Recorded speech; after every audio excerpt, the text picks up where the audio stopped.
Welcome to the National Communication Authority. Together, we can innovate, connect, digitalize, and transform South Sudan. At NCA, our diverse team of experts span across multiple departments, each playing a crucial role in advancing our nation's communication infrastructure.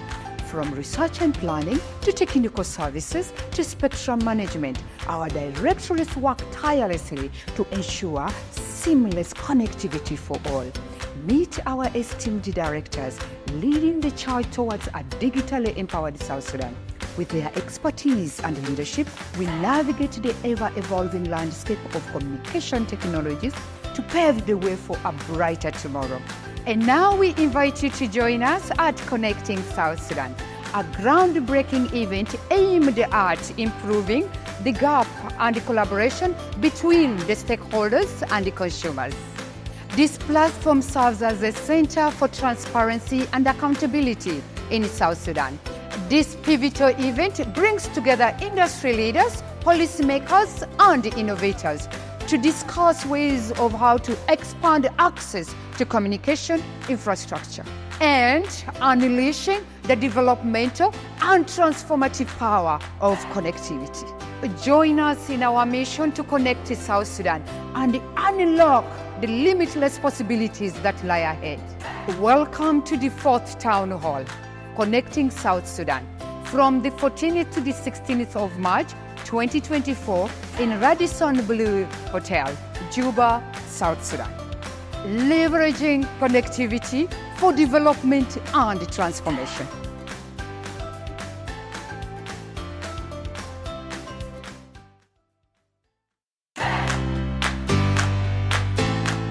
Welcome to the National Communication Authority.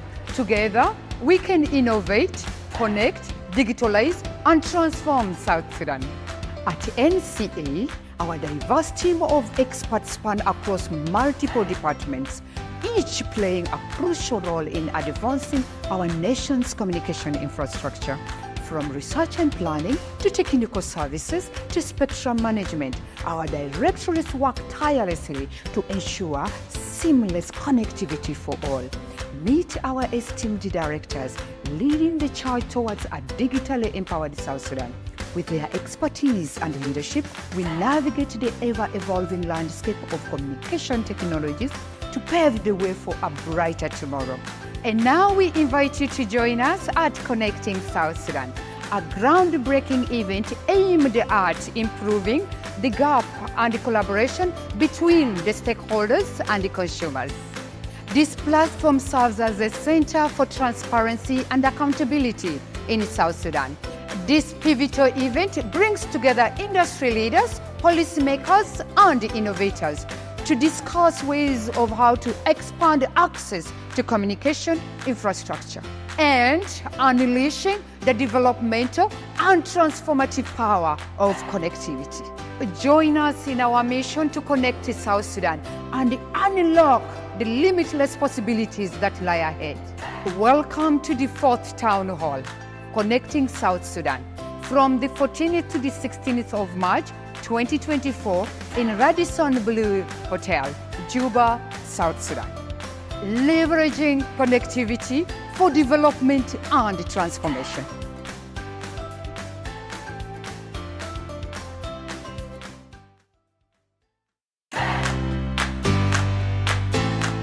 Welcome to the National Communication Authority.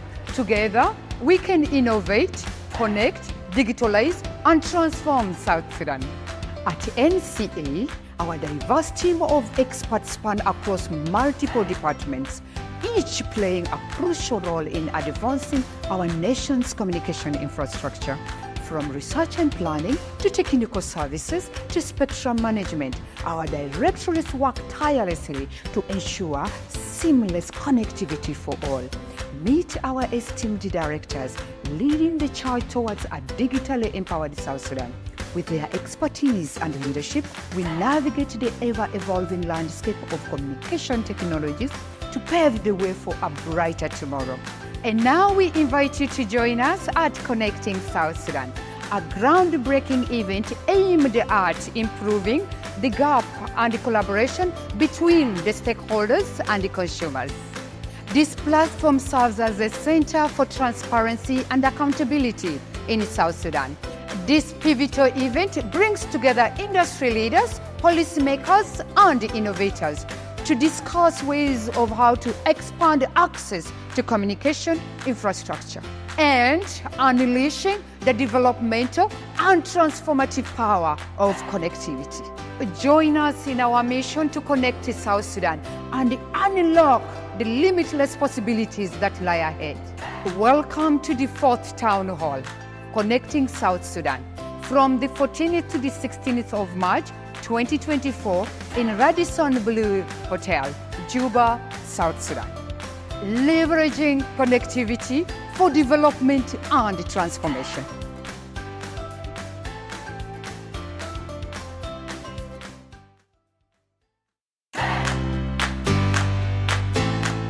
Welcome to the National Communication Authority. Together, we can innovate, connect, digitalize, and transform South Sudan. At NCA, our diverse team of experts span across multiple departments, each playing a crucial role in advancing our nation's communication infrastructure. From research and planning to technical services to spectrum management, our directorates work tirelessly to ensure seamless connectivity for all. Meet our esteemed directors leading the charge towards a digitally empowered South Sudan.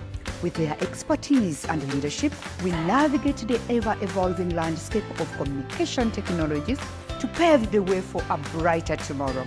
And now we invite you to join us at Connecting South Sudan, a groundbreaking event aimed at improving the gap and the collaboration between the stakeholders and the consumers. This platform serves as a center for transparency and accountability in South Sudan.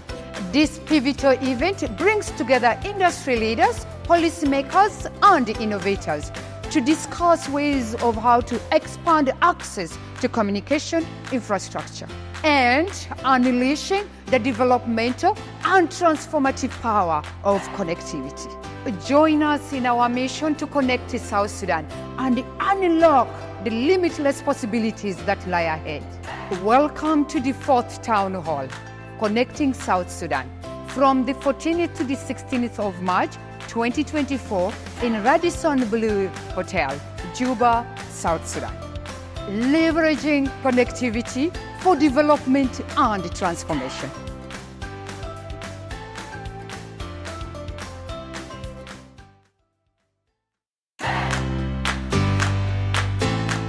Welcome to the National Communication Authority.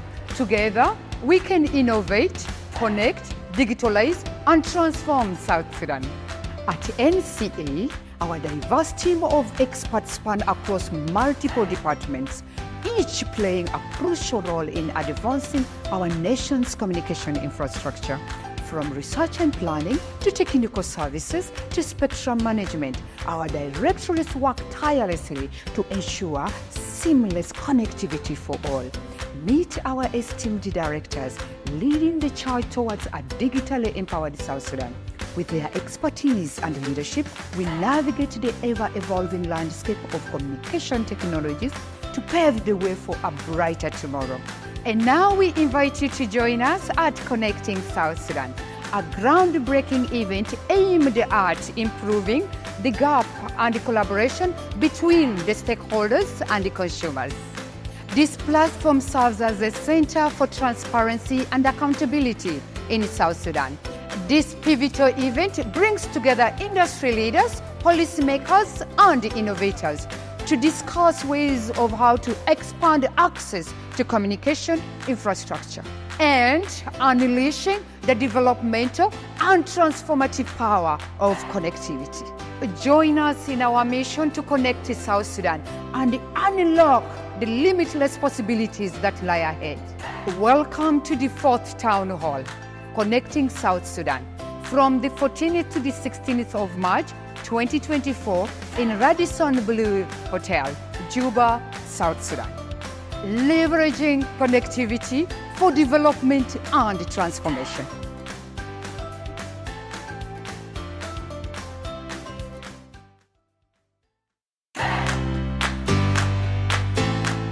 Welcome to the National Communication Authority.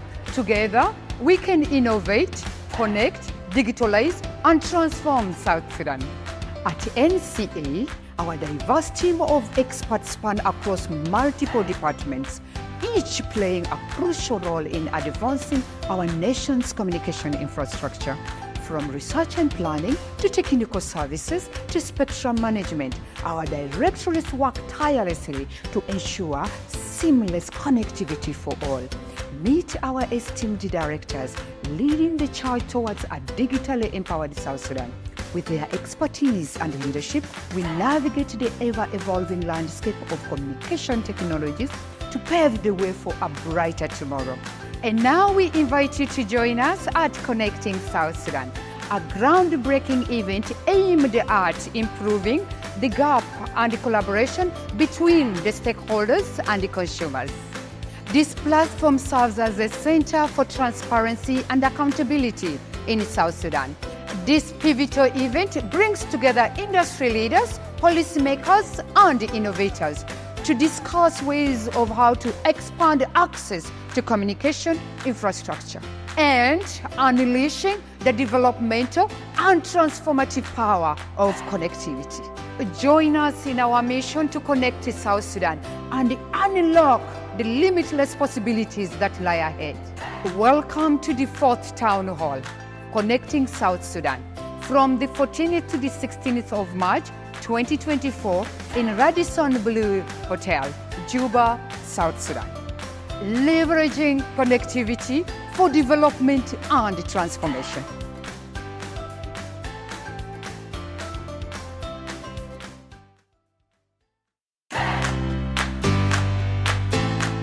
Welcome to the National Communication Authority. Together, we can innovate, connect, digitalize, and transform South Sudan. At NCA, our diverse team of experts span across multiple departments, each playing a crucial role in advancing our nation's communication infrastructure. From research and planning to technical services to spectrum management, our directorates work tirelessly to ensure seamless connectivity for all. Meet our esteemed directors leading the charge towards a digitally empowered South Sudan.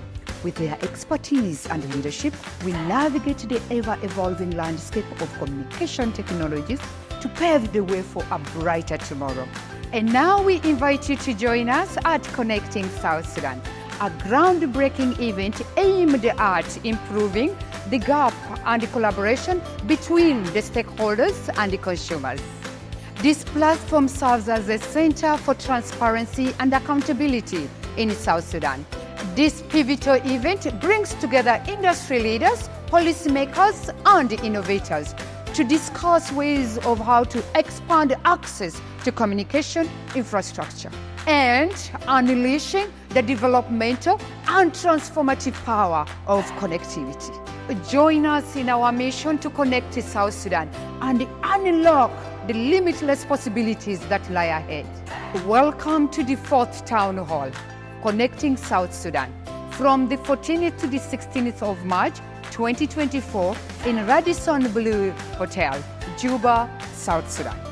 Leveraging connectivity for development and transformation.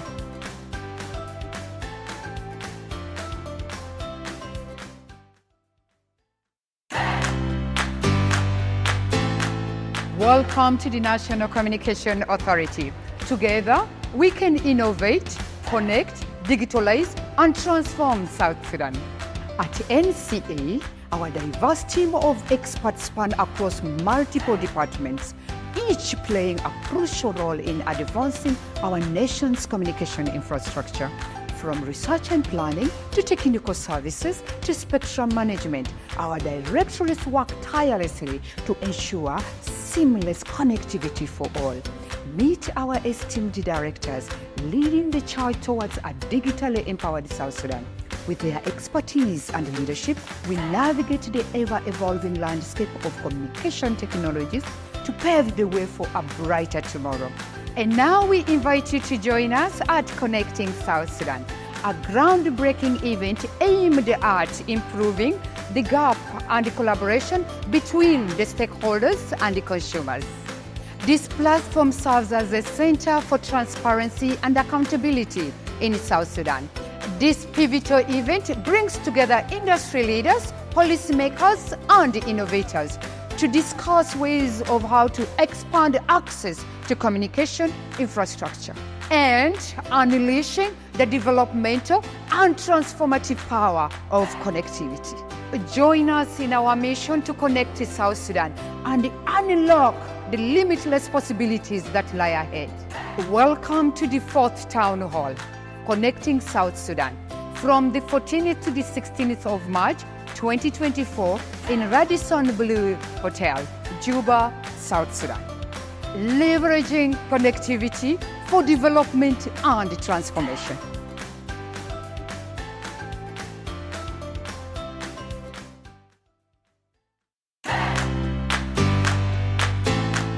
Welcome to the National Communication Authority. Together, we can innovate, connect, digitalize, and transform South Sudan. At NCA, our diverse team of experts span across multiple departments, each playing a crucial role in advancing our nation's communication infrastructure. From research and planning to technical services to spectrum management, our directorates work tirelessly to ensure seamless connectivity for all. Meet our esteemed directors leading the charge towards a digitally empowered South Sudan. With their expertise and leadership, we navigate the ever-evolving landscape of communication technologies to pave the way for a brighter tomorrow. And now we invite you to join us at Connecting South Sudan, a groundbreaking event aimed at improving the gap and the collaboration between the stakeholders and the consumers. This platform serves as a center for transparency and accountability in South Sudan. This pivotal event brings together industry leaders, policy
Rizal on the beat. Don't light. Makwende. Don't light. Mayal bang pampi. Ya dengi kayan tina yari yana gula. Dang lor gula tu tu tu tu tu tu tu tu. Oh lo lo. Hope Sound Production.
May we give them a bigger round of applause, please? Thank you so much. As we start our program, the national anthem serves as a powerful symbol for our unwavering unity and profound love for our nation. It encapsulates the values and aspirations that bind us together as a nation and as a people. So may I kindly ask everyone to rise on their feet and join me as we sing the national anthem.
Thank you so much. We may now have all our seats. Allow me to acknowledge the presence of all our guests. Honorable Dr. Ladowani Kenyi, Undersecretary for Telecom and Postal Services. Professor John Akech, Chairman of the Board of Directors, National Communications Authority. Honorable Napoleon Adok Guy, the Director General of the National Communications Authority, Mr. John Omo, Secretary General, African Telecommunications Union, Dr. Ali Simba, Executive Secretary, East African Community Communications Organization, partner institutions and organizations, ladies and gentlemen. To elevate the ambience of this gathering, may all the protocol and order remain highly observed and respected. This program is going to be streamed live on the national broadcaster SSBC and also other platforms. Therefore, we urge everybody to maintain order so we can elevate the ambience of this gathering. Welcome to the Connecting South Sudan, the 4th annual town hall meeting. Today marks the first of 3 days at the town hall meeting, and its theme is innovation, incubators, and digitalization of the service sector. But this year's theme for Connecting South Sudan is, I apologize,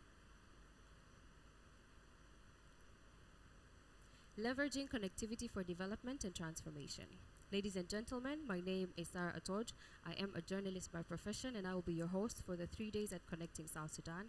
And as we dive right into the agenda of the program, I'm going to call for an opening remark by the Director General of the National Communications Authority. Ladies and gentlemen, with a round of applause, join me in welcoming Honorable Napoleon Adok Guy.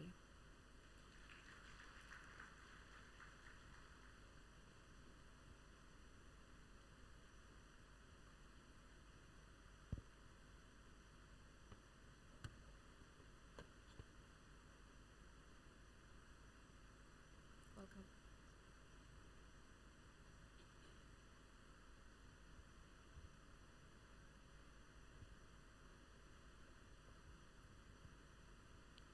Good morning, everyone. Honorable Dr. Lado Wani Kenyi and the Secretary for Telecoms and ICT in the Ministry of ICT and Postal Services, Honorable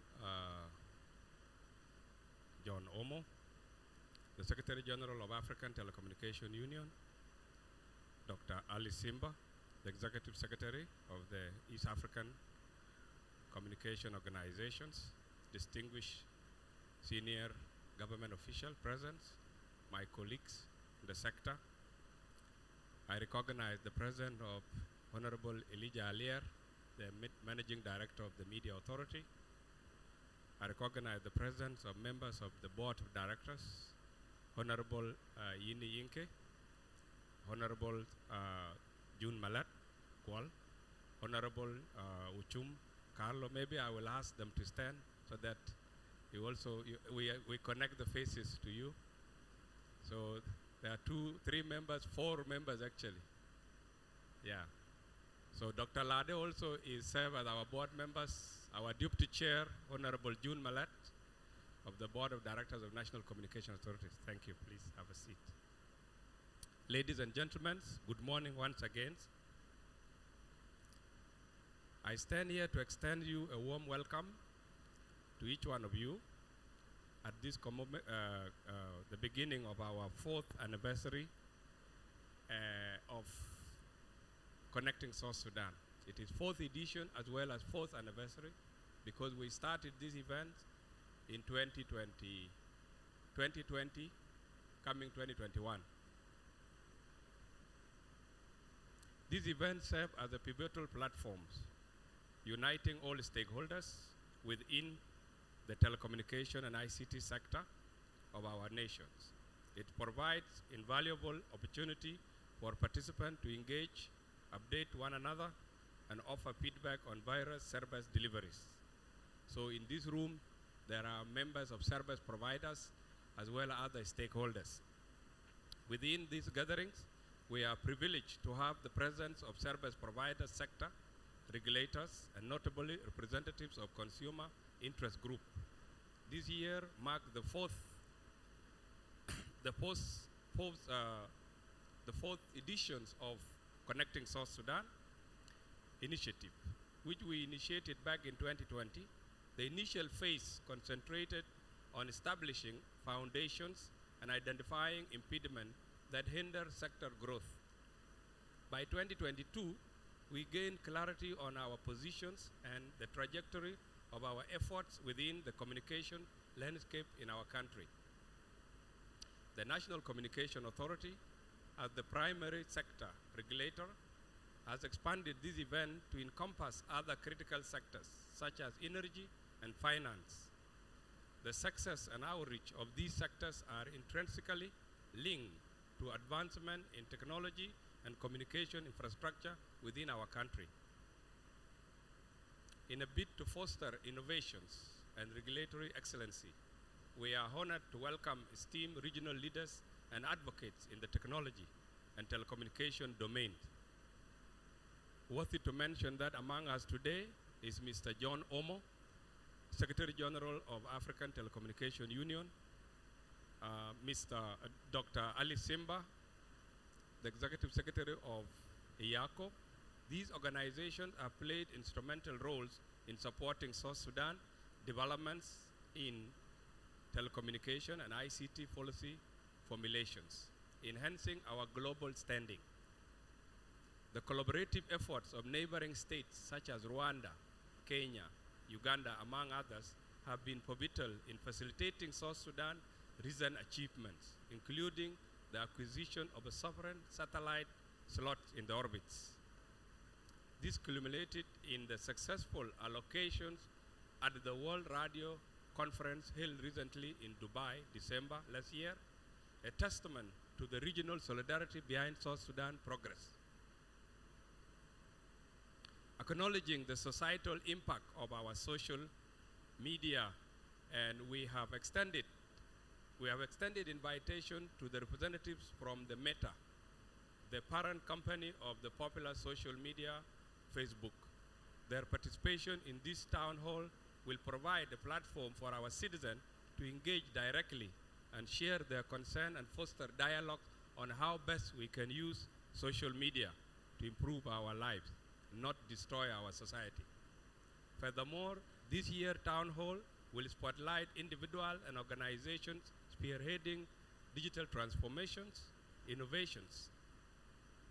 While seemingly modest, these advancements hold immense potentials as technological breakthrough often emerge from a humble beginning.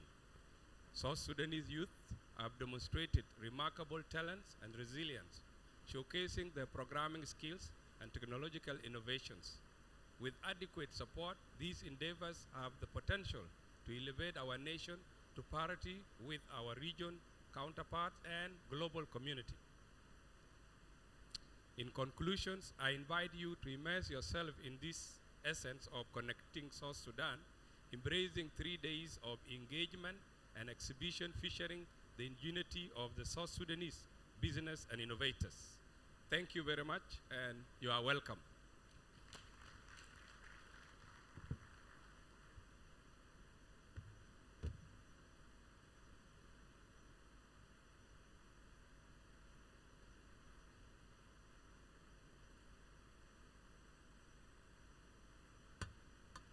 Thank you so much for the remarks, Honorable Napoleon. Up next on our remarks, we have Dr. Ali Simba, the Executive Secretary of the East African Communications Organization. Please join me with a warm welcome and a round of applause to welcome Dr. Ali. You're highly welcome. Good morning. Good morning. Our guests of honor, Dr. Lado, Undersecretary, the Minister of ICT and Postal Services, Honorable John Homo, the Secretary General of African Telecommunication Union, my brother and colleague, Director General of National Communication Authority of South Sudan, Mr. Napoleon, the board members and the management of NCA, and all the government officials here today. All protocols have been observed. I don't have much to say today. I've been in South Sudan, I think this is my 5th or 6th time, and I love being in Juba basically.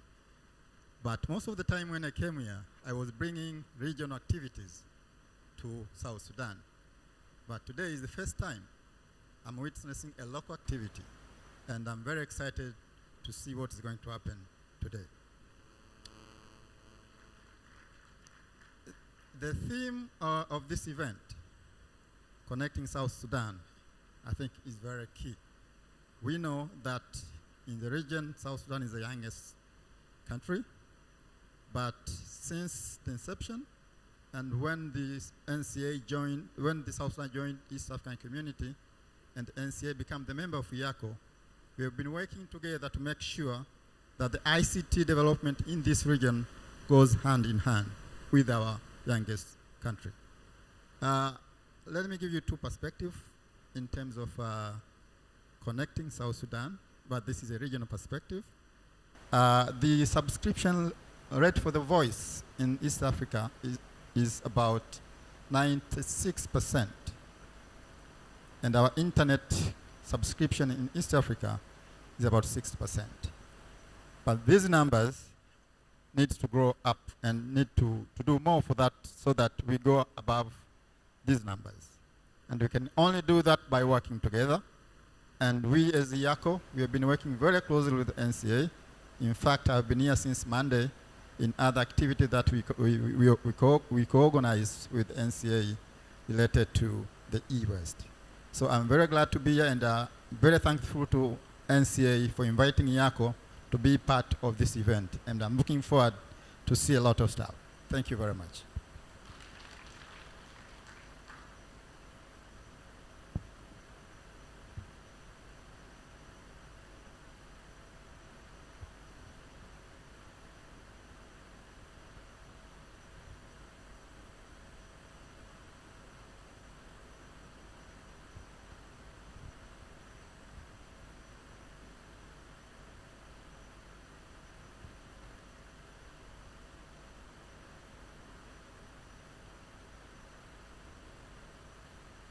On our next remark,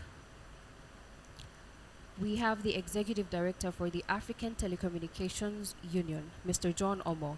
Ladies and gentlemen, with a round of applause, let's extend a warm welcome for Mr. John Omo as he graces the stage to share his remark.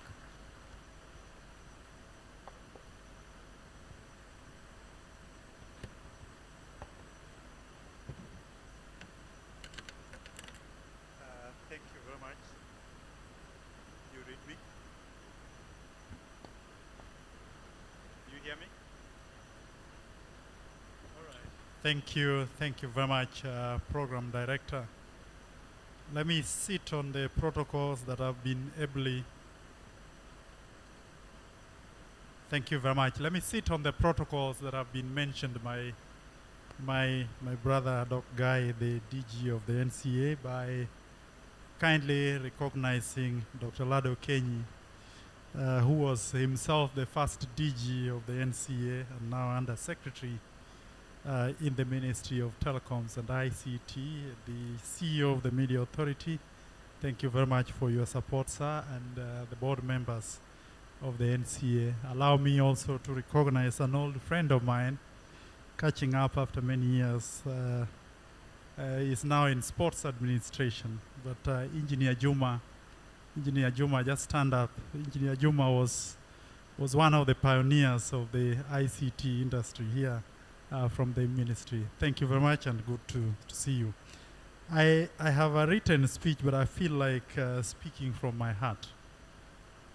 So allow me to first of all express how grateful I am to be invited here for this edition of the town hall session, in which we have a conversation with all the stakeholders, but more so the young people, in terms of shaping the future of ICT of South Sudan. Of course,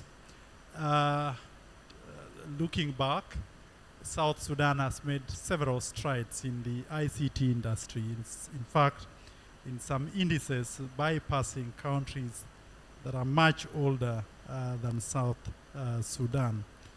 But of course, we still have challenges, and the biggest of which is the challenge of connectivity, be it mobile broadband, be it fiber, be it microwave links, and last mile connectivity, which all working together we need to work on to ensure that those of us, or those of our friends, those of our family members that are still off the grid get to the grid. And that comes with several challenges.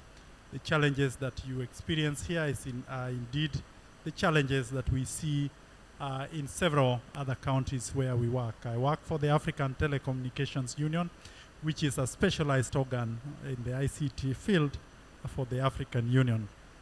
And the challenges, the networks themselves will tell you that we need to see the concept of one of government in place increasingly, where the Ministry of Roads, the Ministry of Energy, the Ministry in charge of water, we are planning all our utility systems together. I think that is one of the challenges that the networks are experiencing, that as you build a tower, there's most likely no grid in that place. And so you have to power it using a generator.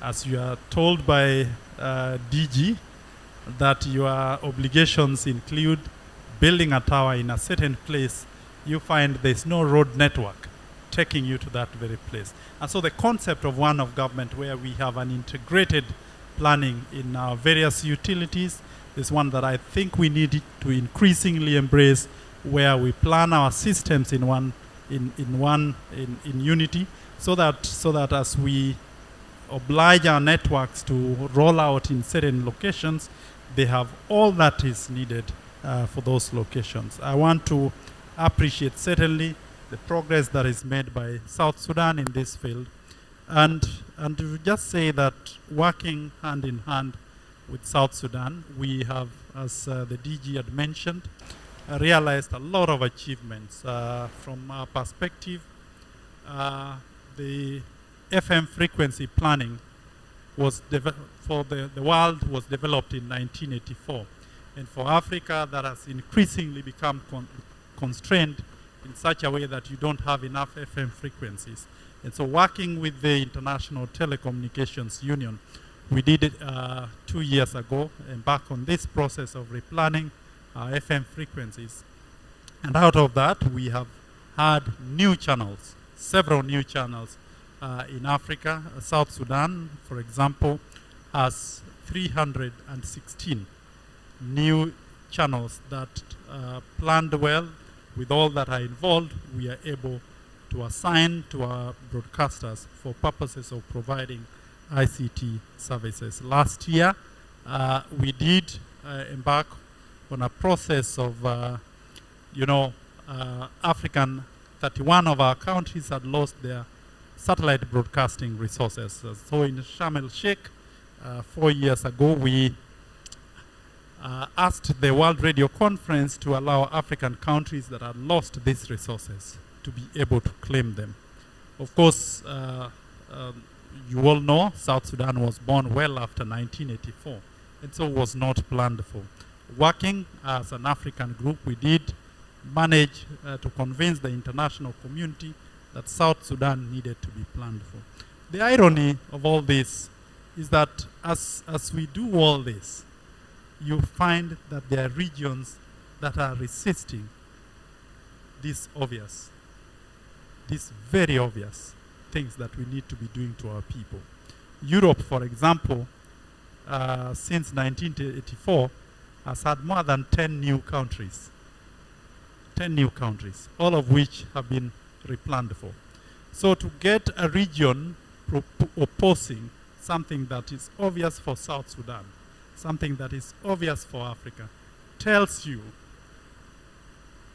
that the development of this country, the development of this region is in our hands. Nobody will come from outside to do it for you. If they do, you are left with a token. And so it is in our hands, and I want to speak specifically. I know I will hopefully get another session to address the youth, because that's my passion. But increasingly, we are seeing a youthful people that are inquisitive, that are eager to learn, that are eager to experiment, that are eager to innovate. That's what we need.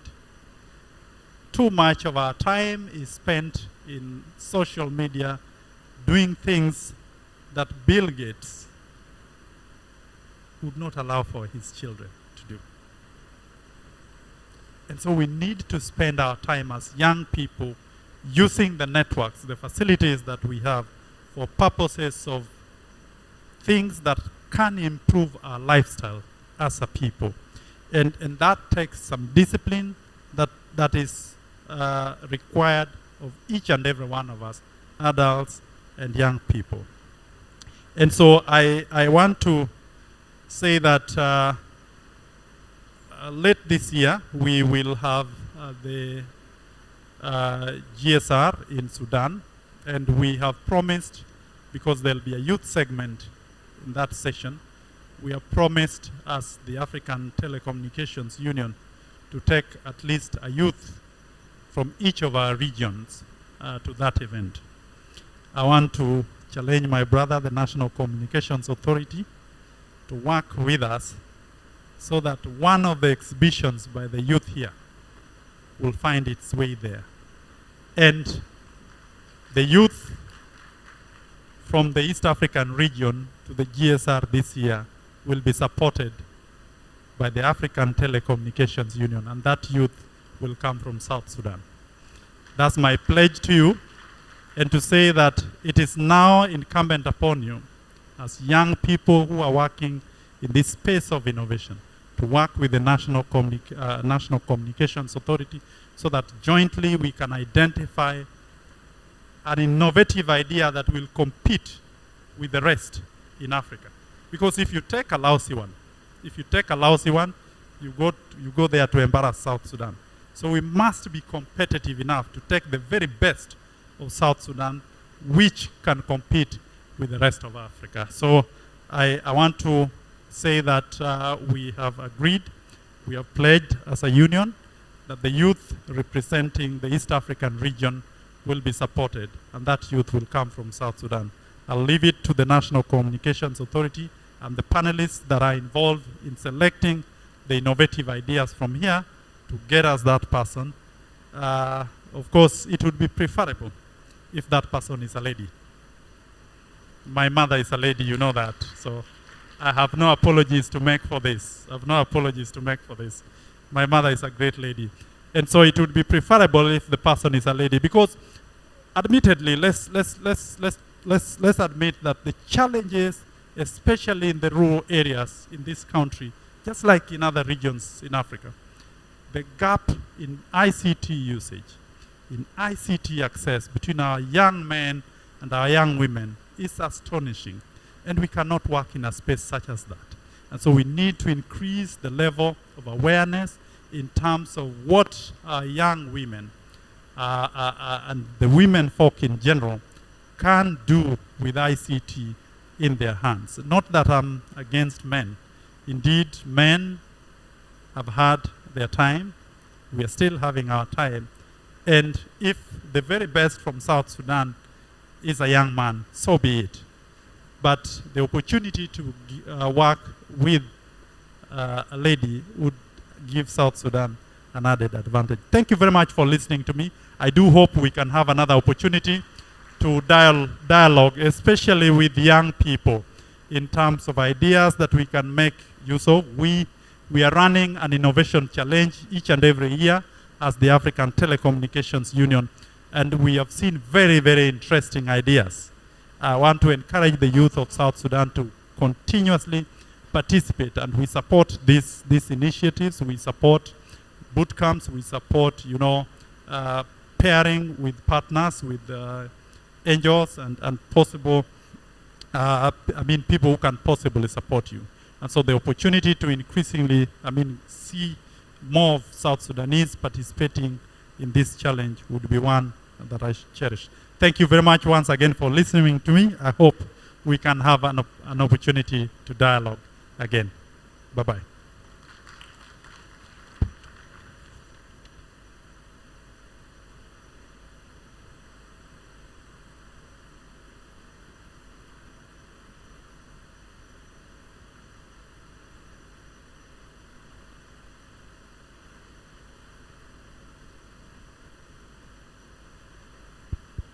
Thank you so much for the remark. As we proceed with the agendas of the program, ladies and gentlemen, allow me to call forth one more time the Director General for the National Communications Authority, Honorable Napoleon Adok, to introduce and welcome the next speaker, who is the guest of honor. With a round of applause, let us welcome Honorable Napoleon Adok.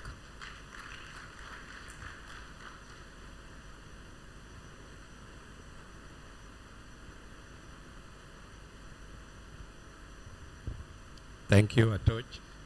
Yes, so I think we'll go into our programs, and as I stated earlier, our guest of honor for this morning is Honorable Dr. Ladio Wani Kenyi, who does not need very much introduction, but there's something critical that my brother John Omo mentions, is that in this room, the pioneer of telecoms in this country are here. Among them, Honorable Juma Stephen, our former Undersecretary in the Ministry of Telecom. At the time when we got independent, he's the man with the rest of his team that made the request in the ITU for assignment of South Sudan with all various codes. So before I call upon Honorable Dr. Wani, I think I would like to give him just 1 minute to give a remark, because he may not be with us. He's the chairman of the Olympic, a very proud job that he's preparing to take our team to Paris. Engineer Juma, you are welcome. Thank you.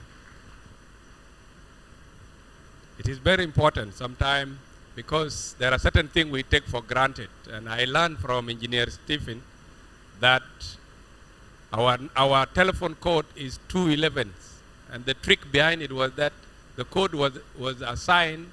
I think you will tell them the code was assigned with a specific month. Thank you. Thank you very much, Brother Napoleon, Dr. Ladwani, the Undersecretary in the National Ministry of ICT, all board members for NCA, Brother Lier, Media Authority, all the telecom family, the CEOs and the rest, and my former staff in the National Ministry of Telecommunication and Postal Services, the young people of South Sudan here. Thank you, Napoleon, for the opportunity. Indeed, it is great, and I'm actually always saying I am the most happier person seeing the effort we started now taking shape in the Republic of South Sudan. And I will continue to be happy seeing those of Napoleon, Dude, and the rest actually leading now the National Communication Authority. Without going long, my brother John Omo, we're still available in South Sudan, and we are pushing the team, always working behind the scene, and I'm there for them. At any time, Napoleon will call me, and we are giving our assistance. Also, thank you to see you today, and welcome to South Sudan. Because it was long, we are working together with John or more. Indeed, after the referendum, of course, we were working hard actually for the courts, for the Republic of South Sudan, as mentioned by Napoleon. With our former minister, we have Gert Chuang, and also followed by Modud Pierre. And our time was Juba, Geneva, Juba, Khartoum, Juba, Addis, just moving up and down for the success of courts. And there are a number of them. We start with Alpha 2, Alpha 3 courts. Of course, Omo is aware of that. The Alpha 3 court, SSD. And it is a joke here in Juba. Some of you are talking that SSD is something related to somewhat tribe. No, it is not like that. So it is not South Sudan for Dinka. Yeah, me and my team, those of Bulen Shoal. We were in Geneva and were given this code. SSD is Alpha 3 codes, which is used now for our passports. Also, you have the plate numbers, it's used there. And we have Alpha 2 codes, SS. And it was a tug of war to be given that SS. You know, they are saying in the world there are 5 countries who are to give the codes. Israel was rejecting that South Sudan will not be given SS because of the Nazi symbol. I think some of you are aware. But it went to a vote and we were given SS. And Israel did not vote for us by then. So the other code 211, actually there are many options for us, and 212, 211, 279, but we selected 211 for the reason that our referendum connected with January. So that was the reason we selected the code for South Sudan, which is 211. So without going long, I want to thank you very much for this opportunity and to say a little about connecting South Sudan. It was in 2007 when we were in Rwanda for Connect Africa John Omo. Then they were talking of connecting South or the whole Africa with fiber optic. All capitals of Africa to be connected with fiber optic. And now South Sudan is connected with fiber optic, and we are happy, and still we're looking forward that fiber optic connection will extend to the northern part of the Republic of South Sudan. Wish you a successful deliberation and fruitful time. Thank you, Napoleon. Yes, and with that, I would like to invite Honorable Dr. Lado Wanekenyi to officially open the events. Thank you.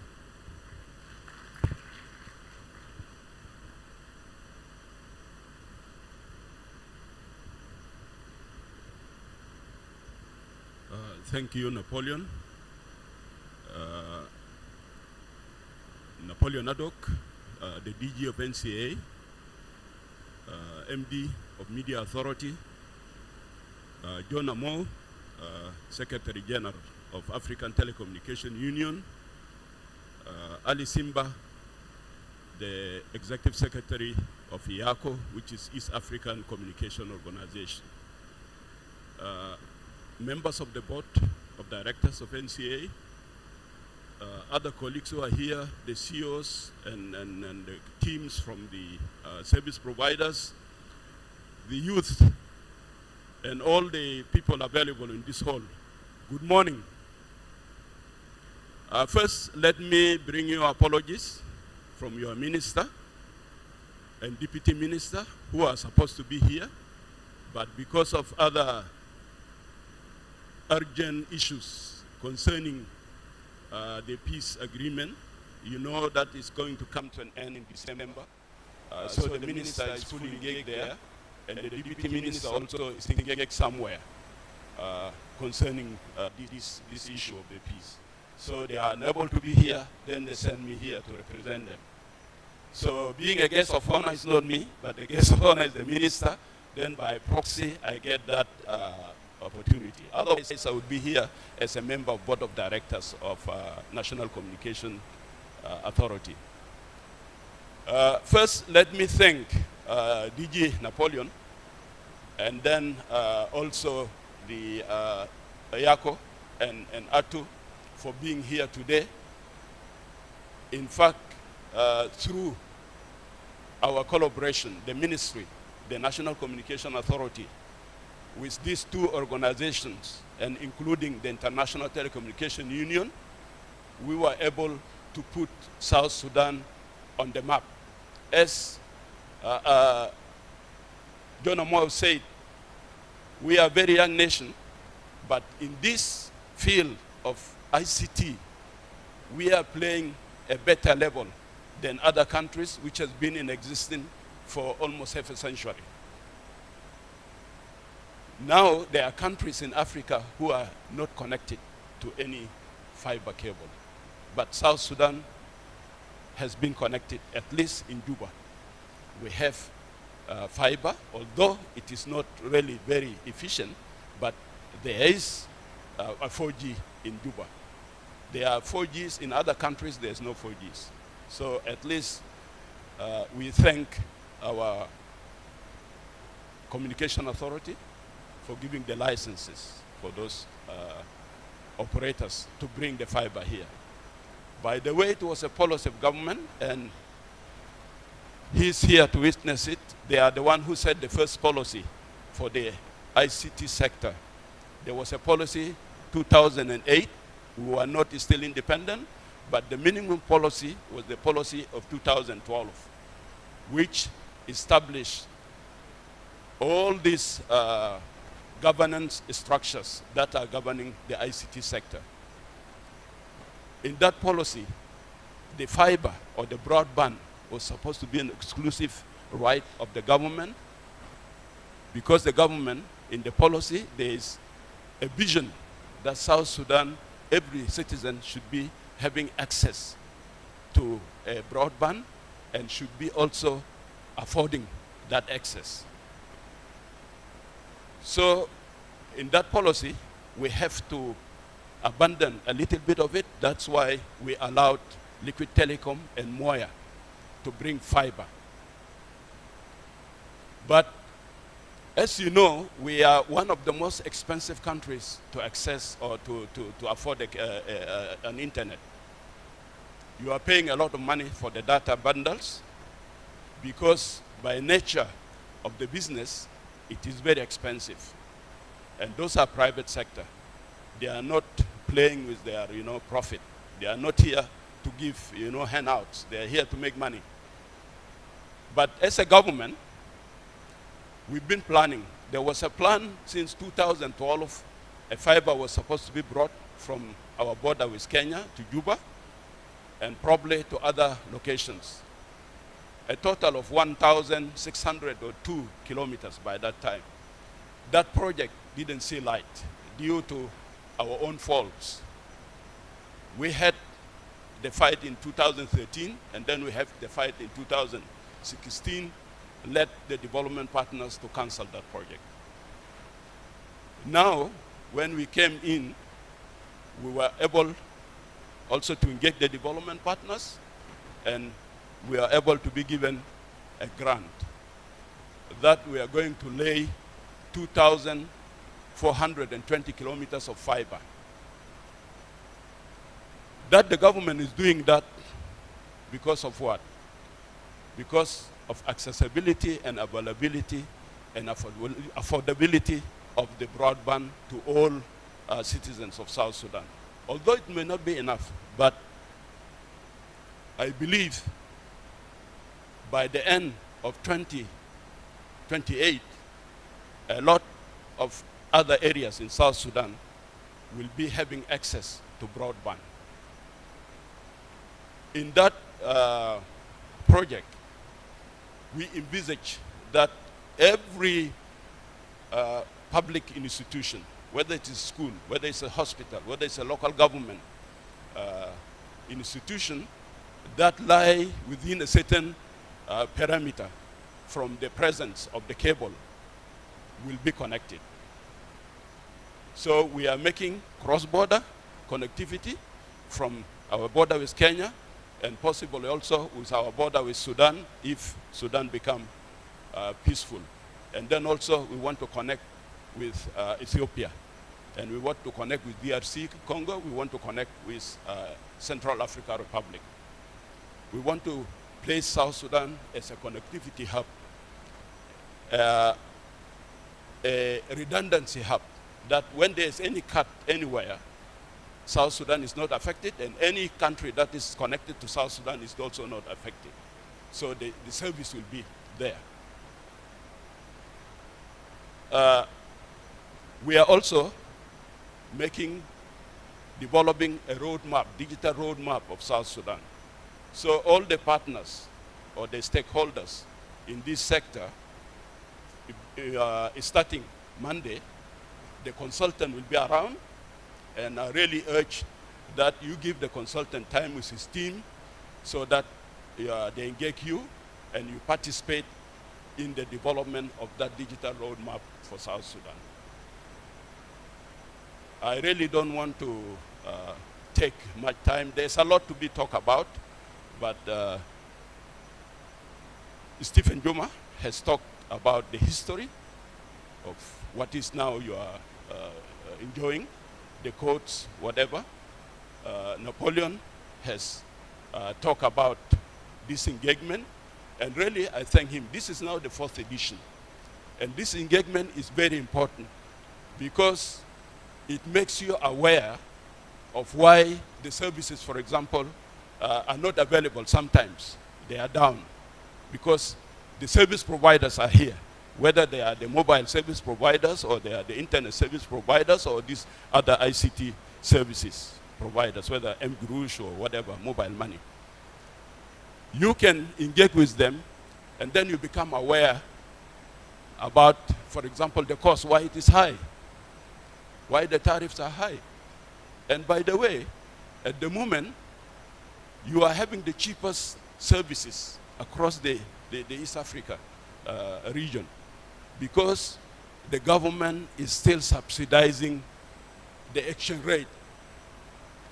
These operators are charging you per dollar 600, but the dollar is now 1,700. So basically, the services you are getting are subsidized. But don't get surprised if soon this service is raised because of the issue of economy. Frankly, I'm telling you, I know you are grumbling there, but this is the facts. You know, the ICT services are high-tech. They are high-tech. They are not like water or like food, you know, which are grown easily. But the food is very expensive. You should be grumbling about food, not about the availability of network to you. Although it becomes, to use, of course, it becomes part of their life. It becomes like a human right for you. So I leave that for you to engage with the service provider. I'm just trying to provoke. And on behalf of the minister, I declare this town hall engagement open. And I wish you good engagement, good deliberations. And by the end of the week, everybody will go satisfied, aware about the services that you are enjoying. Thank you very much.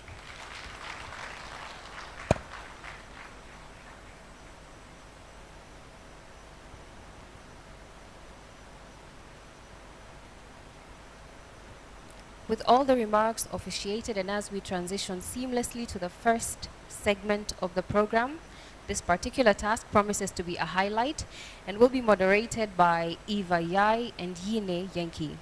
Ladies and gentlemen, with a heartfelt, warm round of applause, let us welcome Miss Eva and Miss Yine so they can take us through the innovation incubators.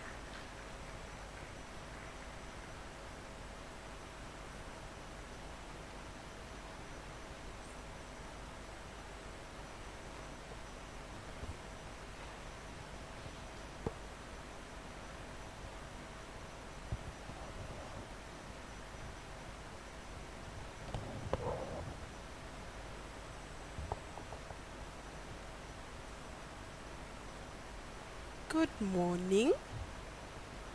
How are we? What? I've not heard anyone saying I'm good. How are we? You know, today is our Christmas as NCA, so you need to be happy. So, as introduced by Sarah, I'm Yine Yankee Nyika, and I'll be taking you through this exciting segment for about 2 hours. So get ready to have fun, prepare your questions, prepare your thoughts if you have, and let's see what the youth of South Sudan have for us in store. So protocol observed. I've seen my elders, they are all in the room. So without further ado, I want to dive into our specific segment, which is Connecting South Sudan Innovation Lab. before I go any further, I'm not seeing my team members in the room. Could you please stand?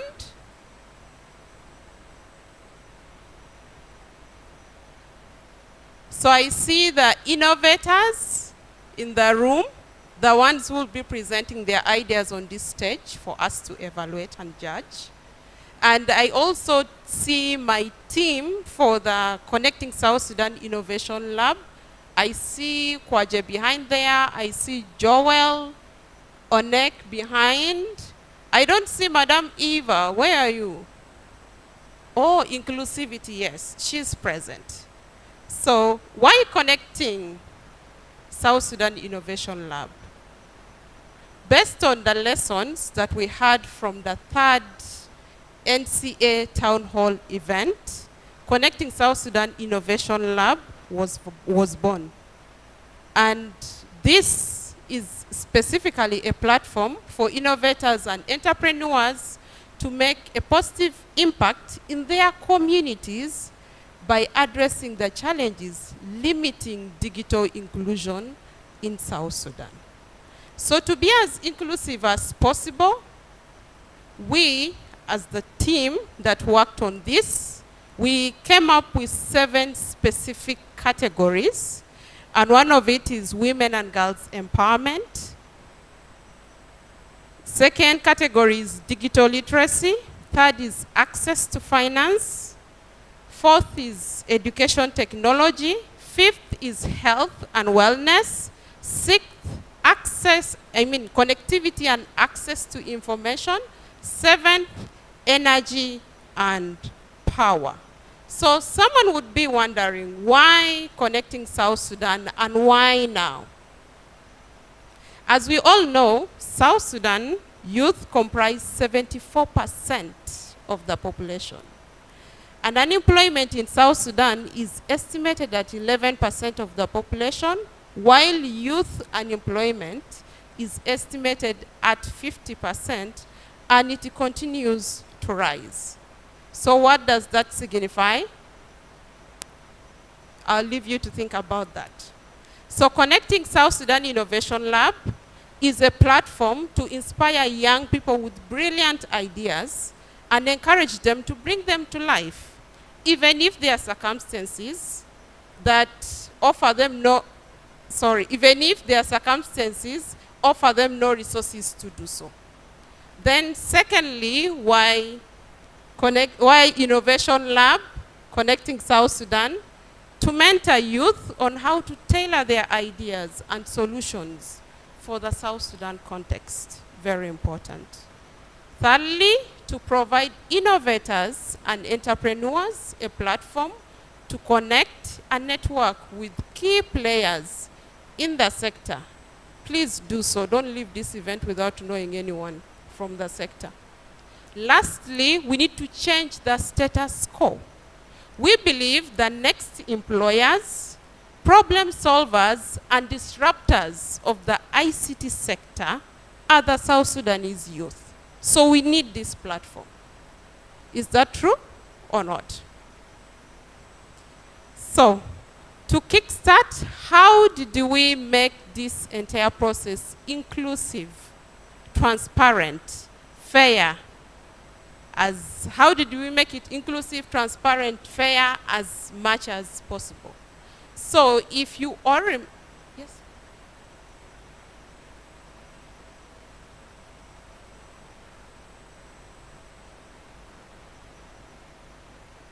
And connectivity and access to information, energy and power. Yes, 7 categories. Is that okay? Thank you. So to kickstart this process, on 23rd February 2024, the Connecting South Sudan Innovation Lab call for applicants was made public on NCA different platforms till the 3rd of March 2024 for everyone who meets the requirements to apply via an online Google form. Interestingly, we managed to receive 64 application forms from 62 applicants. meaning 2 applicants had a double entry. But out of the 62 applicants, only 4 were female. Yes, take note of that, meaning 58 were male. During the selection process and feedback provided, out of the 62 applicants, the team selected 20 applicants who represent companies, groups, hubs, or individuals for the interview process. So the ideas were selected based on the demonstration of use of technology in one way or the other. So that was part of the criteria. And to strike a balance, because we only had 4 females, 3 who represented a hub, a group, an organization were shortlisted and contacted for the interview. But only 1 group responded for the call of the interview. I hope we are taking notes. So, to the interview process, the teams, all the 20 applicants were invited for an interview. And we looked at their ideas based on either if it's just an idea or a concept that you had, either if you have a prototype or a working product, or a product that is actually in the market and you're looking for resources to scale it up. So we looked at all those different stages of the products in relation to the applicants. And to be fair, just, and avoid biases, we had a panel of 5 members, 3 females and 2 male, to interview the 20 applicants. So the 20 applicants were based on the SSD Innovation Lab scoring and grading system. The system was divided into 2 categories to award marks. That is, answers to questions such as describe yourself, your company, presentation skills, target group were marked out of 5, while problem statement, solution statement, value proposition, how unique is your solution, and scalability and sustainability were marked out of 10. The scoring and grading system marked every applicant out of 50, and the average score from the different 5 panelists was calculated. So everyone had a different score to pick out who fits to be on this stage today. So to continue with the interview process, the system was used to this system was actually used to select the 20 applicants and the 8 ideas that have made it, or that in few minutes will be on this stage to present. And to simplify everything, the 8 ideas that we selected fall under the 7 categories of the application call. So when the interview process is ended, the team, the SSD Innovation Lab team, had the 8 innovators mentored for 3 days. So all the 8 innovators interacted with the 4 mentors who are very available for them, be online, be physically at the specified location where all this was taking place. And the mentorship focused on how to pitch your idea, of course, provoke the 8 selected idea applicants to think about the South Sudan context, focus their solutions to the current issues faced by their communities. And the mentors at the end, initially, the team had decided that 5 of the ideas would be presented on stage, while 5 of the ideas on stage, 5 of the other ideas would be on exhibition. So our target was 10 ideas. But when we did the interview for the 20 applicants, we only ended up with 8 teams. And to be fair and just, the team will be providing the 8 teams all an opportunity to come and present their ideas today on this stage. So fair enough and inclusive. So the 8 ideas selected for presentations. Number 1, we have the South Sudan Robotics Club. Number 2, we have Sophia. Number 3, we have Sahil. Number 4, we have the Mentors Han by Risk Takers Group. Number 5, we have image-based plant detection using deep learning. Number 6, we have the PLC results app. Number 7, we have Waterlink. Number 8, we have e-waste upcycling and reuse. Without going any further, I see my team members, my mentees are smiling behind there. Without going any further, we are going to slide into the presentation of the ideas shortly. So before I do that, I want to let us know that for the 8 ideas that will be presented here today, we also have a scoring sheet that the 5 panelists will use to evaluate these ideas. And from my understanding, before I go any further, I want to invite Joel to come forward.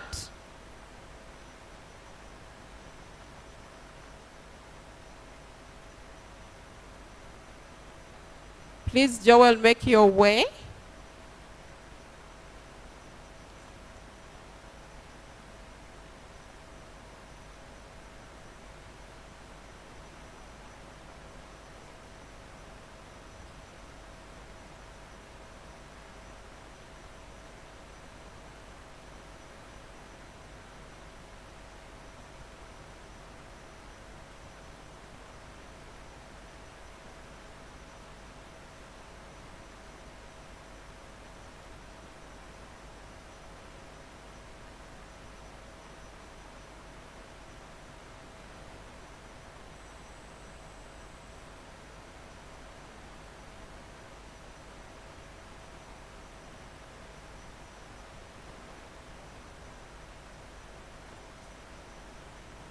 So Joel has the same form for 5 different panelists, and he's going to give each panelist 8 sheets. So it means every single group is going to be evaluated by every single panelist.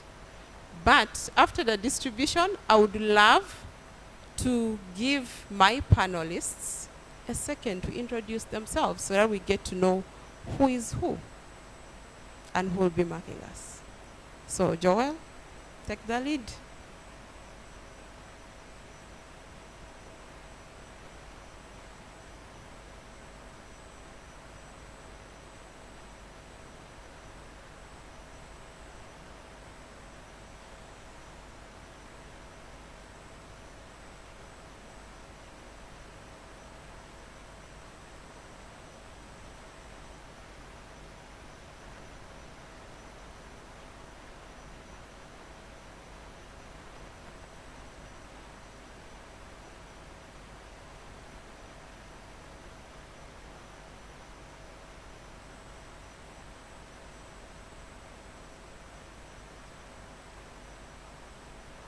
So I think I let my panelists introduce themselves briefly.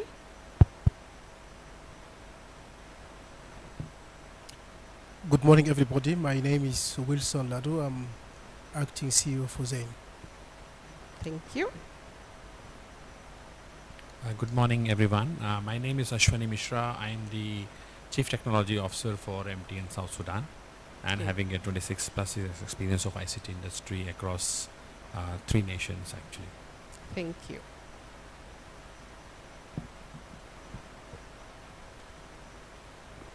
Good morning, everyone. My name is Napoleon. I'm the Director General of National Communication Authority. Thank you.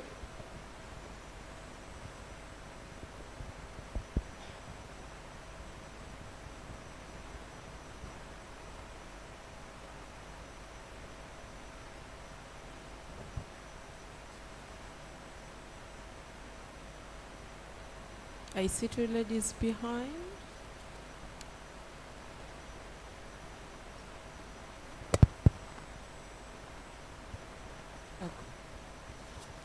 Good morning.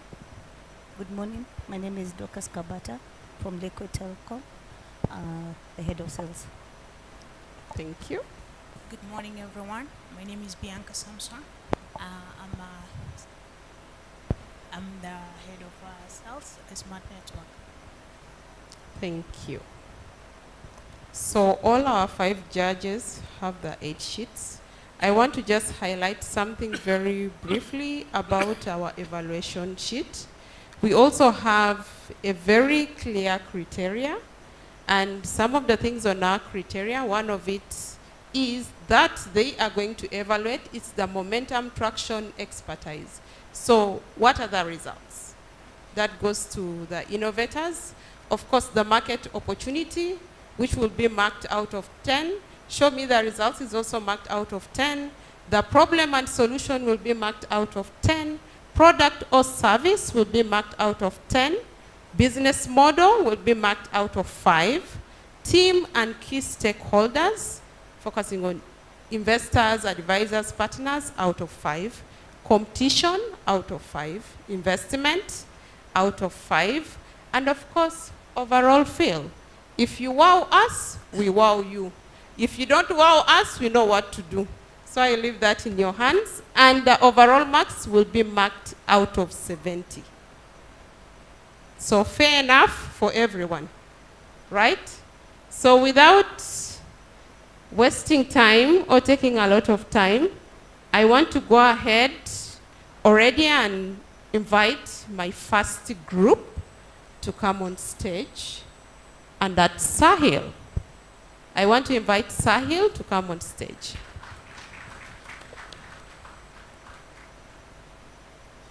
So take note of this, for every particular group, they have only 5 minutes to wow us, 5 minutes. And 5 minutes for the judges to ask questions. For the audience, in case you have questions, additions, and concerns, the innovators will be in the exhibition room. Feel free to interact with them. Feel free to ask questions. Feel free to give them the feedback that they deserve. Thank you. Sahil, welcome.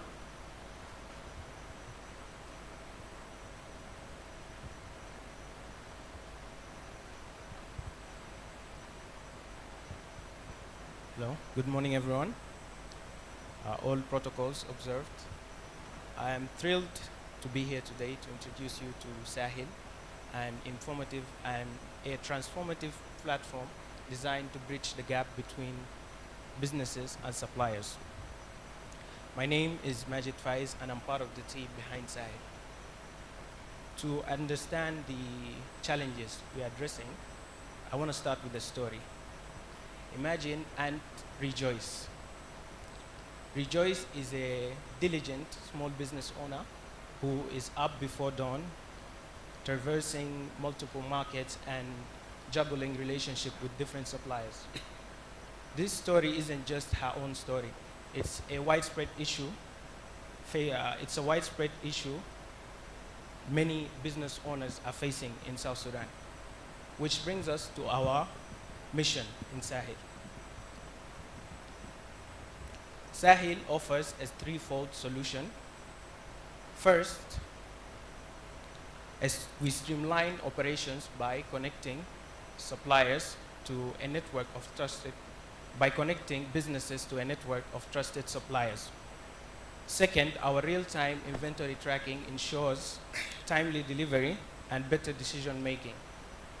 Third, our matchmaking and location service fosters efficiency and allows businesses to focus on their growth.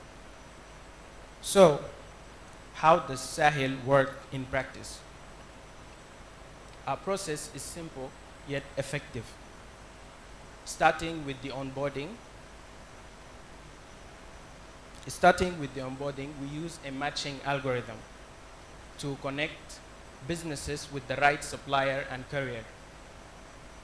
This ensures a seamless delivery of supplies and better procurement. This is backed with other components of the Sahel platform, including the agent dashboard and the client dashboard, plus Sahel Pay and Sahel Maps. So how does Sahel work in practice? Our process is simple yet effective. Starting with the onboarding. The slide is a bit behind. Starting with the onboarding, we use a matching algorithm to connect businesses with the right supplier and courier. This ensures a seamless delivery of goods and supplies, all backed with our components of Sahel, consisting of the agent dashboard, client dashboard, Sahel Pay, and Sahel Maps. Sahel is designed for businesses, suppliers, and distributors. Our business model revolves around commissions, partnerships, and premium features with a robust go-to-market strategy featuring radio campaigns, digital influential marketing, referral programs, and agent network. In the competitive landscape, here's where Sahel stands. Unlike traditional procurement methods that struggle with inventory management and deliveries, Sahel proposes a streamlined and integrated solution that helps businesses focus on their business to grow their business instead of handling supply chain issues. This puts us right up there with competitors like Yalla by offering a better solution for supply chain issues in South Sudan. The impact of Sahel extends beyond just procurement. Sahel is not just a platform, it's a catalyst for change. By creating jobs and enabling business growth and providing data for informed policy making, we hope to be the catalyst for change. We hope to be the catalyst for change to contribute to a stronger and resilient economy in South Sudan. Our journey so far has had significant milestones from our conception in August 23 to our recent MVP refinement. Each milestone, like winning the MTN Momo Hackathon and joining the No Skin program in Kigali, has been to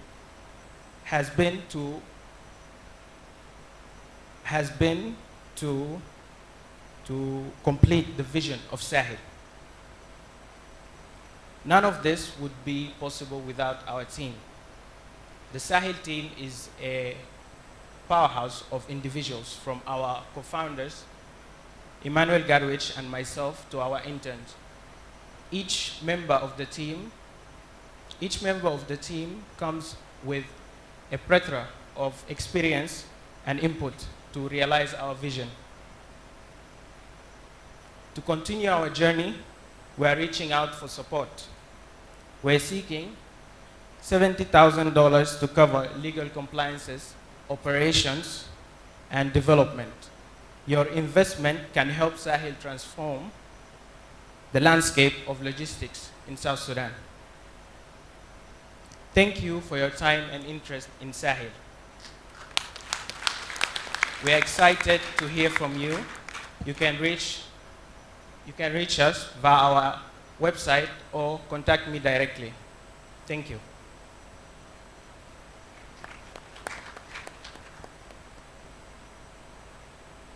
Any questions? He already announced it. I'm going to open the floor for questions, but first we'll start with the judges. They'll take you through a few questions, and after that we'll throw the microphone to the audience to give a few questions.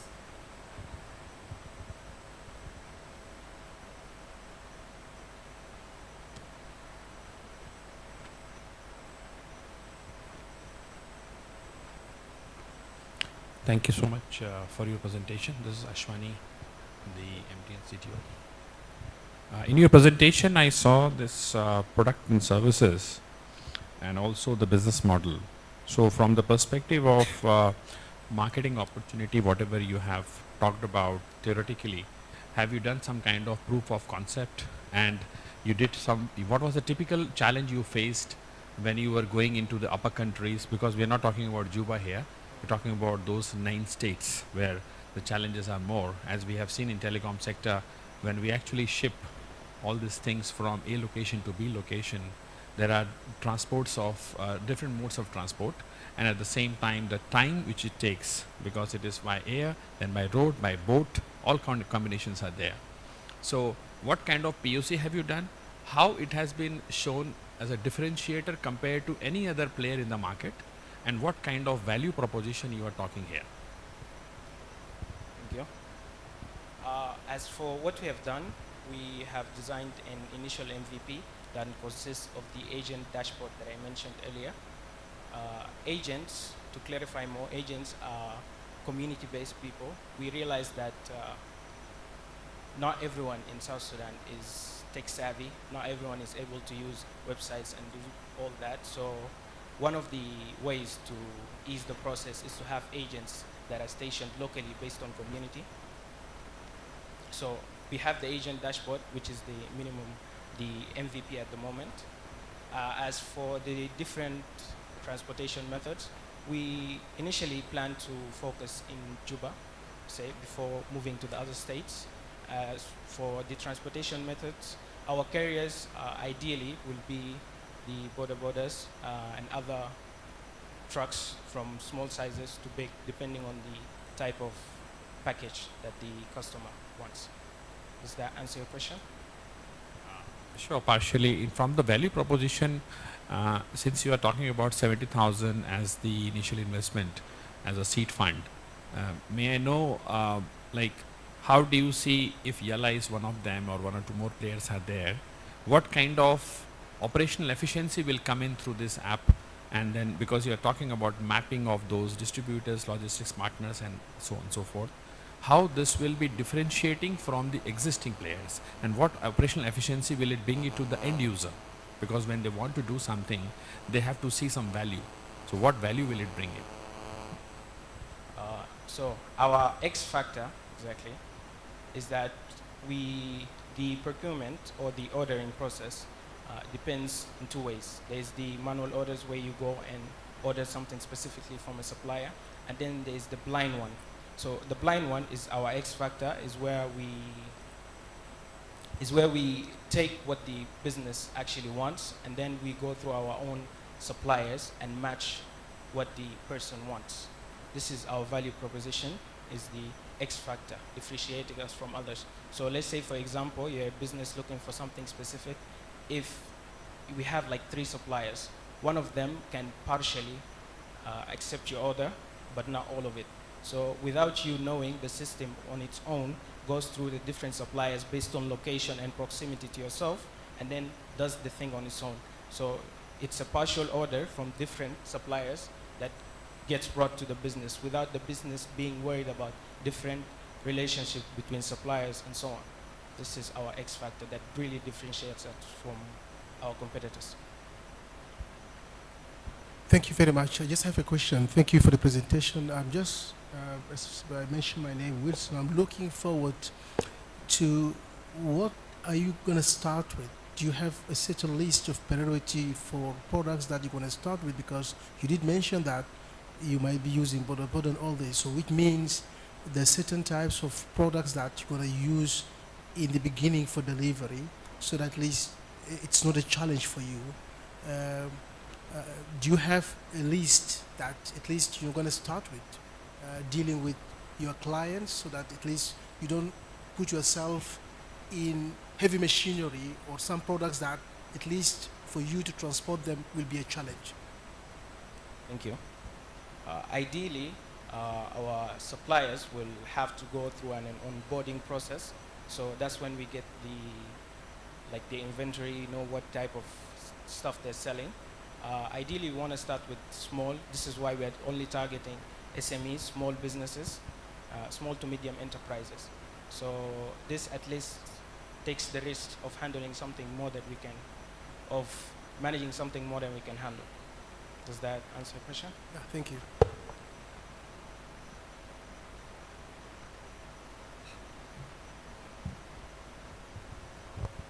Thank you. I think that was very impressive. My question just goes back to technical issues. Can you tell us, as you set up this system that is projected to onboard businesses and match them with onboarded inventories or suppliers? So how do you plan to, first of all, how do you plan to operate your back ends? Is it going to be cloud-based, or you're going to set up, and how do you address the issues of data protections from both the suppliers and the businesses that are looking to procure some stuff, and the delivery agent, because you have 3 players in between? Thank you. Thank you. As for the technical side, we plan to integrate both a cloud-based backend and one that is, we're currently using Hasura. It's a GraphQL-based backend. It has its own data securities. So for your concern about data security, each person that logs in or authenticates with the platform will have a specific claim. Through that claim, we will know what type of user they are and what type of data they are allowed to view or access or alter. This at least covers the issue of data security on the side of using the app. On the business side, there will probably be some legal documents when onboarding happens to cover ourselves and also cover the client themselves. Does that answer your question?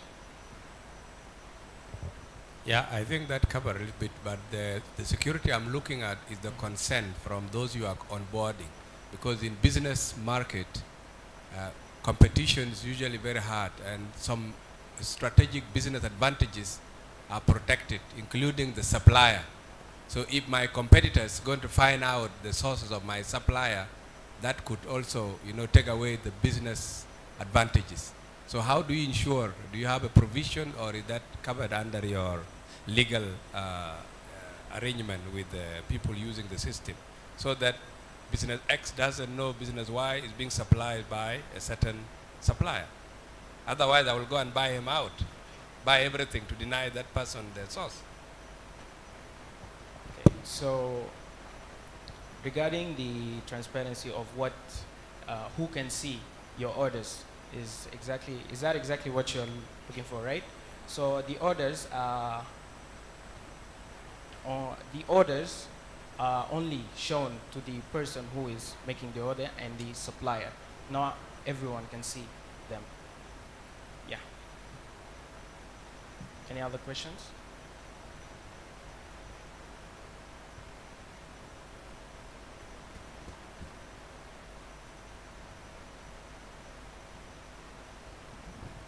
Thank you, Sahil. For more questions, please, you can reach him directly and chat with him more. Yeah, a round of applause. It's not easy to present, eh? So I want the next group to make way, and that's Waterlink. And in the process, risk takers, please prepare yourselves because you're next on stage. As the next group is making their way to come and give their presentation, we have an announcement for vehicle SSD 800BM. SSD 800BM. You're being urged to go and move your vehicle because you're obstructing another person that wants to leave.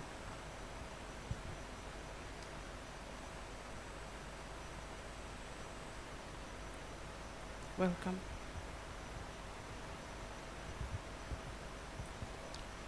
Ladies and gentlemen, all protocol observed, good morning. My name is Uling Peter from Waterlink. Today I'm excited to share with you our innovative and a new idea, and hope that you will be compelled to be part of it as the investors. One Sunday morning, as I was washing my clothes in Juba, water got done from our tank. So the only solution and the viable thing to do was to go and try and look for a water tank so that they can refill my tank, my water tank. To my disappointment, it was a Sunday and the water tanks sometimes do not work on those days. So because of this, the access to water in South Sudan is heavily reliant on the hope of seeing a water truck passing by your house and you wave it down to come and fill your water. So us at WaterLink, we came up with an innovative solution which leverages technology and innovation for sustainability through creating a mobile application which links users to water tank drivers. We also use the Internet of Things, as our team has come up with a sensor that helps to detect your water levels, and this sensor helps you to ensure that you have uninterrupted water supply, as it will automatically order for you water when the levels are down. We have also incorporated users who do not have access to smartphones and internet by providing a toll-free number through which they can be able to access our service from our service centers. Our major target for this application is, our major target and the groups for this application are households, hotels, apartments, corporations, and government agencies. The market size of the total available market for our product is at about 95%, and the serviceable available market size are around 40% within Juba. According to the statistics done by South Sudan Center for Policy and the South Sudan Strategic Center for Policy, they did a sample within the three residential blocks within Juba, which are Kator, Juba Town, and Muniki. Of this sample, they went and asked individuals in these households, of which they came to the results of the study found out that 95% of these individuals are heavily reliant on water tank service as their main source of water supply. So at WaterLink, we are planning to also incorporate with a piped water system which is being done within Juba through our innovators, because we have come up with a sensor that can be integrated into the pipes, and the pipes will be able to detect points of leakages and disruptions in water flow. We also try to bring on board all the water tank drivers, be it foreign or South Sudanese, so that they can be able to use our system. Our business model for our application is through, we are going to charge a subscription fee for the water tank drivers to be able to access our customers. We shall also have our trucks, and from our trucks we shall get direct sales margin from the water we shall be selling. We shall also introduce a membership model to our premium customers who will be using our sensors so that they can be having uninterrupted water supply. The impact of our solution our application actually has a very great impact in South Sudan. First of all, it will reduce the price of domestic water. How is this? Because most of the water tanks, they price their water according to the current market price of petrol, because they've been moving aimlessly. But through our system, we shall cut out aimless movement of water trucks, as the customer orders the water tank and the water tank comes directly to you. This also helps to cut in our carbon emissions, as we help to reach net zero by lowering the aimless driving of water tanks. This is our team at WaterLink that have come up with this idea, and as far as we are right now. So the point of my presentation today is to ask the investors and those who would be willing to invest in our product by helping us raise $100,000 US. Where will this money be put into? This money is going to be put into the further development of our sensors as we are still at the prototype stage and mass production of the sensors. We also plan to launch our company, and we also plan to bring on board other youth who have nothing to do, and we will give them job opportunity through our application. We're also looking for collaboration with the City Council, Ministry of Water, and also with the National Water Authority. Thank you very much.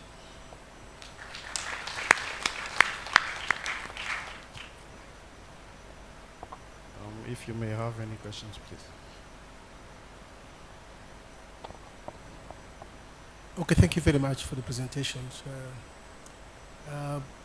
It's really innovative solution that you came with, but there's some few gaps that we need really to see into it. That yes, you say that these sensors would resolve the issue of us, we don't have water, and then the link with the water tanks that you have delivery. But the question here is, when you look into design, which means now you didn't go into details that where you put the sensors, because basically I have to put the sensors in my water tank at home, and then this sensor has to be linked somewhere with another sensor in another place, so that when you look into the application, you do it seamlessly. But you have the question here of, because basically the issue is, for me as at home, there are other ways of resolving it, whether I know there's water or there's not. Very simple. In my tank, using physics, you put an empty small plastic with a little water. Then when the water is full, it goes down.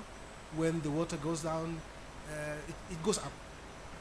My question here is, because you have not seen a demonstration of what really you did, so that at least I can see more details about it. Okay. And then secondly, I'm coming to it. Secondly, the price itself. There's nothing linked to the price, because me as a consumer, I need to know when I'm going to pay for this person coming to me. You say that at the end of the day, you don't want this person to link, to move around. But basically, the whole idea is that the guy is coming, he knows very well from the prices he has, coming to Qatar, he'll pay this, to Atlabaris pay this. So how are we going to reduce this price? Because this is the thing here about the pricing. Okay. To address your first question about the sensor, that's why in the business model we say that we shall provide the sensors free of charge to our premium customers.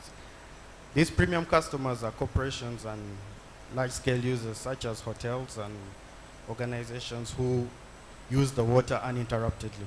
So our sensor uses sound waves to detect the level of water. It sends a sound wave, then it receives the wave, and it can detect the levels of the tank.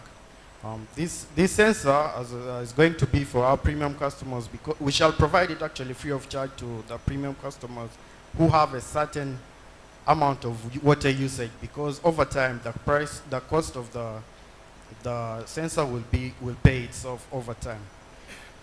Then you asked about how are we going to determine the price of our water supply. Well, the price, we are going to use initially our own trucks, which are going to be in certain locations. They will have certain stations near that filling points. So once an order has been placed, using the Google API, it will do a calculation about your distance and the traffic in the road in your distance. Then it will bring out a price. But that price is going to be, we are going to strive to make it lower than the normal trucks that use that have a price that they just agree upon as the community of water trucks, which doesn't make sense. Thank you. Thank you so much for your presentation. I just have a question. Let's say I'm in Munoki and I've ordered for the water, and then maybe due to unforeseen circumstances, it delays maybe for an hour. And in the meantime, another truck passes by, I buy the water. So how are you going to curb that? Because I will not pay you for maybe delays in supply. Well, that's an actual concern. As I said earlier on, we are going to have points where we shall have the trucks that will be waiting at certain locations. For example, at Muniki will have a station where a certain number of water trucks are there, and once a person from Muniki makes an order, they are easily alerted. And also the third person, there will be the third persons who are using our application, the drivers, around Muniki, they will choose the closest next to you, and the closest next to you will be able to come and provide you the water.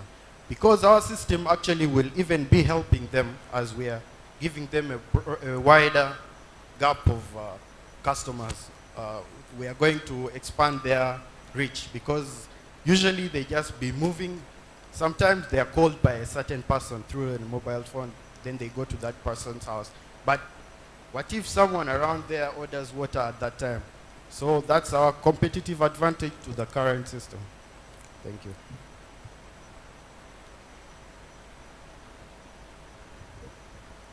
Thank you, Oli. Mine is a comment. I think all the question I wanted to ask has been asked by the other members. I think your systems is a typical of the innovations. Innovations is driven by needs. This system, if presented outside South Sudan, people will not make sense of it. Only people who live in Juba, and really in South Sudan, where there is real access to pipe water, that will make sense of it. I see that you have identified the gaps in business case, and you have proposed an idea to solve it.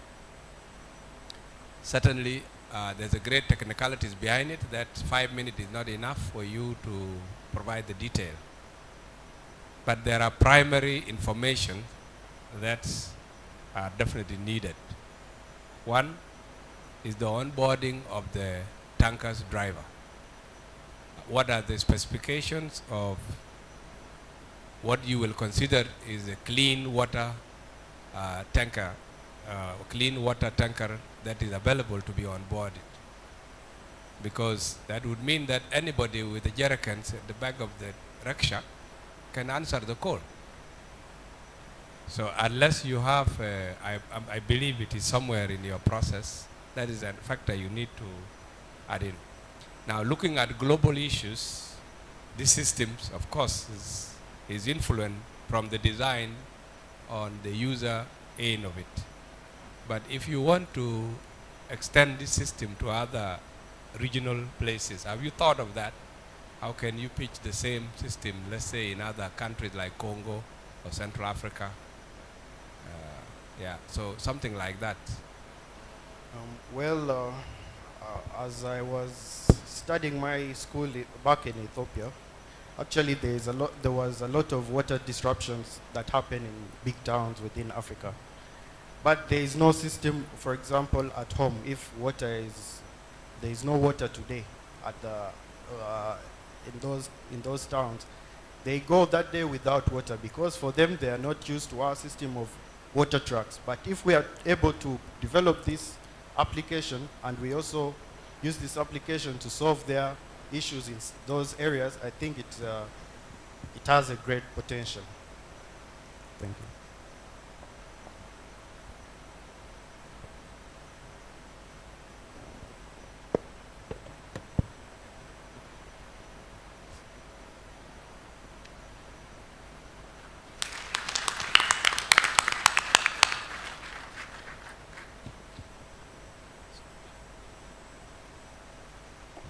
Thank you, Waterlink. Risk takers, could you please make way? Yeah, the only female-led group. So please clap for her at least. It's Women's Month. Let's clap. Encourage her.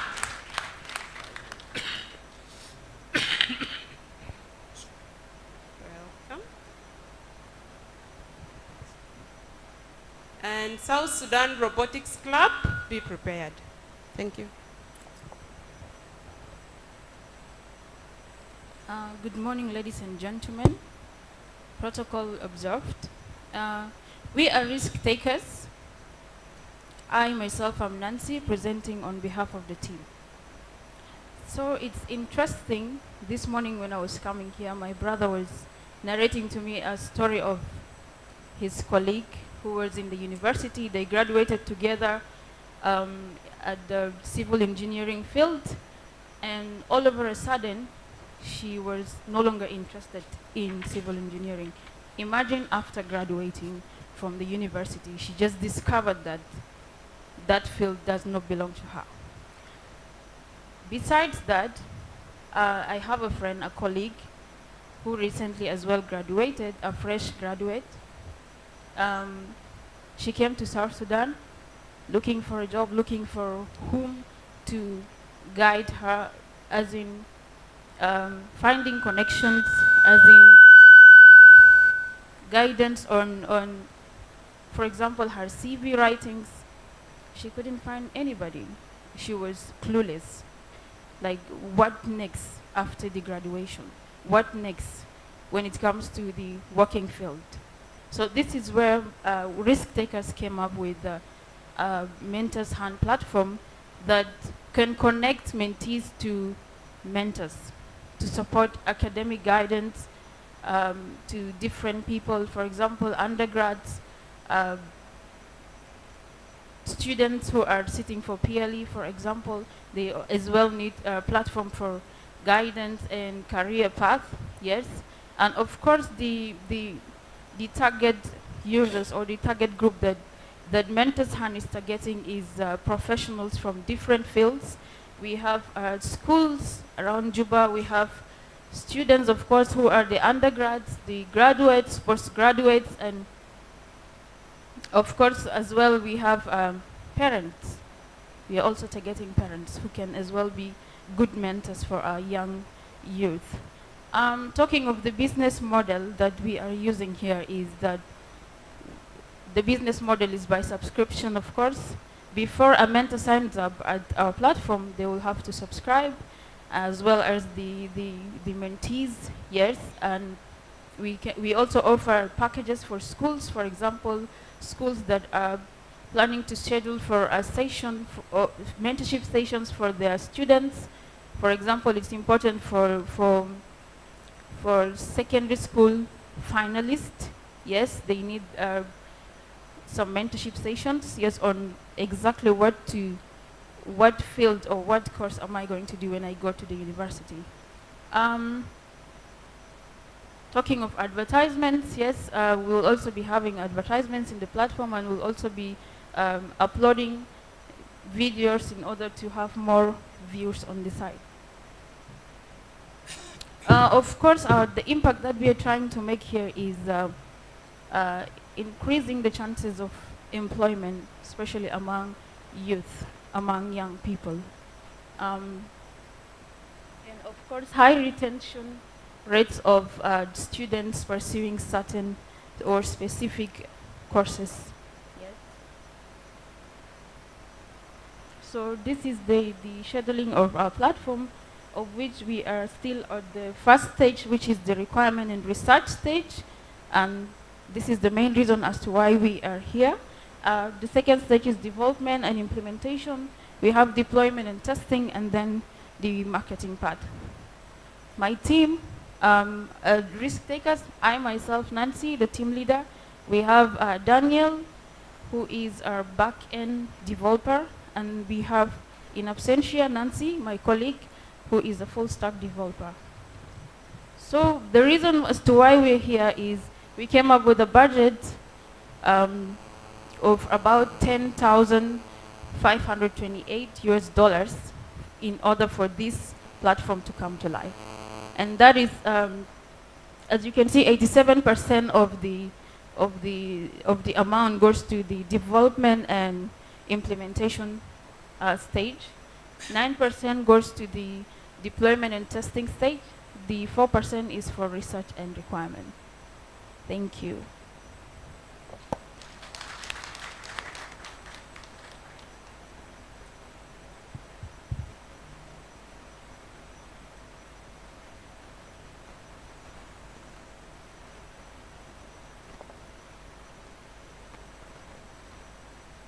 questions from the judges, or you're okay? You're satisfied with her presentation? Yes. DG, welcome. Yeah. Thank you. I think the concept is very good. I was trying to listen out how you, because you said the system is by subscriptions. Now, put yourself in the shoes of the friends you described earlier that left the universities and they have no idea. Can you imagine that the first thing they need is to get some money to subscribe to something? Would that really be, is it some common practice for most young people who just left school? I thought often they want to get a connected smartphone to remain in contact with their friends. Do you have any other option of rallying people to identify that this product is available for them?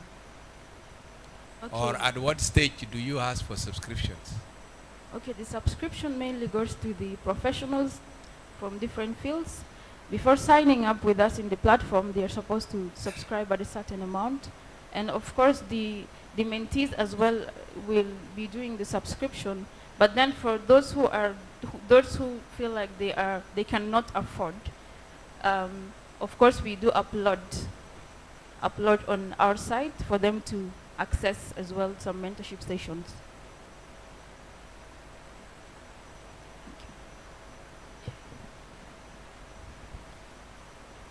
Thank you very much.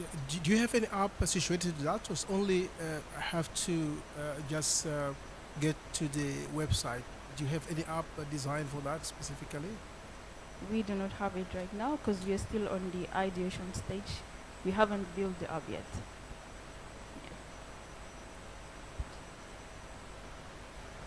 And what kind of boarding of mentors have you planned? Like, do you have some streams which has been already pre-decided? Like some kind of trials was done? Can you repeat the question again? Like from the mentors and mentee, you said you have a section.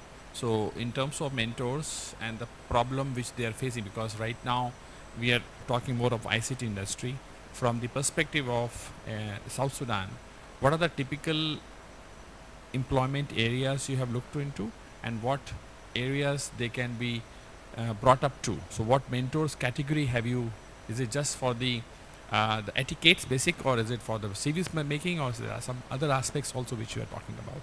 No, for the mentees, they will select their mentors based on their interest.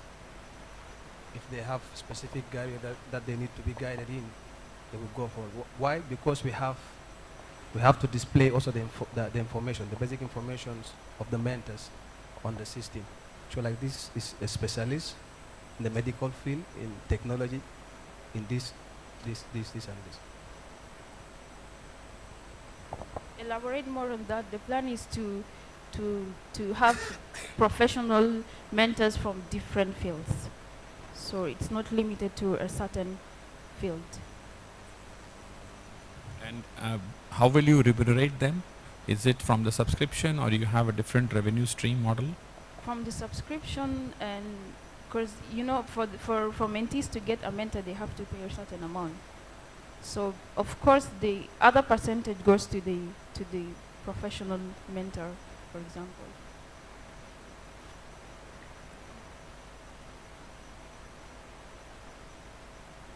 Any more questions from the judges? So I can say, risk takers, you're free to leave the stage. Thank you very much for your presentation. I hand the mic over to Sarah to tell us what's next on the program. Then we come back for our next presentations. Thank you. We will have to go for a 30-minute tea break so that we can re-energize and then get prepared to come back to listen to the next presentations. So 30 minutes strictly. The program is going to be streamed on NCA's website. On the outside and on the screen, there will be a QR code so you can scan and later on get to access everything that has been streamed from the program here. Now let's go for a break and then return after 30 minutes so that we can continue with the presentations. Thank you.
visions, your goals, what it is all about. Okay.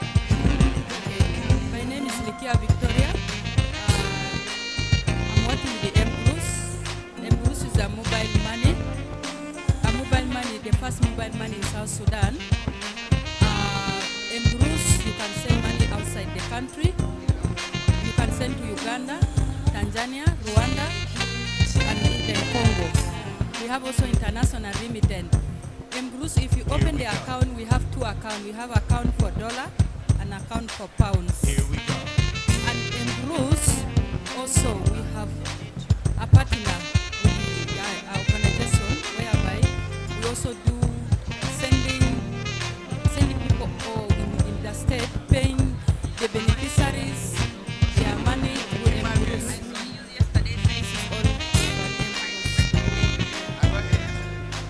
So can you tell me what are your growth metrics in the next 5 to 10 years? Like Bruce, we are hoping we need to be a best mobile money in South Sudan. As you know, MTN also is the best in Uganda.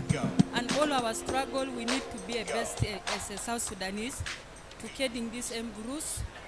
To also, like we also created a youths to have a position.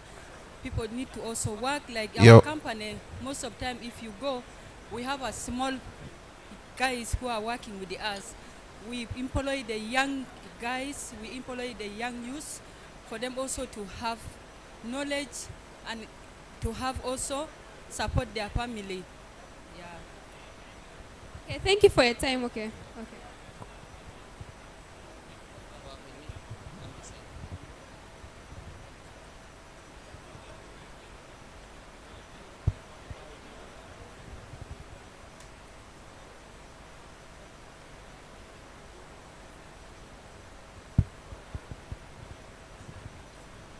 Excuse me if you don't mind. Sorry for interrupting. I can see you're having a meal. Well, I'm Asindwa Shiblibili. I'm a correspondent, and can you please introduce yourself?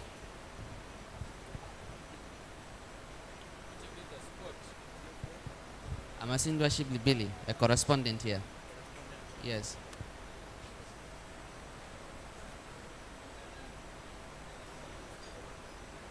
I was like, can you please introduce yourself first? My name is Dennis Lejubo. I am the brands and communication.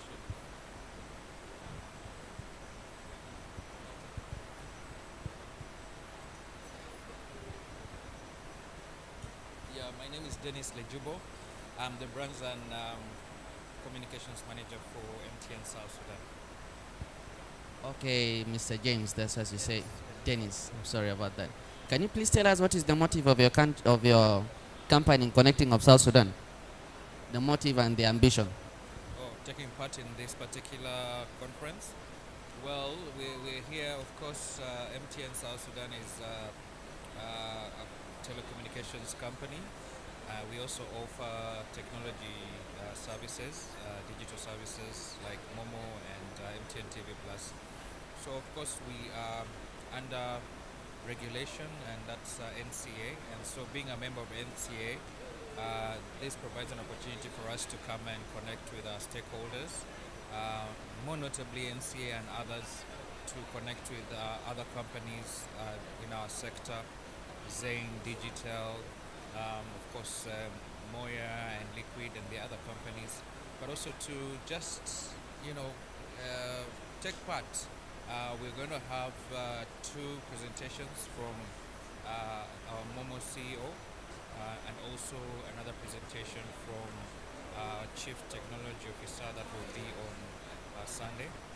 So we are here to take part and to say that we are involved in all the activities that NCA is driving to ultimately, of course, drive connectivity in South Sudan.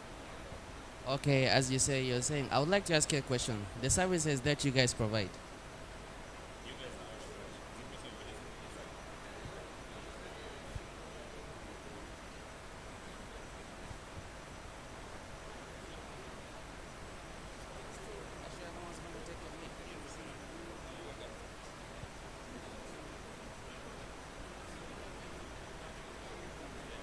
Okay, I was like, out of all the services that you guys you offer, do you think they are 100% sufficient? The services that you offer? Of course they are. They are sufficient. When you talk about connectivity, we have over 2.6 million subscribers. So that's voice, that's data. When you talk about Momo, we are looking at over 1 million registered and about 300,000 active. So yes, the services are sufficient, and right now we've just onboarded MTN TV Plus with over 300,000 subscribers. The heart of MTN is to drive inclusivity, which is financial inclusivity, digital inclusivity, and of course connectivity. We are connecting South Sudan. We have over 270,000 sites. So yes, we are at the heart of making sure that we achieve our ambition, and our ambition is pretty much, driving connectivity. We believe that everyone deserves the benefits of a modern connected life, and our vision is to basically lead digital solutions for Africa's progress. So at the heart of that is network, ensuring that all South Sudanese are connected. The other one is building platforms that drive digital inclusion like Momo, Ayoba, and we are also ensuring that we participate in the economic, social, and governance. So ESG is at the core, ensuring that we limit the emission of carbon, and also portfolio transformation, ensuring that our business is effective. Yeah. Okay, that was long. So, according from the scale of 1 to 10, can you tell me how sufficient your company is and what are the kind of challenges you face? A scale of 1 to 10, I think MTN is the #1 telecommunications company, so that would be 9 out of 10. Challenges we are facing, of course, we have to work towards connecting South Sudan fully. There are some areas that are not connected, so that's our ambition, to ensure that no one is left behind. Like I've told you, our ambition is an ambition statement is that everyone deserves the benefits of a modern connected life. So there are areas that are connected and there are areas that are not. So our goal and objective is to ensure that everyone in South Sudan is connected. Okay, that is all I wanted to know, so thank you. Thank you so much. Thank you.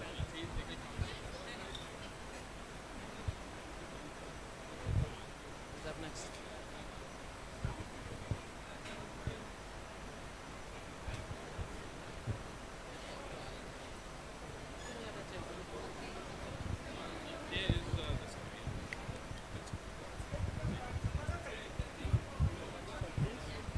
I'm here, he's there. Yeah. So you can actually join the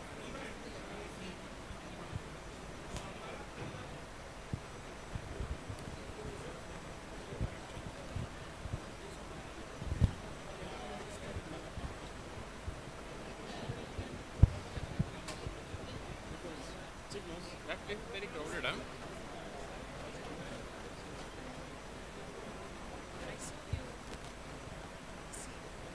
Yeah, you must have. That was in LinkedIn? I think it was there. This was one of the media news or something you might have seen. Strange.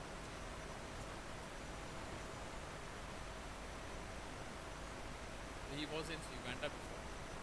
He was a CTIO there. He's also excited. Where is Mr. Champ these days?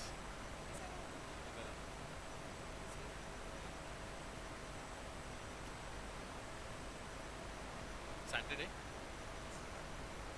Saturday I'm also going to be.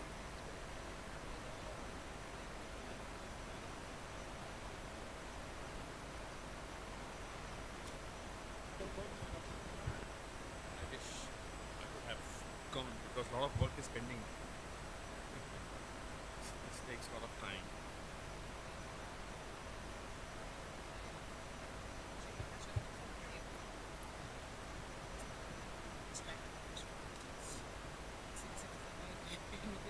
And actually, first time you met. Oh.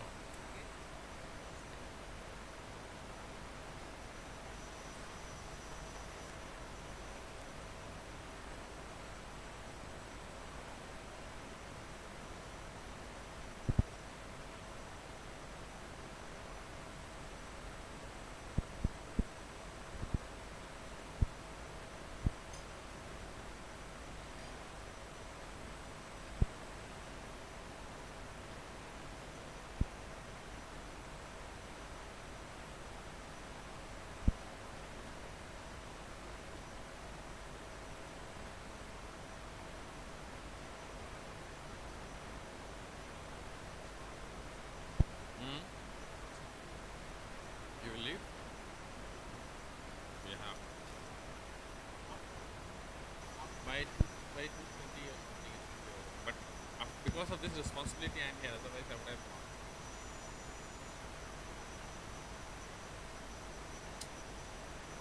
Just because of the skill time. PP was around, a lot of things is there.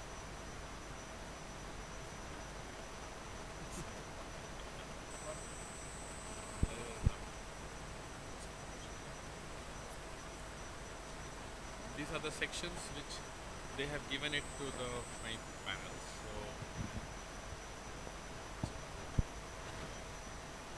hello.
Ladies and gentlemen, because we are time bad, we've already given everybody 30 minutes for the break.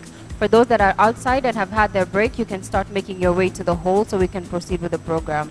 Our break time is over. If you're outside and you're hearing my voice, please come back on the inside so we can proceed with the program.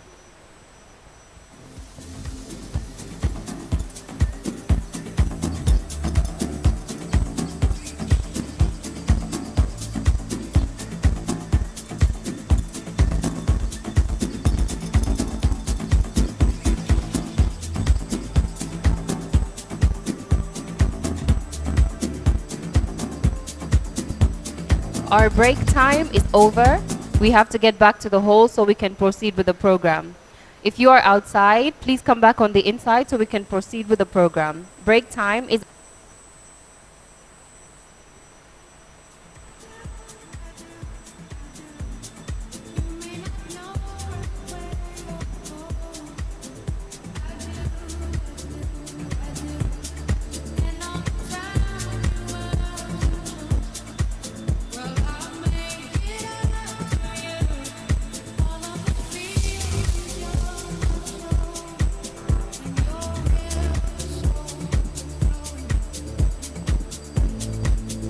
We are back again and we're doing the correspondence here. As I said, I'm not alone. I am joined by two lovely correspondents as well.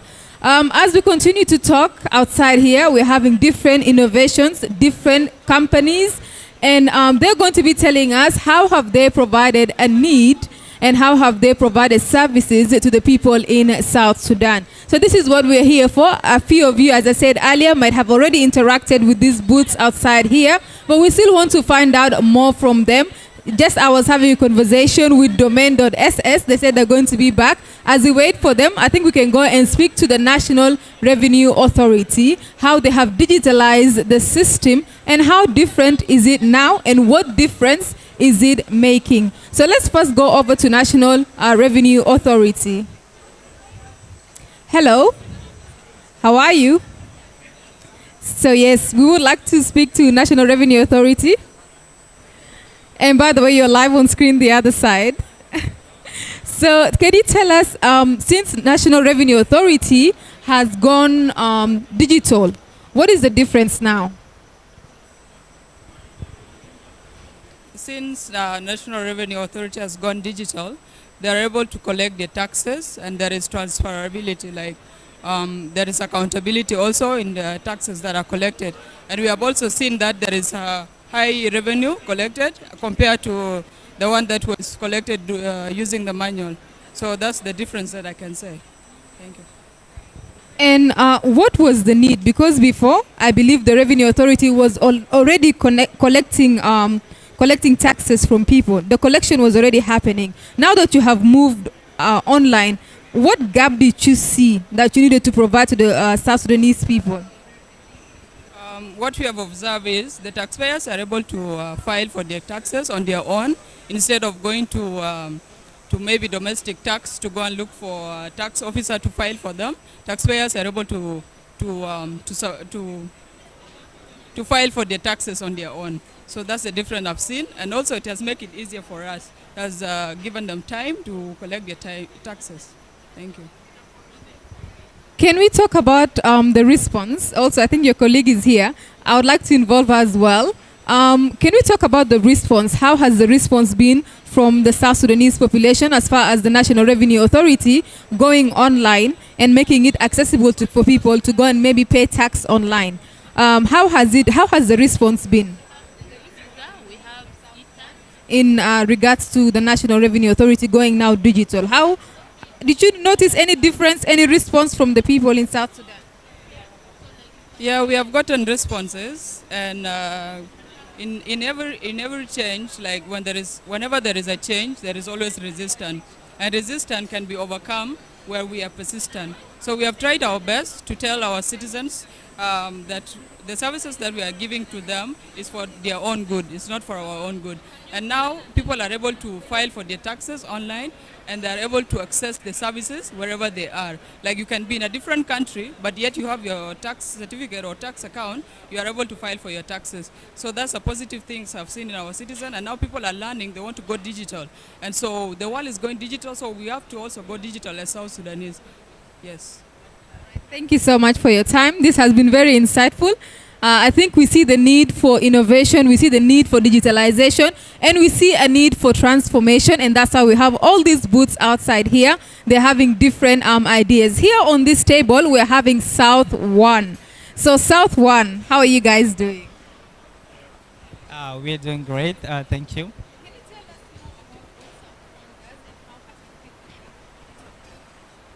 South One, we basically provide TV services, which is mainly we focus on the local channels as well, the sports channels and this kind of stuff.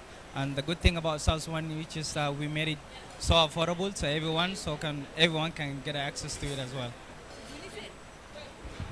When you say everyone can get access to South One, how is that?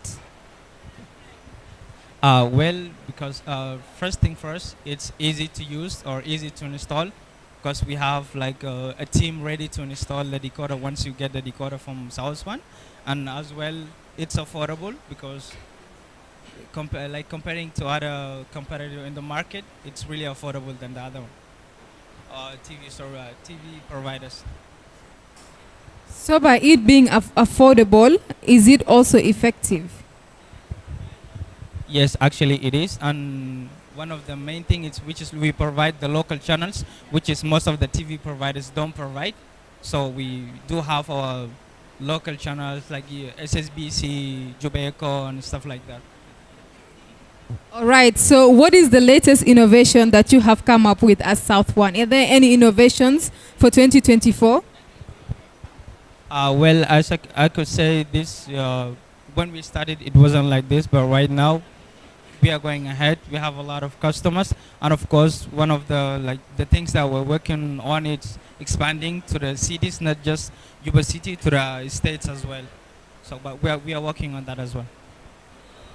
Well, so they're going to be having more reach. As I mentioned earlier, that I have also other correspondents with me.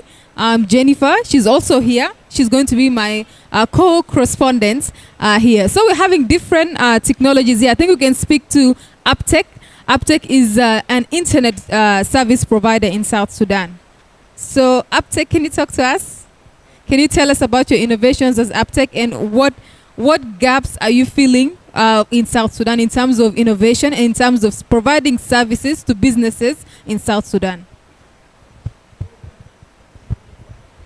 Hello. Good afternoon. This is Saiful Islam Khan, Deputy General Manager IPTech. IPTech is the largest ISP in the South Sudan. We are providing fiber optic and wireless and other BSAT connectivity remote area. And we are also IPTech solution software and others, IP phone, different type of solution we have, and increasing our customer day by day. Thank you. This program is a wonderful program, and we are happy and enjoying this program and learning many things. Thank you. All right, thank you so much, Aptech. And with that being said, let me hand over to one of my colleagues here. Is there any booth, one of these companies that you would like to talk to maybe? Okay, we're here in the first launching of the 4th town hall. Let's take a look at one of the companies and get to know about them.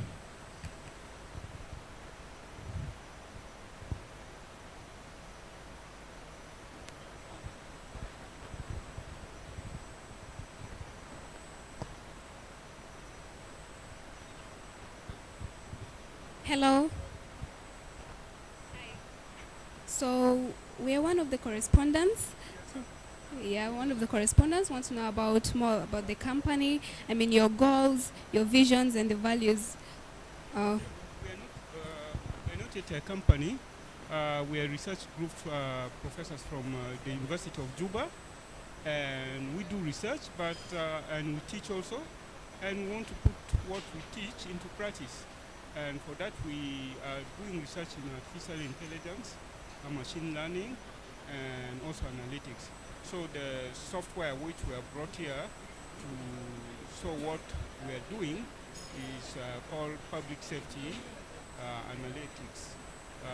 So the software will help the law enforcement agencies to help prevent crime, and if they do happen, how to report them, analyze them, and eventually those who commit them to be apprehended. And with this software, we hope it will help the law enforcement agency to have help in crime rate mitigation. In other words, South Sudan to be safer and Juba to be safer. That's what we do. And this is what we have come here to present, which we will be in the next 1 hour or so. So with me, my colleague is Matiang, Matiang, and my name is Caesar Oniko Edward. We have 2 other professors with us, but they are not here today, but we are a team of 4. Okay, thank you very much. So can I know about if there are any technological constraints you have? Constraint, probably what we have is hardware requirements, which eventually comes to buying them, which comes to money. But in terms of the development of the software and so on, we don't see constraint because we use the best in class open source software development tools, and most of the libraries and so on which we use are free in essence. So the technological constraint which may have impact on us hardware which we need to acquire to help us do our work. Okay, thank you for your time. This was the team that helps in mitigating crime rate in South Sudan and also digitalization. Maybe we can go to another company or another stakeholder to get more about. Well, to remind you,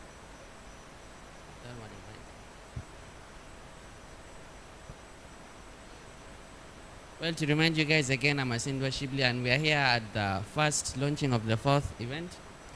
Actually, I have a table in mind that I've had for the past 2 minutes, so do you mind if we can have a walk along to it?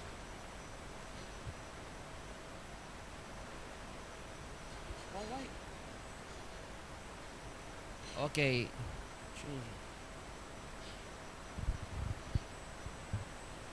Excuse me, do you mind if we can have a word of 2?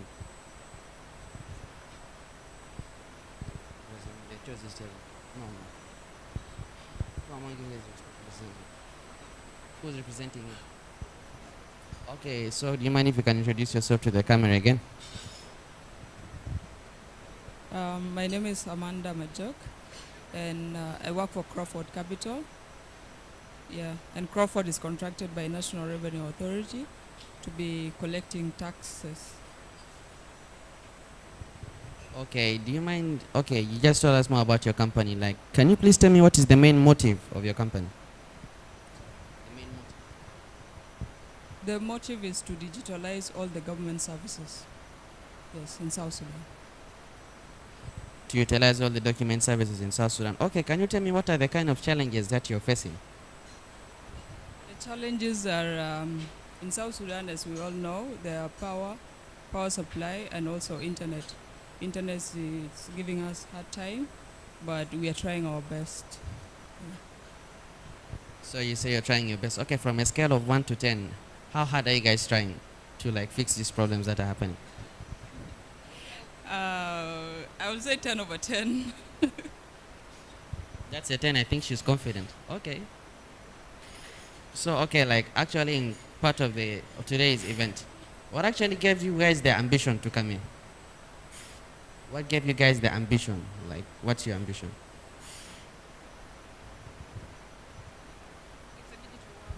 Right now it's a digital world. Now we are part of the East African community. All our neighbors, they've all gone digital. Why would we be left behind? So right now with what we do, we have like better service delivery, there's accountability, like it's making work easier for them. So yeah, that's our motivation. Okay, I would like to thank you for giving me your time.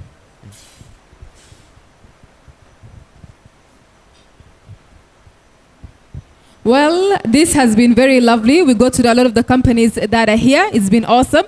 Now I'd like to give it back to my colleague as your correspondent today. Back to you, Sarah Touch. Welcome back from the break. Thank you so much, Kafuki Jada, for the correspondence being done on the outside. Ladies and gentlemen, do not hesitate to pass by. Connecting South Sudan Live, and Kafuki Jada will be taking us through that with her team. And now, as we proceed with the agendas of the program, we had a presentation that was previously being done, and now we will continue with the rest of the presentations with the judges. Thank you so much. Yine Yankee, you're highly welcome. Thank you, Sarah. So we still have 5 more presentations, 4 physical, 1 online. And without wasting time, I want to welcome the next group on board, which is the South Sudan Robotics Club, to come and give us their presentation. Wait, are our judges in?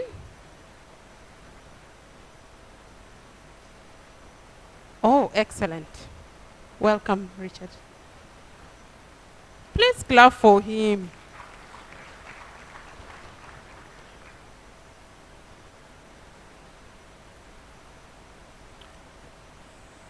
May the protocols be observed. Good afternoon, ladies and gentlemen. My name is Richard Ringquach. I'm representing South Sudan Robotic Club. Just to go to the point, South Sudan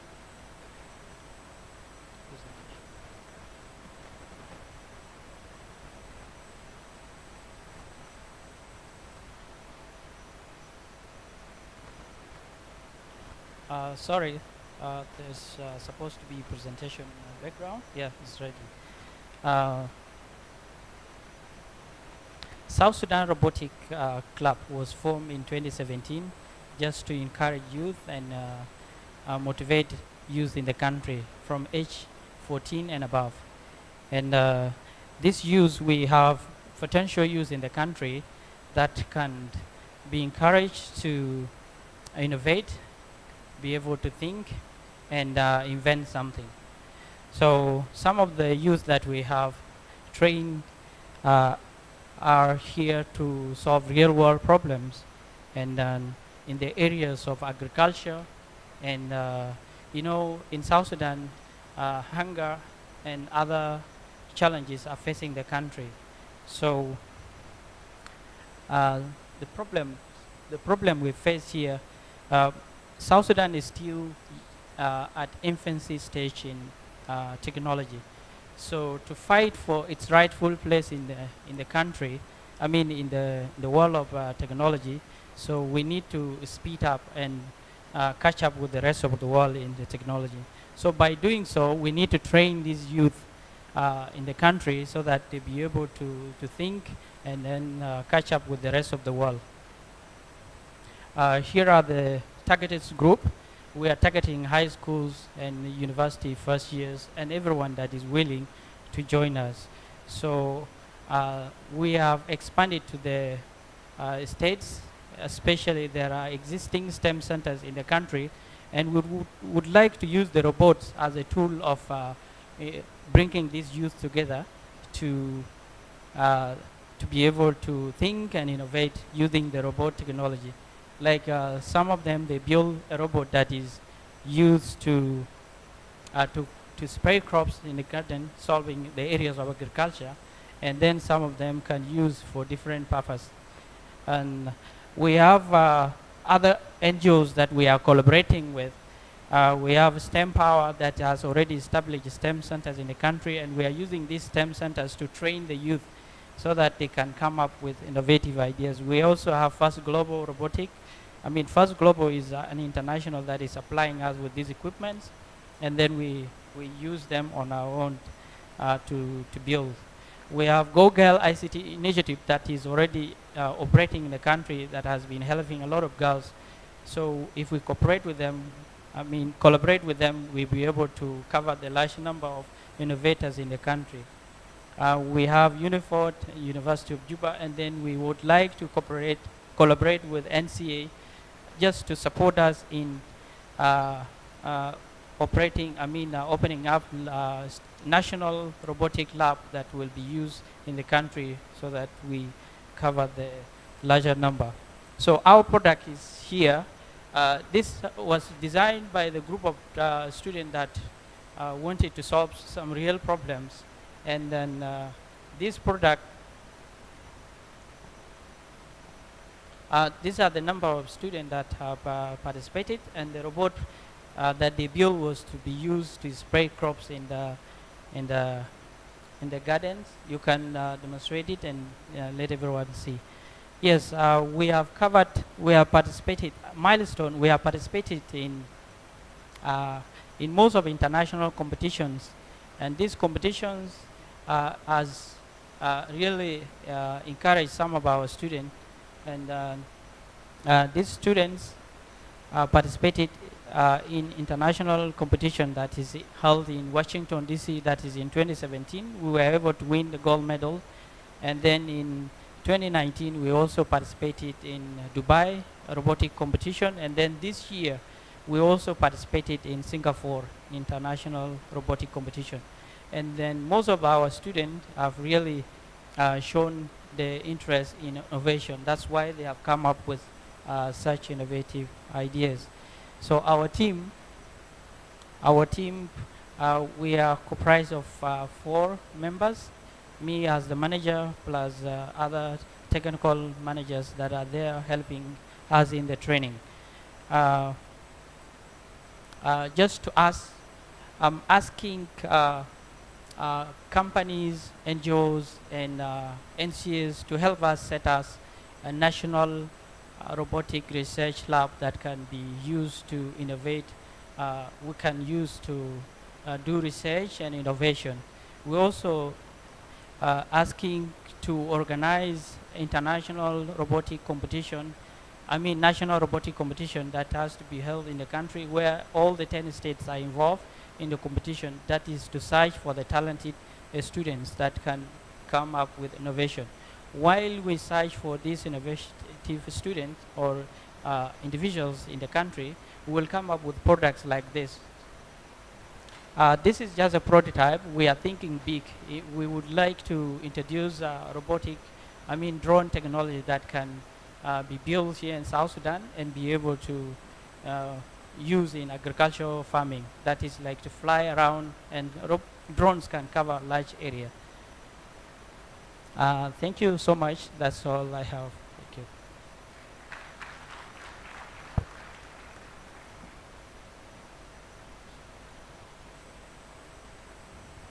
Any questions from the judges?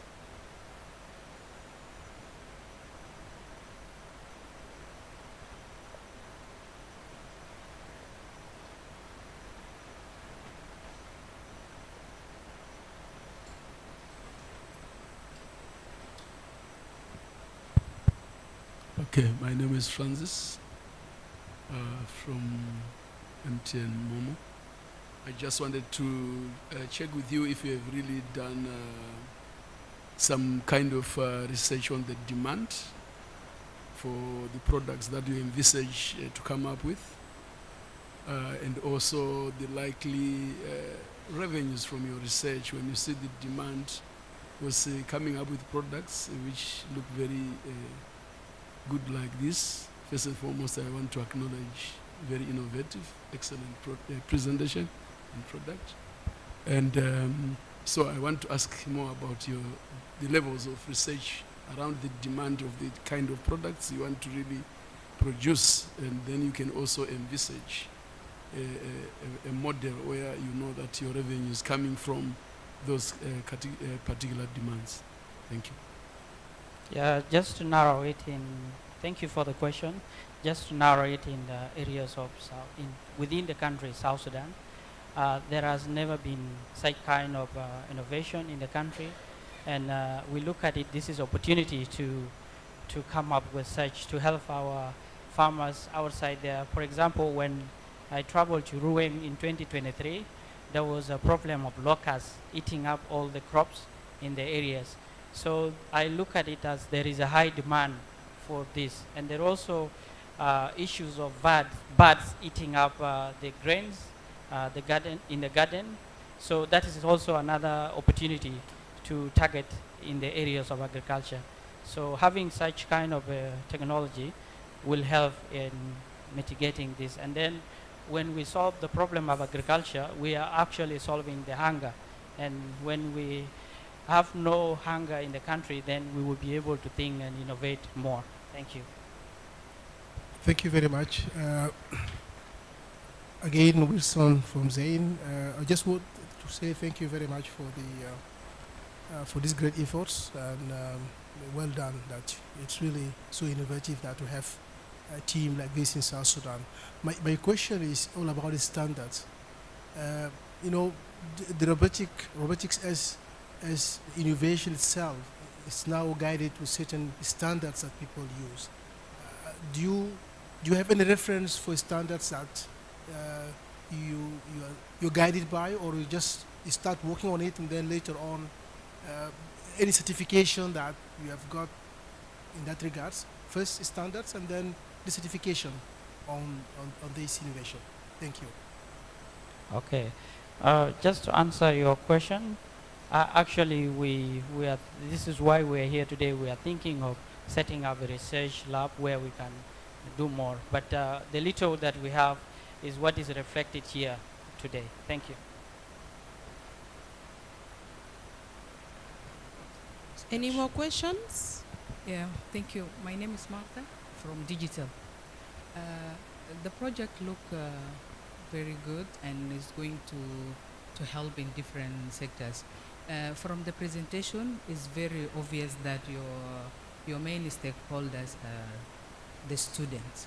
So in terms of students, did you thought of creating a robot that can help girls or boys with disability to have some robot, maybe to help them in terms of writing on their behalf? Not yet, but we have girls included in this competition. Just in previous competition, we have 3 girls and 2 boys, and 2 are here. So coming up with these ideas of innovating to solve some kids or those who have disabilities, I think in future this is where we are going. And that's why I call for a national robotic lab, research lab, where we can be looking around things that we face and then come up with a solution.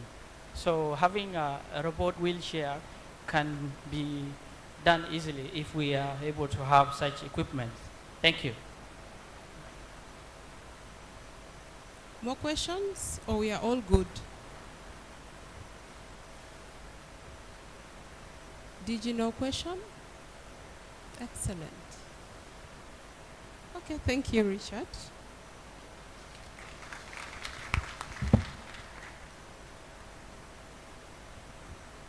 So I think I straight away move to my next group. Let me check.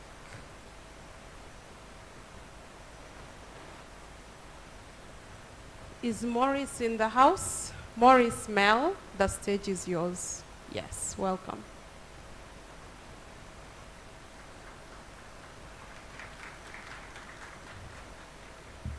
Today you're really very smart, eh?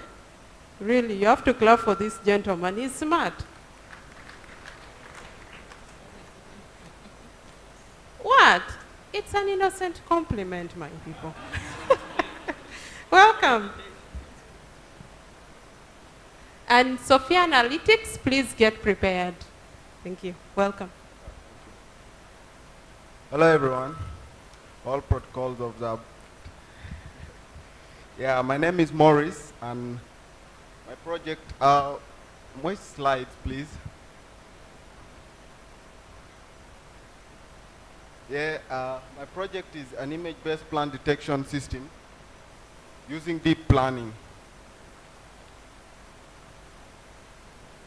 Yeah, image-based plant using deep planning. My project, I intend to use machine learning and deep learning to solve some agricultural problems. So what agricultural problems exactly are those? So firstly is prevalence of crop diseases that we experience, and then the lack of experts to deal with these things. Human factor as well is an issue when it comes to that, because we as humans, we're not as accurate as machines, I'd say. And then poor yield quality as well, and farm resource misuse that comes with the hassle that comes with pouring pesticides and all these things into crops. So the solutions I offer, solutions involve image detection systems using these algorithms that can be able to identify the crop disease and state what disease it's identifying. And as well as precision agriculture coming into play, where there is accuracy in what we're finding. So for every crop would be finding the disease, it would be as accurate, not maybe not compared to what the experts might find. So there's also data-driven insights that come with it. The data-driven insights that come with it as well. So what impacts do I make?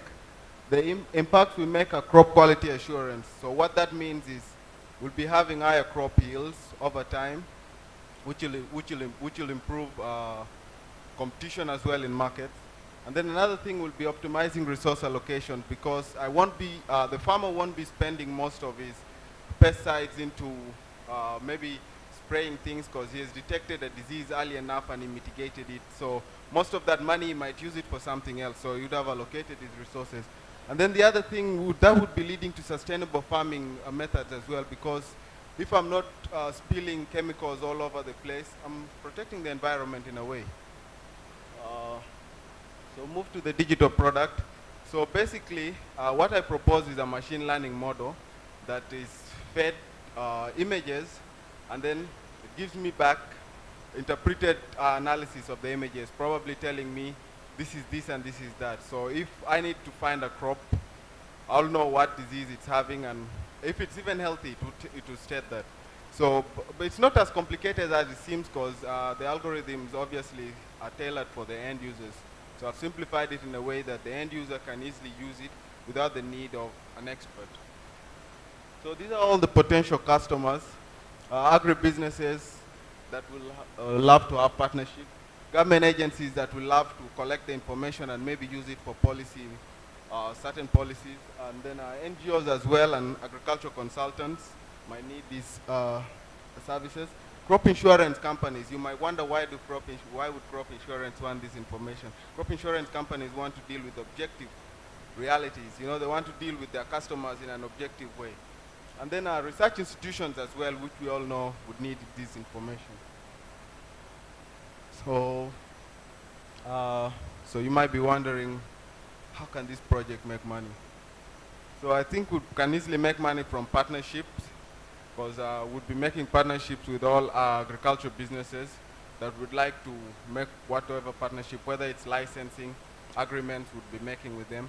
And then we also aim to make pilot projects with farmers. So by the end of these pilot projects, what's going to happen, if our machine learning algorithms are effective and giving us perfect results, the farmer would likely return. So this time when he returns, what we're going to do is we're going to charge him per outcome, because this time it's not for free. So that's how we're going to do it. And then I'll be monetizing the data as well. Follow up privacy guidelines, and then I can monetize the data by selling it to government institutions that need to use them, or even newspaper companies that want to pour out market insights. So my growth strategy is aimed at expanding the target market first. We're wanting to not just be within South Sudan, but get regional. Let me be able to apply this in farms in Uganda, in Tanzania, wherever we could find. And also enhancing our product features, probably having better camera systems. With the digital divide also getting better these days, I would not be the one going to the farm, but this time the farmer would be sending me his images, and I'll analyze them in the urban area and then maybe resend them to him with the results. And also would like to be providing training to people so that they can get familiar with how complicated things, they wouldn't say complicated, machine learning is. Yes. So all these would lead to, all this can be possible if we fund it to cover up most of these things. The pilot projects is my main aim mostly with the funding I might receive, because that's the target where we can really come back with feedback. What can these machine learning algorithms really provide? And then the rest all will be done with the funding. Thank you very much.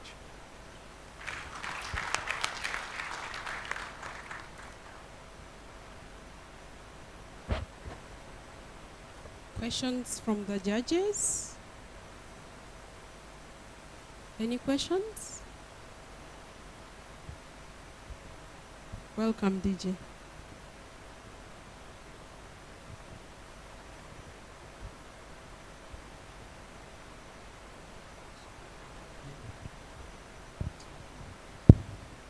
Thank you. I think that was a very good presentation that I think it was almost sending me to sleep also, because it's full with a lot of jargons.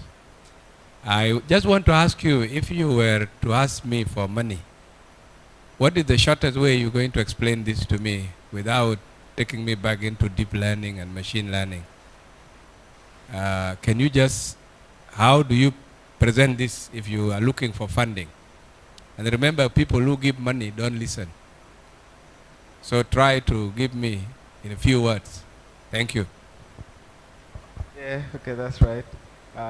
So basically, if I was asking you, I'll tell you the impact that my idea, my project could make to the community, obviously. And how directly will the funding be used? So what I'll say is, I'll use this funding to work out the pilot projects, because working out a pilot project like going to an urban area or to a farmland might be a little bit costly, and the whole program needs to be set up in a way that I'll have to have other experts that might help me review if my analysis is actually right. So all that might come with the costs. So that's basically what I would first state.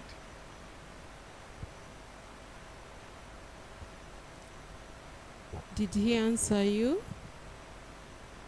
Yes, I think he answered me. What I wanted to say is that this is a highly complex concept. There are so many stakeholders involved.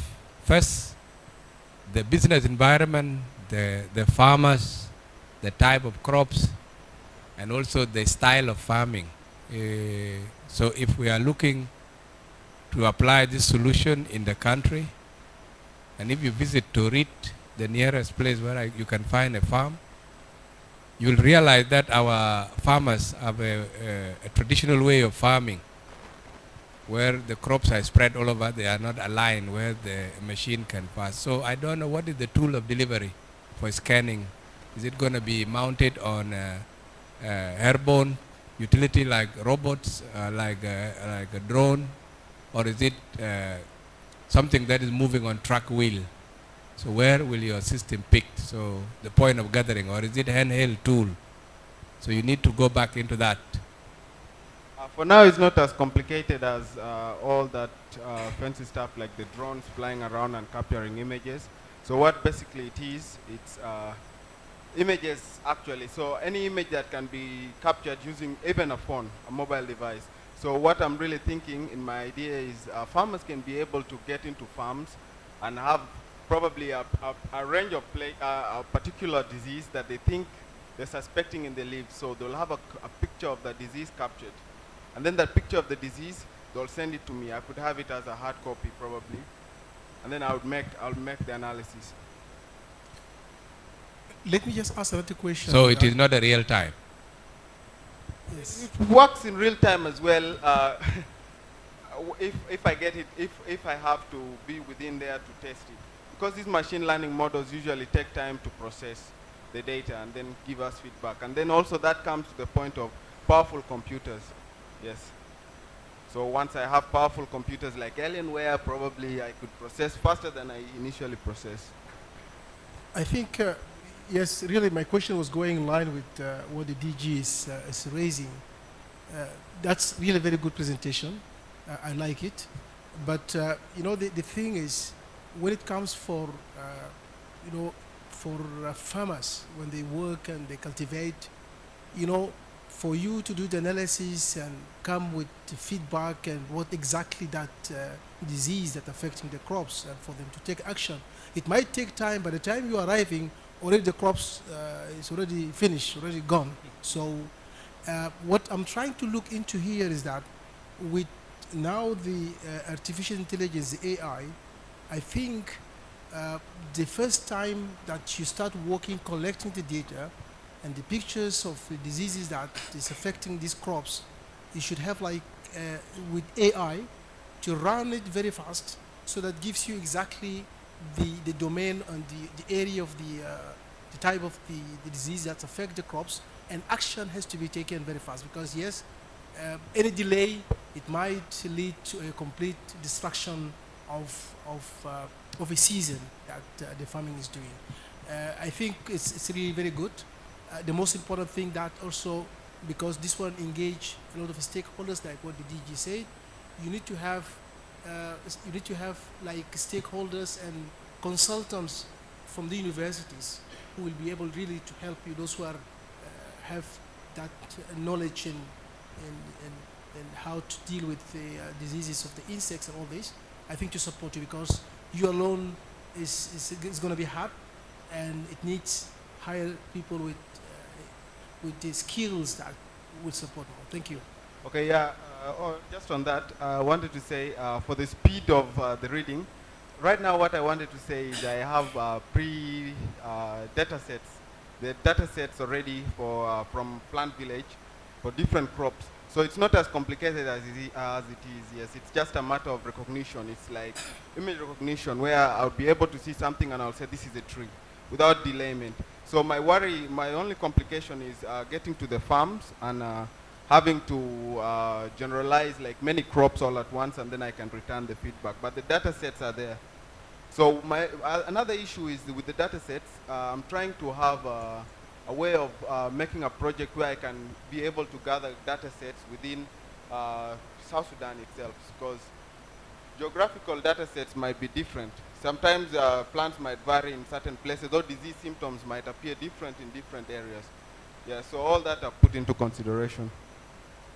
Okay, my question goes regarding the data collection itself. You have mentioned one of the tools that you may use currently is farmers to maybe take the picture through their mobile and send to you. Looking at South Sudan, our farmers are, most of them in the rural area, where some of those areas don't even have network, and even those who have network, some farmers are not educated or are not using smartphones.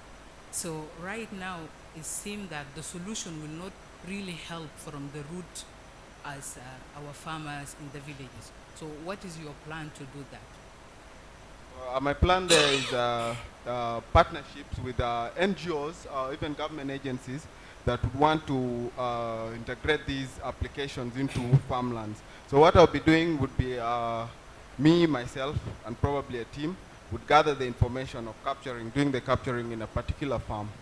So then we would return the feedback through a partnership with an NGO or government agency. I don't know if that answers your question. Yeah, but there's some individuals who are not even connected maybe to the government or not even connected to NGOs. Some people, they do farming within the land of the house where they're staying, Yes. maybe it will be difficult to reach them. And they are the people I consider that are really in need to grow crops and all these Okay, things. so I think that's a marketing problem. Me not being able to reach to the farmer in a particular place. So that one would be handled by probably marketing campaigns that might help me get more light, gain light to rural farmers and people that may not find my services.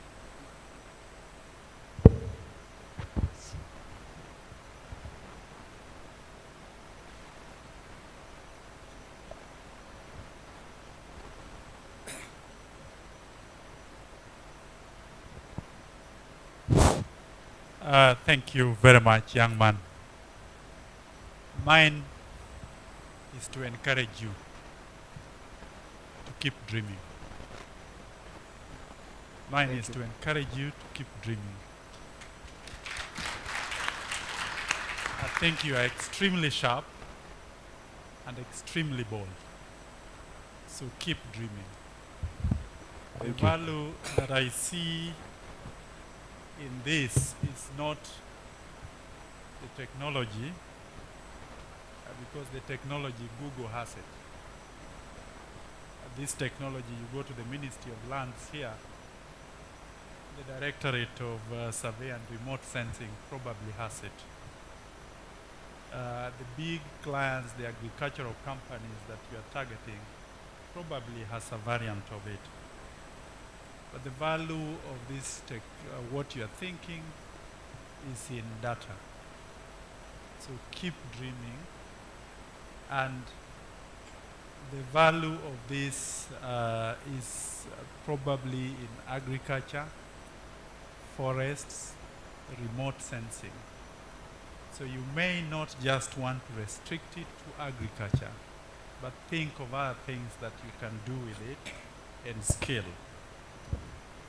It is big. The potential of it is probably bigger than all of us here. And so you'll need to knock a lot of doors and perhaps agree to be a small part of a big thing. Knock the doors of the Ministry of Agriculture, knock the doors of the Ministry of Forests, knock the doors of technology companies in terms of the value that the data that you generate can be monetized. Thank you very much. Thank you. Can I just add something? I am also doing flood susceptibility mappings. So it's a project that is still underway, so that's why I don't have to bring it here. But that's part of the stuff we're doing. I know the tremendous benefits data science has. So I'm trying to apply it always.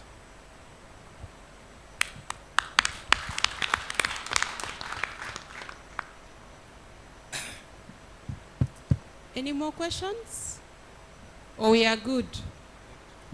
Excellent. Thank you, Morris. Yes, you can make your way. Sophia Analytics, could you please make your way to the stage as PLC Results App prepares to be the next. These are educators, so please, you're welcome. Thank you.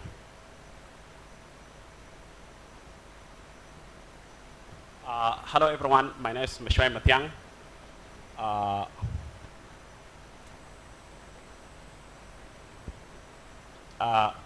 the protocol observed as was required. So basically, we are from Sophia Analytics. And what we are doing, we are researchers from University of Juba. Most of us are lecturers. Few of us, we are four. Two of us are doctors, and me and my colleague are lecturers at the School of Computing.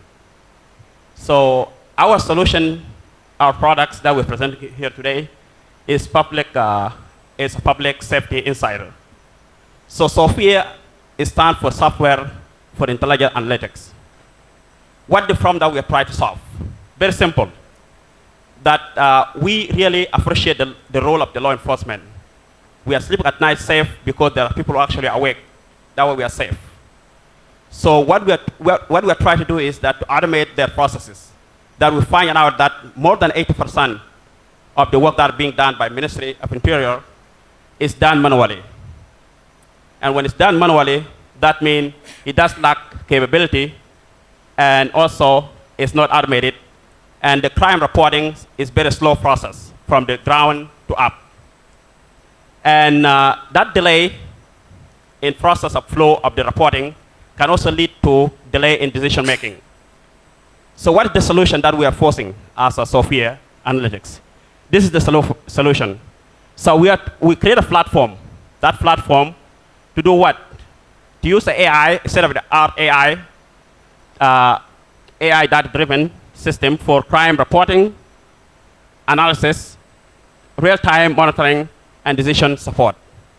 That means at all channels from the ground up, everything will be in the way that they will use technology to make the work easy. And we know that it's being used in other places. We are not the first one, but we are moving toward that one. As the NCA general was saying last time, that we must move toward e-governing. So it's not all one institution. It has to be a policy of the government that all of us must move toward. So we're moving even with our law enforcement toward that AI. What is the target market? Well, our solution is target law enforcement to automate their work, their process from crime reporting all the way to decision making. Also, we are targeting individual. Technically, as even other, when the people are based in South Sudan, sometimes they're advisory that allowing them, telling them that you have to be careful.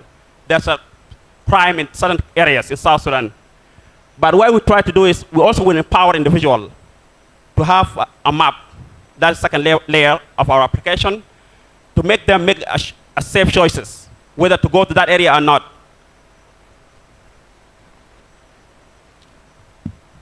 Business model is two things.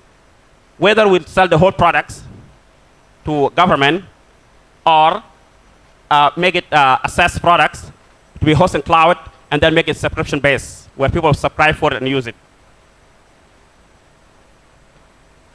Competitive landscape. Well, our prices will be competitive.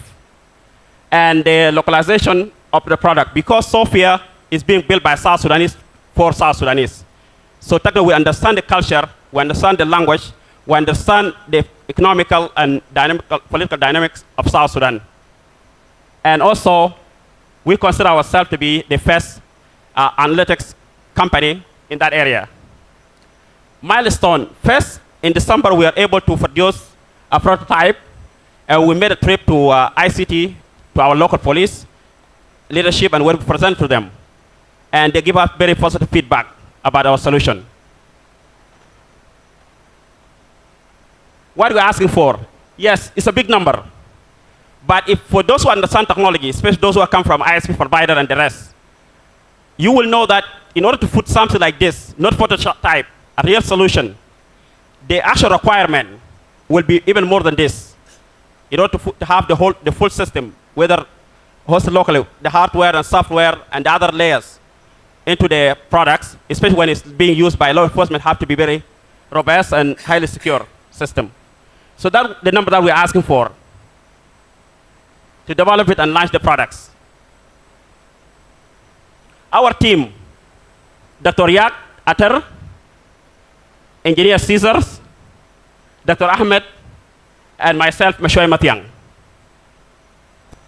These are the areas that we work on it: analytics, management, teleconsulting, cybersecurity, risk management, public safety insight, and software development. Thanks so much.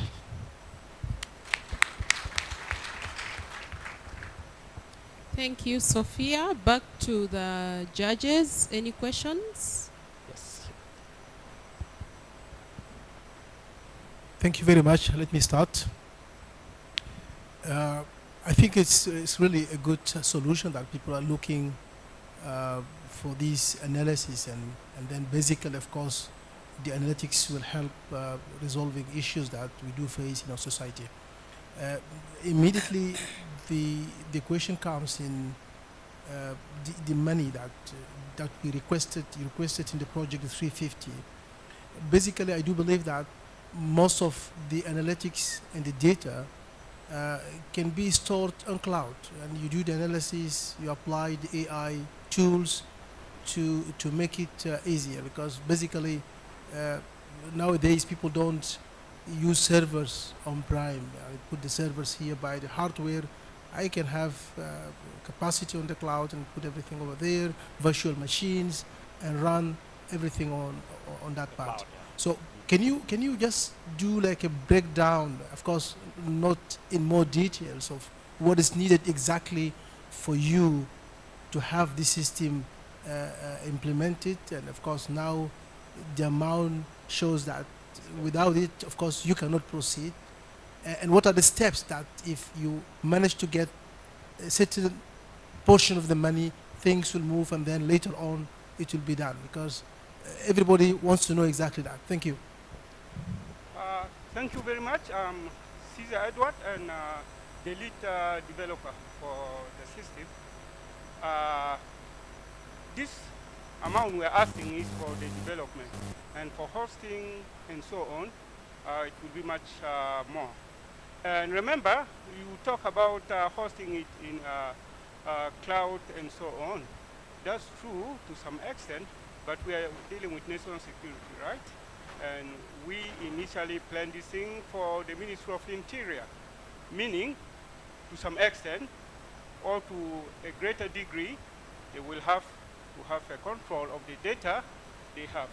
We understand that the cloud-based system is the most secured, and and also can be available 99.99% of the time as compared to our on-premise. But these are difficult political decisions which have to be made by the decision makers. And initially, when we made a presentation, we gave them a model of how these things can work. We say, yes, we can develop this thing, and you totally own it, and you pay for us a very modest amount, and the source code and so on will be for you. And in which case, if some of us are not here in a year or 2 or 3, you can take charge of it, because by the time we hand things to you, we would have trained you, the police officer and all others. But apart from that, you may opt, apart from that, you may opt to have partnership with us, meaning the software, we develop it, and that will be part of our contribution in terms of money, and also you use it, and we agree on licensing, which you will pay maybe for, not maybe, you will pay yearly, and also for maintenance, and that will depend on the service license agreement. And the third is, of course, which you have asked for, or which you have remarked, hosting it on the cloud. And we have made that presentation, and we got feedback, very good one. But you know, we live in a very complicated South Sudanese environment. There were changes in the leadership, and so we are waiting. And priority changes when there were changes in the leadership. Thank you. Yeah, any question? Did we answer your question? Okay. Yes. Okay, thank you. Any question on the other side? Yes, my question is the solution going to be used as emergency tools also for security or crime issues? And what is the plan to enforce or to onboard the law enforced, like you talk about Ministry of Interior? What is the plan to have South Sudanese or anyone in South Sudan to contact through your platform or through your solution for some emergency cases? Because as a case right now, when you call even the toll-free for emergency, in some cases no one even picks that. So as a South Sudanese, if I get any emergency, I will not call the emergency number because I know the response will not happen. I better look for solution and save myself. So what is your plan in solving that? Yeah, the simple answer is yes. Of course, though the devil is in the details. So we talk about reporting. The moment now, what happens is if you are robbed by Toronto, like they did to me, and you have to go all the way back to the police, and then they ask you for money for every document you lose, and so on. And with this, for example, you get robbed somewhere, there is, what do you say, citizen reporting. You will still, if something is robbed, not your mobile phone, but you could directly, for example, send the information and where you have to the police. And since this thing is going to be active and they know this is one way of reporting, and yes, they will assess the situation and they will see how to react. Is there still an issue going there? That's one example. Another example is you're a citizen somewhere in Tompi and you see very suspicious or some crime is going to be happening, and you can as well report, and this will help the police. And part of the platform is that it will have a website with heat map saying which areas of interest in terms of crime or which areas are not. But we also have to plan in future to have, for example, traffic system integrated into this into the platform, which you as a citizen can know which is a safe way for you and which is congested and so on. Yeah, it's a huge thing, but it's a thing which we plan for years, and we will deploy it little by little if that will suit the needs of the law enforcement agents. So it's not something which will be done one time, but we have modules which will be installed milestone by milestone. So, any question or? Okay. So we're going to be outside. We have a table outside where we'll show you the whatever we have when the session starts to be outside. And also, just to let you know, in our solution, our platform, we also have a section for cybersecurity. Yes, we tend to neglect cybercrime. And despite that, there's a law here in South Sudan that is being signed by our president in 2021, professional cybercrime and computer misuse law, professional. So technically, many people they're not aware that people can go after you if you commit cybercrime.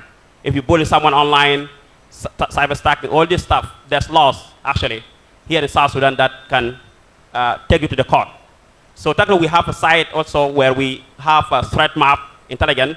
We will also integrate that one to our site, and also we will list of all the crime. We will also display to law enforcement also to put that one also into their consideration. Just to conclude, this is just one of the products we have. We have 3 other products. One is for biometrics, because now everybody is talking about biometrics. And we have developed a prototype which would work as good as the one from the Chinese with a very modest price, right? And we have them fingerprint recognition and facial recognition, and also facial emotion we intend in future, and voice recognition. And my colleagues who came earlier was talking about artificial intelligence. That's what we do. And by the way, with some professors, we are setting a curriculum for teaching the artificial intelligence at the University of Juba. And I'm very happy to say, for me, I've been probably I'm the oldest in all these guys coming here. And one of them could be my students, I don't know. I think Kemis who will be coming. And I'm happy. That's part of innovation for me, innovating minds, not only product. Thank you.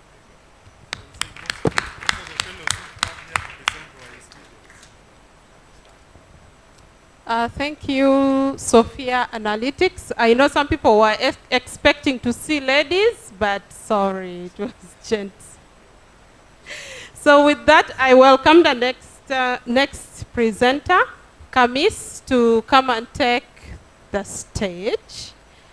And as Kamis takes the stage, I think the last group, we have already connected with them online, so we'll do a brief introduction about them and they can present. Welcome, Kamis. Thank you.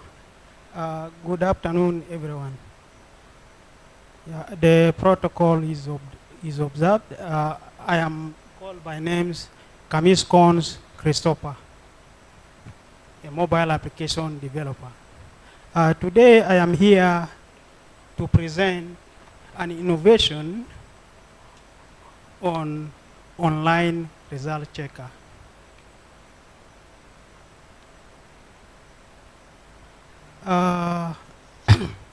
In South Sudan, access to examination results by students is a challenge, especially to students who do their examinations, and then after doing their examinations, they travel to far places for their holidays. These students struggle to ascertain whether they have passed or not, hence creating stress and anxiety among them.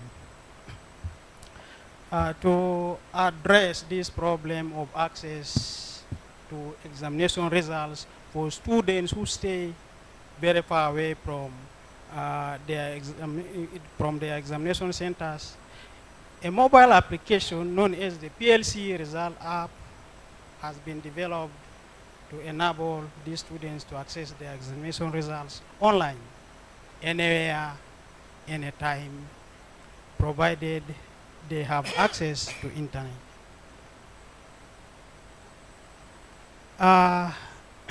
The PLC Result App has a user-friendly interface, as you can see in the three pictures. So the app can easily be used by anyone, by students, teachers, parents or guardians, and even the examination secretariat.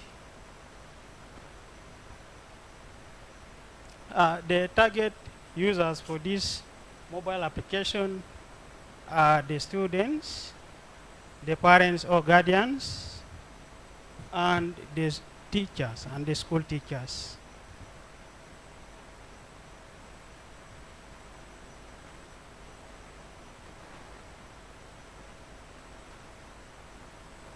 The business model that will be adopted for this project is subscription fee. For students, they'll pay a small amount of money. That money will be paid by the students indirectly. It will be added on the registration fee for their examination. Meanwhile, for schools, they'll also pay a small amount of money to enable them to access examination results for their centers. We came up with the idea of developing the PLC Result App in 2022, and then in 2023, the mobile application was developed. This year, when we get the needed resources, the mobile application will be launched. Next year, we plan to integrate the PLC Result App with an online result checker for secondary schools, which I have also developed, which I have also worked on it separately. We work as a team of 3 people. Among us, one works as the business analyst. The second member works as a team lead. And I work as the front and back end developer for this project. We are asking for collaboration and partnership with the Ministry of Education, Science and Technology in terms of data and data integration and launching of the mobile application. We also ask for collaboration and partnership with the National Communication Authority in terms of access to technology and approval of the mobile application for use across the country. Money is also very important. Who doesn't like money? I think everybody needs money. We need money for a purpose. We need around $10,000 for further recharge to enable us to improve the features and the functionalities of the mobile application. With this, I've come to the end of my presentation. Thank you for listening.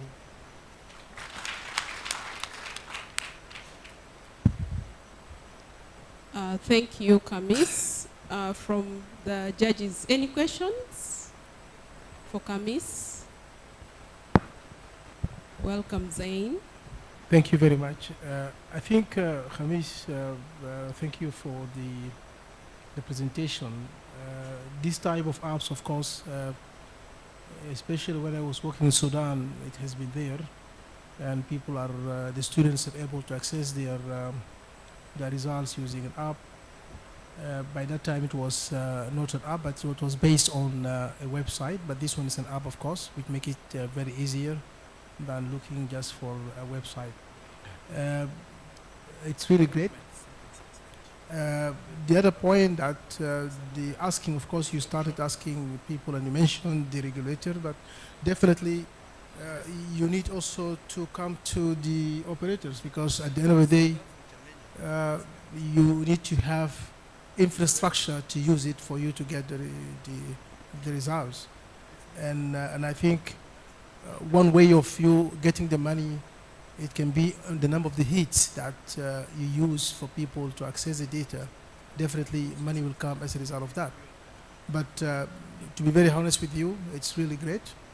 The other point that you need to do is that the app should be both on based on Android and iOS to give people more access, more possibility of access.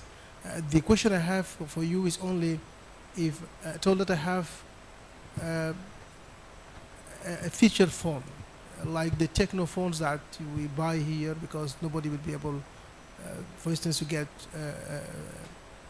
a smartphone. Will it work also on the feature phone that I can be able to get my results, or I have to get smartphones? Yeah, you have to give options for people. Thank you. It is within our plan to develop another version for this kind of mobile phones.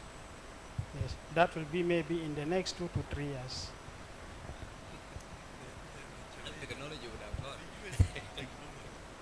When resources are made available.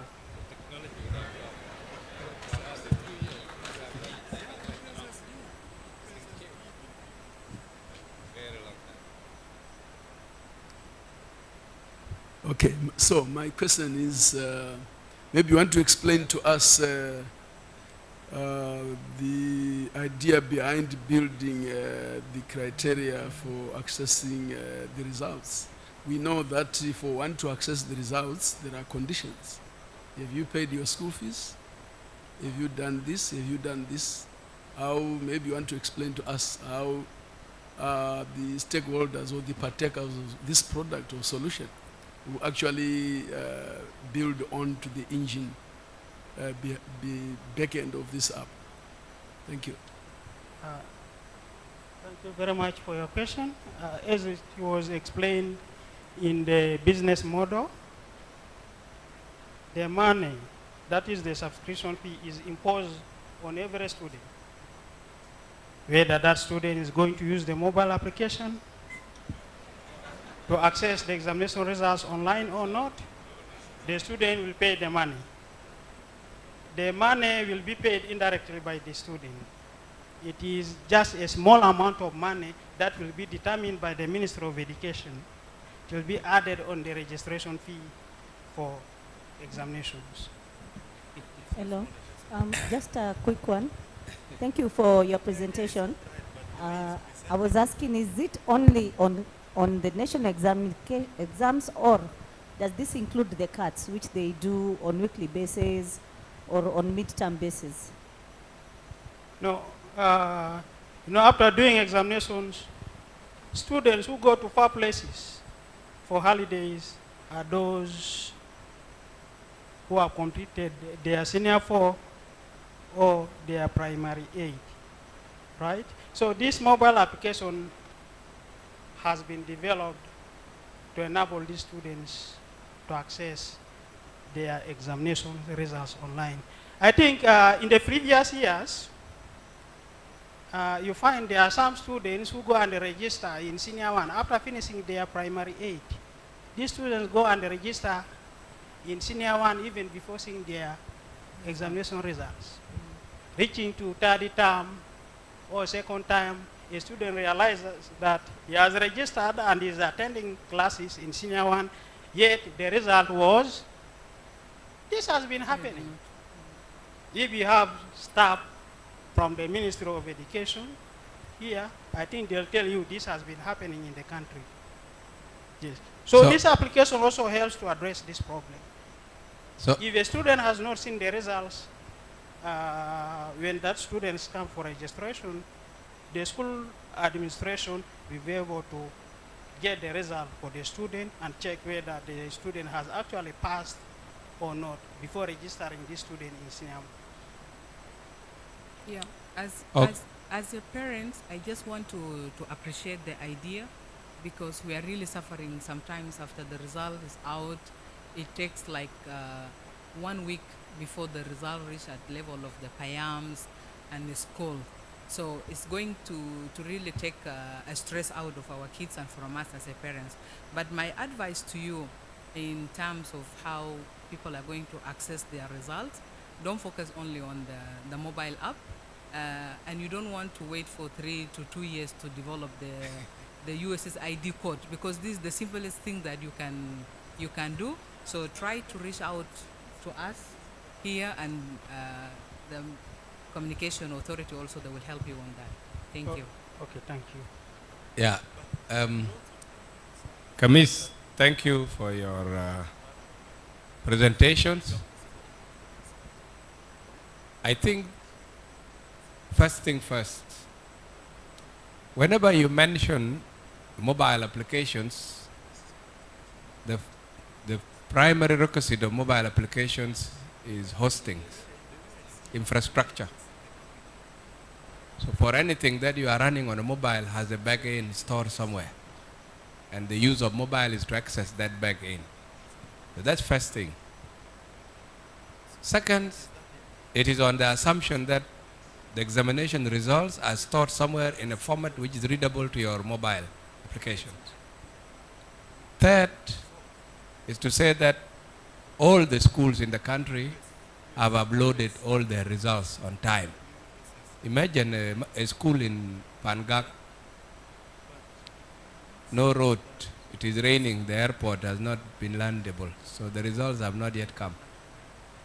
There are other schools in Raja, for example, similar places across our country, where results even take months because they have to be brought on foot, on boats, and then finally on a border to some nearest airfield. And of course, the result always have controversies. So if that data is stored, as I understand that the Ministry of Education keep these results strictly on, they don't release them on random basis.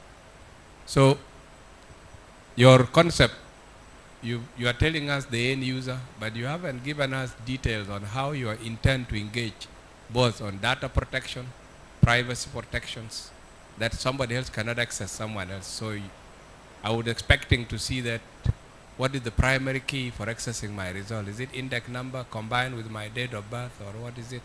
Simple thing of those things to really give us that angle from the back end. The last part, of course, is the business angles, which you are, from what you just said, you are relying on the compulsory school fees. that as a parent, and I'm struggling with the school fees, imagine they are going to add another 2,000 pounds on top of my school fees. I've just struggled to get 8,000.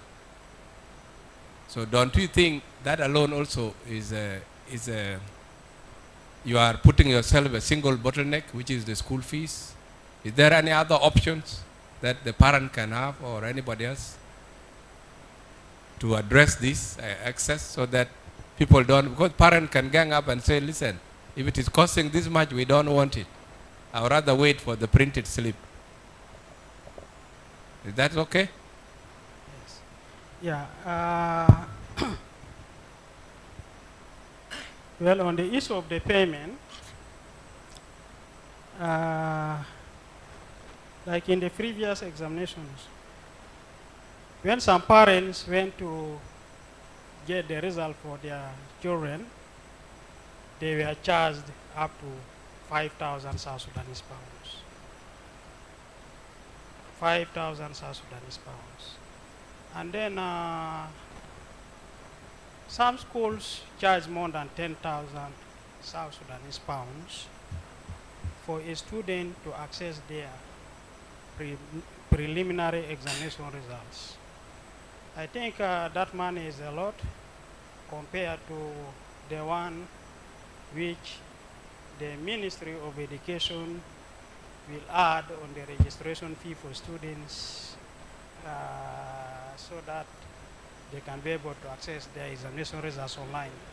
If I am to ask for money from students, maybe each child will pay less than $1. $1 is about 1,700 pounds, which is much less than the 5,000 South Sudanese pounds, which is directly taken from the students by the schools.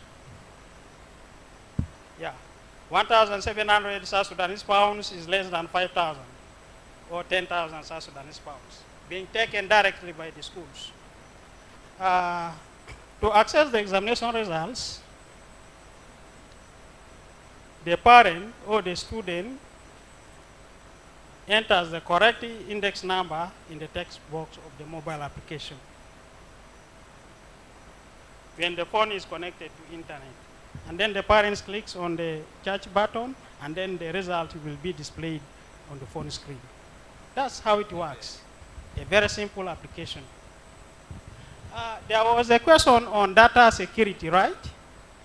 Data protection. I'm using a very simple server. I don't want to mention it. Yes. Yes. I would just like to interject for a couple of seconds. An advice is sometimes we might not have the answers right now as a developer. It's good to say, I will work on it more, and part of the investment for the 10,000 is also those who have knowledge in the room are welcome to give us that advice. So that's for everybody who's presenting today. Also, it's okay if you don't have the full answers for these guys, for the judges and the panelists, but it's okay to also seek for that further information, because developing something that's very sensitive with sensitive information, if I press on the wrong child's name and I get their results, you know what kind of environment South Sudan is. If I go and find somebody's name and I go and say, oh, you know, somebody's kid from Janamunukida manager, right? So these are things that can continue to be developed, and part of you guys' presentation today is to also seek for those who have the intellectual knowledge on what other things to look into.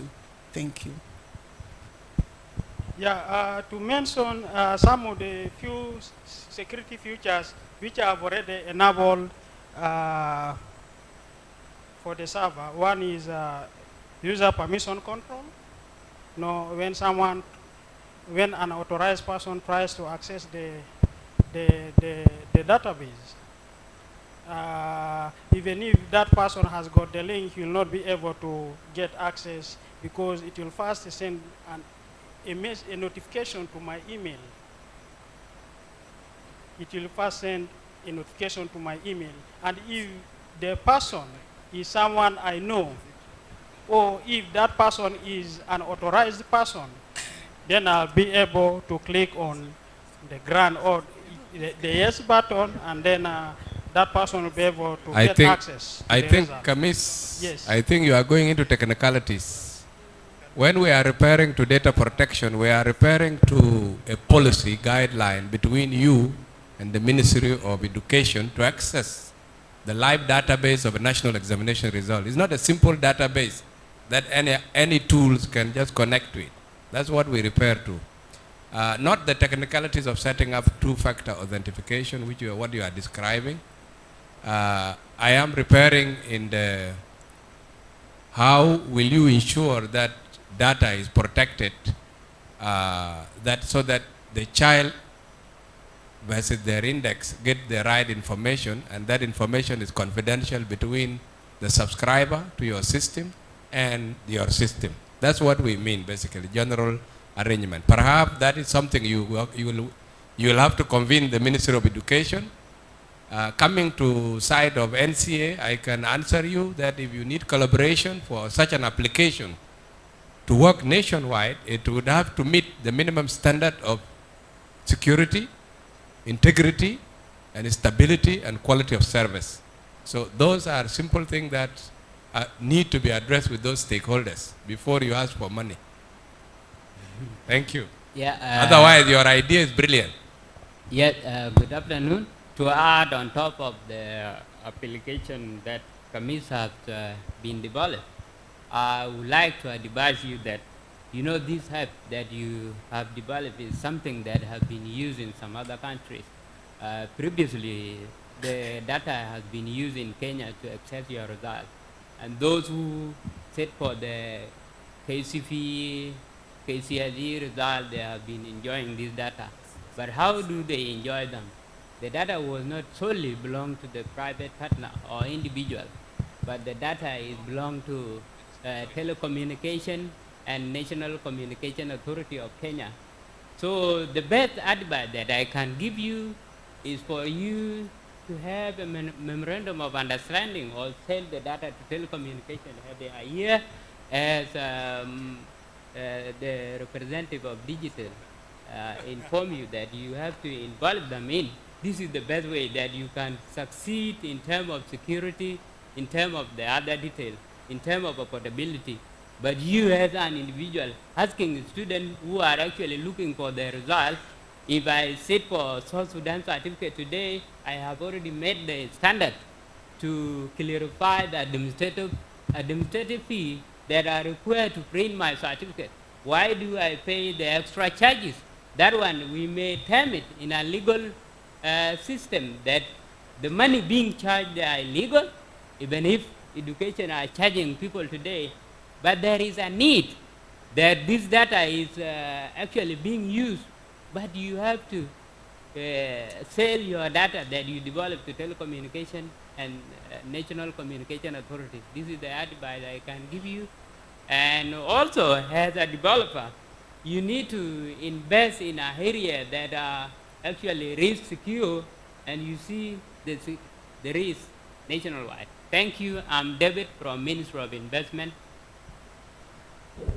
Thank you. Advice. So I think I'll give Mr. John Omo a chance to give his comment, then we can wrap up this session to invite the next team to take the stage. Thank you. Thank you very much. The previous speakers in some way spoken for me. But you got yourself a good idea, but the mechanism is what has raised all these questions. I hope you realize that. The purpose of this gathering is also to assist each other in how we can get our ideas across in ways that do not pose problems. This technology is already in Uganda, in Tanzania, in Kenya. It's been used for quite a while, as the previous speakers said. One does not need to have an internet in order to access it. A USSD line is all that one needs. And the data is resident with the Ministry of Education. They are the ones in charge of it as owners of the data. So to be a data controller in between, you'll be giving yourself legal challenges that are not necessary. My suggestion is to speak to the gentleman seated next to me here. Sit with this gentleman if you can have lunch with him. Okay? He's in charge of e-government services. This service can be offered to the public as an e-government service. And the technology that you have is integrated in his system. How he remunerates you is now how is based on your agreement with him. And you have no business controlling public data. You'll get yourself into problems that are unnecessary.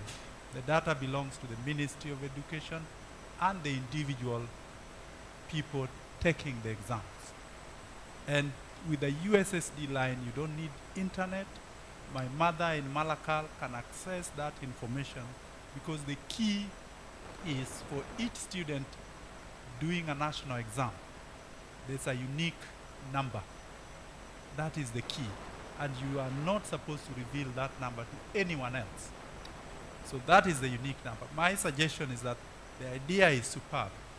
The issue is execution that is raising all these things. Sit down with the Ministry of Education, sit down with the government e-services so that the technology that you have is offered to the public as an e-government service on a revenue share basis, and you'll be home and dry. Thank you very much. Thank you. Thank you very much, Mr. John Omo, and thank you very much, Kamis. I hope you've taken enough notes to help you improve on your system. Thank you. So the last group, I think I need to introduce them a bit because they are a very interesting group that are based in one of the refugee camps. Oh, okay. They are based in one of the refugee camps, which is Arua in Uganda. And to us, as Connecting South Sudan Innovation Team, we thought of inviting this group to come on board because of how unique they have approached simple issues like e-waste, but leveraging it to their own opportunity, to creating their own job opportunities and products in the market. So with that, I don't want to take much time. I want to invite CIC team to take on the stage. Yes. So, Kwaje, it's your show, so you have 5 minutes to present to us, and yeah, the stage is yours. Thank you. Hello, we are Creative Innovation Center, in short CIC. It is located in Rhino Camp Refugee Settlement in Uganda. And electronics being our hobby, we repair, reuse, and recycle electronic waste to create employment, and also use some of the components that we get from the e-waste to make a product. And let me hope you who are seeing the slides.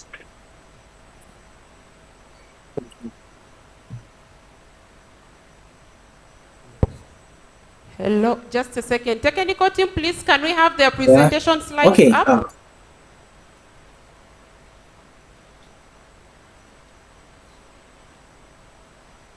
So what is our problem that we have seen?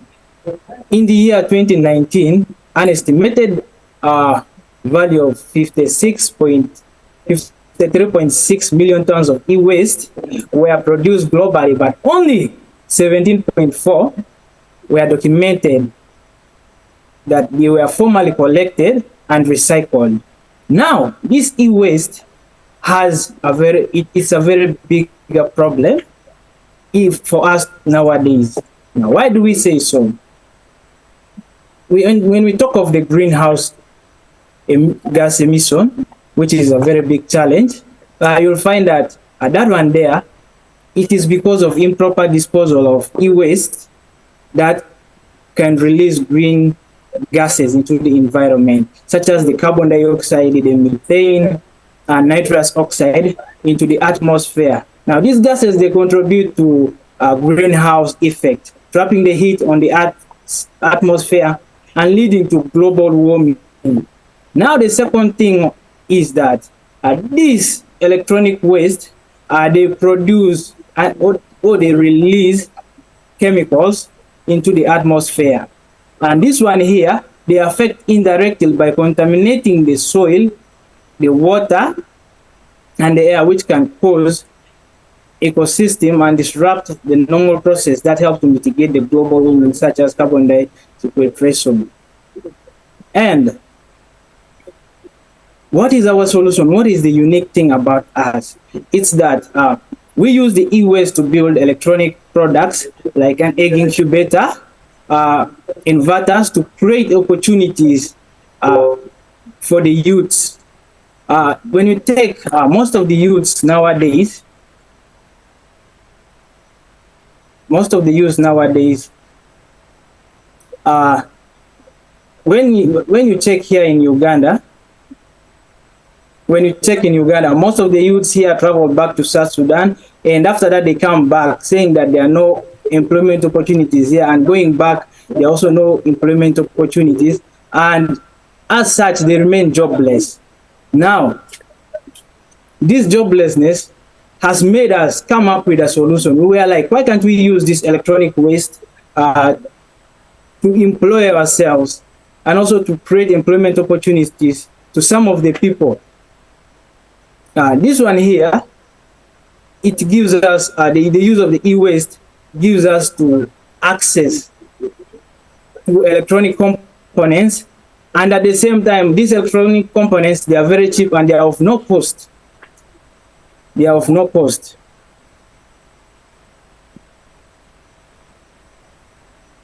Okay, sorry, we thought the screen was shared. Let me share my screen.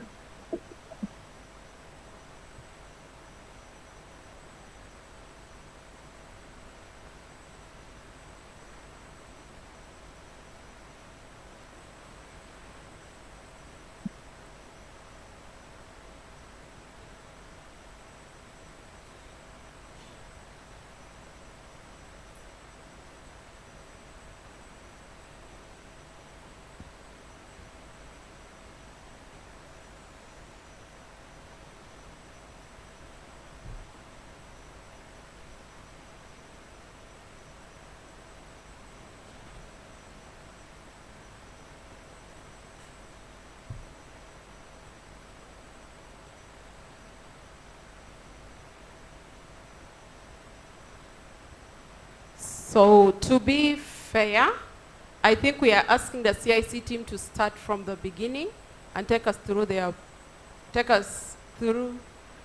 your presentation within 5 or 3 to 4 minutes. Thank you. Please unmute from your side. Okay, I hope you can get the screen now. Yes, perfectly well. Okay, thank you. We are just having a challenge of sharing the screen. I think we, being a creative innovation center in Rhino Camp refugee settlement, that's in Uganda, a team of like 8 refugees. We like saw the e-waste management in Rhino Camp. It's really a challenge. Like most of the e-waste here, we are making use of them. Like we are making use of them to build electronics products, which we tend to create employment opportunities for many youths. And some of the refugees, like being traumatized and like giving up, we felt like we have to use this e-waste in order to influence more youths, such that they also join in the world of electronics and technology. I think our solution to the e-waste is kind of, we will collect these electronics waste.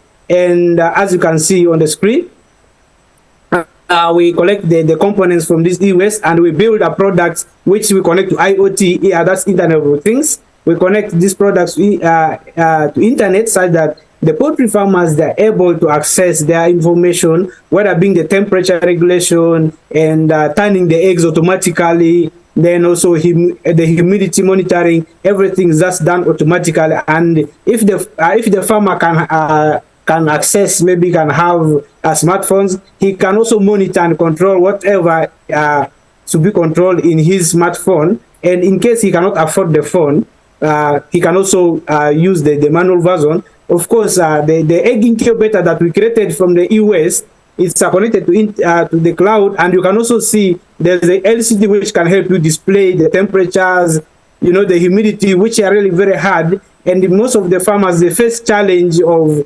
like the heat regulations. Some of them they use charcoal stove, and you know it really affects the environment so much. So we are looking also into the environment, and some of the components that we collected from the e-waste, we normally use them for training students, like when it comes to electronics. Of course, you know, being the Rhino Camp refugee settlement, it's really not easy to get such components, and we are really trying our level best to make sure that we put such components into the use. As you can see on the screen, our target groups, one of them are students. These are senior 4 students from one of the secondary schools. We have encouraged them into the world of technology by using these available resources like the e-waste, the components collected from the e-waste, to make sure that they access technology cheaply. Because we know that, of course, electronics components are expensive, but as being electronics hobbyists, we really put our level best to make sure they understand the technology using the electronics waste. Then, as I told you earlier, the incubator that we created, which is connected to the cloud, you can monitor everything in your poultry farm using the app that also the team created, like the CIC created app, like a platform whereby you can monitor your poultry farm and how the chicks are doing, maybe the temperature, as explained earlier. And in Rhino Camp, like the population is about 931 who are South Sudan. From South Sudan, these are South Sudanese refugees, and out of the 1.5, the rest are, let me say, from Congo. Others are from Somalia, a few. And we're also hoping that these technologies that we are coming up with, like building automatic, the automated incubator, it can also help like this population of South Sudan, which is estimated to be like around 11 million and 879 people. I feel this technology can really help a lot of farmers who are really suffering. Like for us here, getting chicks, the accessibility is hard because you have to order like up to Kampala, and really our people are really suffering in the refugee camp. Like being a fellow South Sudanese with the technology that we have, we are really fixing the challenges that these refugees are getting when it comes to poultry farming. And about the positioning and the competition landscape, the incubator is cheaper because we tend to save more money. The only thing we buy from the market maybe is just the sensors and some few microcontrollers, but of course most of them we get them from the e-waste, like the old electronic gadgets. We just get them, then we make use of those components which we collected them from the electronic gadgets which are burnt off, or some of them have problems. Then what makes our things unique is that it can be monitored and controlled remotely. As I told you, it's just connected to the internet. If you maybe verify you want to monitor it from far, and also maybe if you don't feel like using that, you don't feel like controlling it remotely, you can also control it maybe physically when you're there in the farm. Maybe the poultry attendant can also see there's a display in the room, everything is monitored there.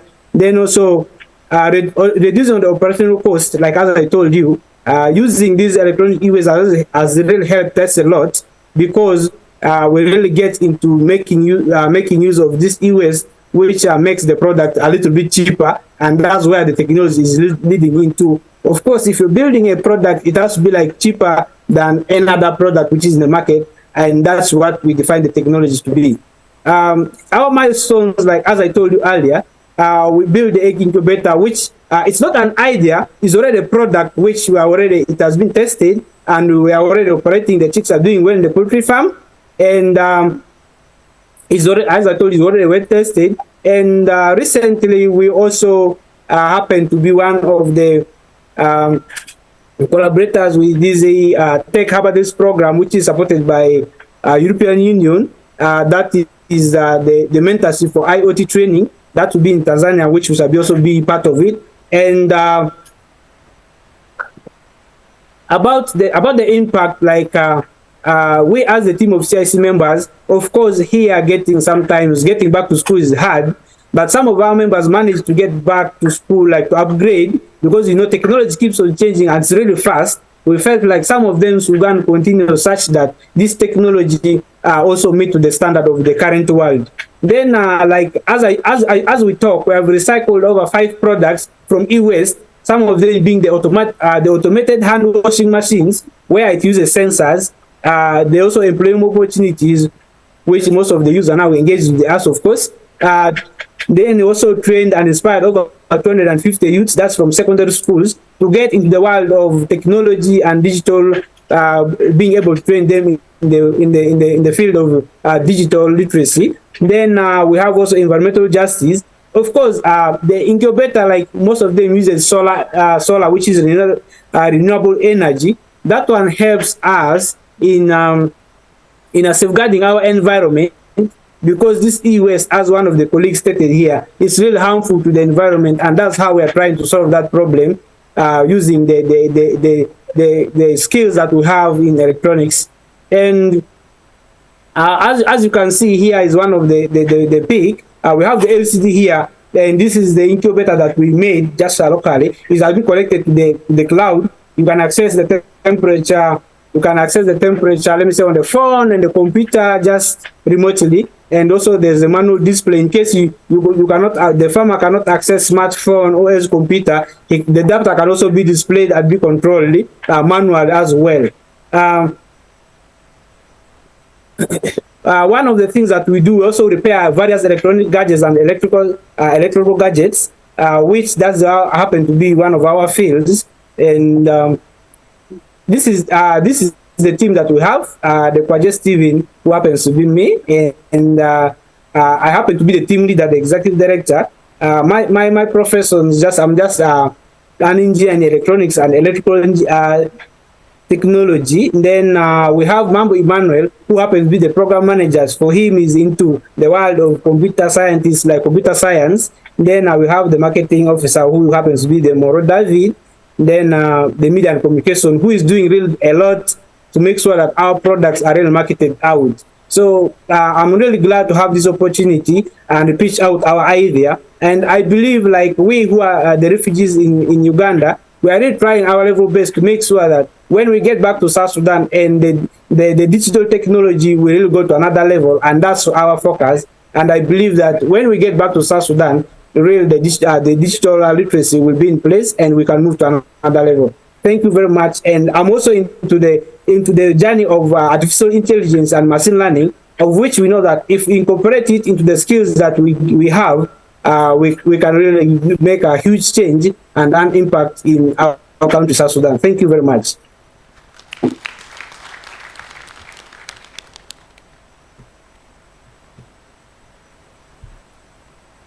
So, Kwaje, you hang on online. I want to give the judges an opportunity to ask questions, if they have, or to comment.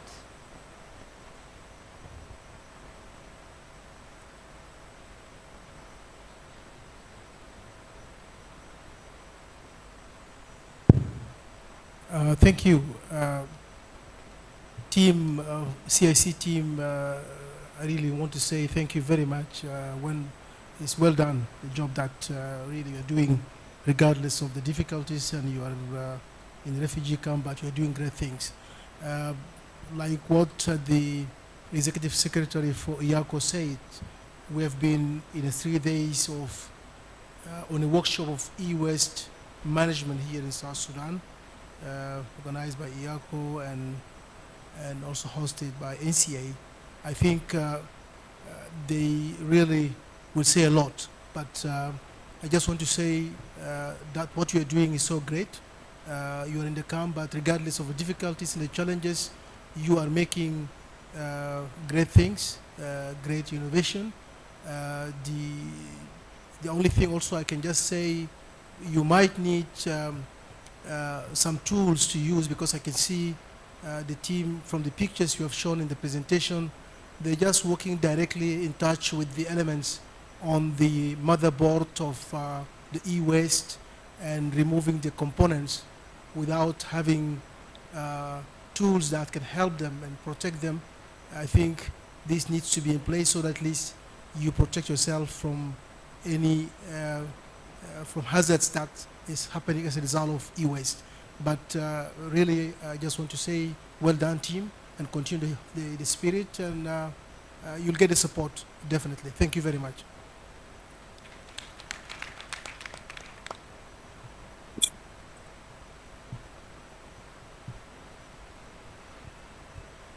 Yeah, congratulations, Team CIC. My name is Napoleon Adok, the Director General of National Communication Authority.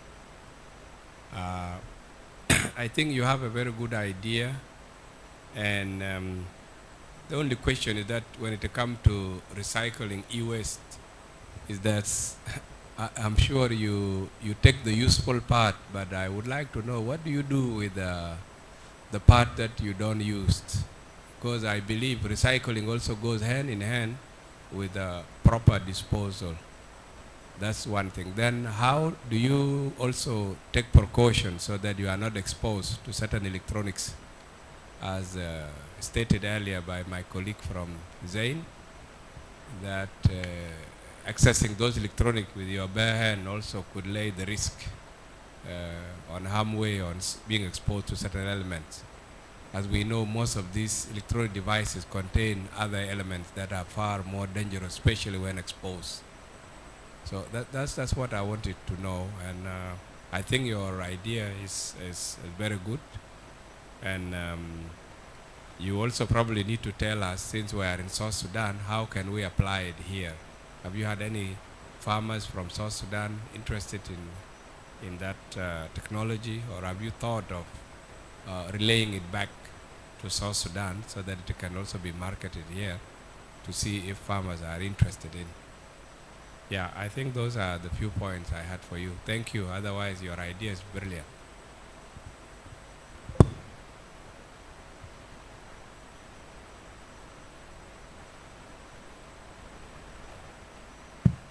Hello? Okay. Any other comments?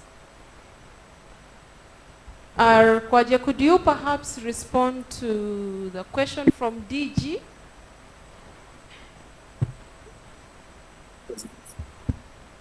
Yes, hope you can get me. Yes. Okay. I think I just love the question. It's really very interesting. On our side, if I'm not mistaken, if you did not misquote the question, it's all about how we dispose the remaining parts after removing some of the important components that we really want to use. You know, when we get the board, like the electronic board, what we do is we remove the components. Of course, those components which really possess much of the toxic, maybe like chemicals and some of the stuff. We make sure we remove each and every component. Of course, we know that that component is useful, and either we leave the casing, which happens to be plastic, and you also have to take it, because there's one guy here also who does the same thing of plastics. Of course, we don't have use of plastics. We normally take to them, then they also weigh. They have to take it back to the factory, because they normally also, we take to the, maybe like they use a weighing scale machine, then they weigh how many kgs. They also pay you for those plastics that normally we take to them. The casings of the electronics gadgets we use, we normally take to them. And the boards, like some of those Vero boards, of course, the one they mount the electronic components on, being wood, I think there's not much chemical there. We normally ban them because we know it's safe, because it is just a wooden material of which is just they apply the copper. Then the most of the components, like let me say in a board, when we get it, we removed it all completely. As you say, the most important things, we use it for our products. Then the rest of the things we use, we maybe go to the schools, then we use them for trainings. That's how actually we manage to dispose some of the the remaining parts, like the plastics being returned back also because they're really necessary, and they transport them back to where they manufacture also plastics. That's what we have seen. That's how I can answer that. Then there's also that aspect of like if we are to bring the either back home South Sudan, I think it's not of much challenge because we normally go there so frequent because also we do take our activities sometimes that side, and what is holding us back home is back here in the camp. It's because I've seen that for me to be able to take this team and to settle them down, it's really can take a lot of capital, and of which we really still don't have. I believe in the near future, maybe being next year or maybe in some months time when we get something, we can also get back home. We even have the heart of really going back home. Yeah, home is home. Yeah, so that's how we have strategized. That's why though we don't have more products maybe produced, because we know that we are planning to get back home, and that's where we tend to establish and do the real business. That's how we have planned everything actually in our system. I don't know that is a question which I left out. Yes, Over. Thank you. I have one question on. You did not mention something on your financial projection, but you as an innovator or as an investor, you should have the financial projection, and this is where the investors may be interested in terms of figures to help you on. Actually, we are very impressed with the presentation that you made, even if under the Ministry of Investment we cannot afford to help you, but connecting people with the investors, they are all here, they may be interested in seeing in terms of financial projection. What is your own financial projection that you intended to extend this program to South Sudan? And thank you.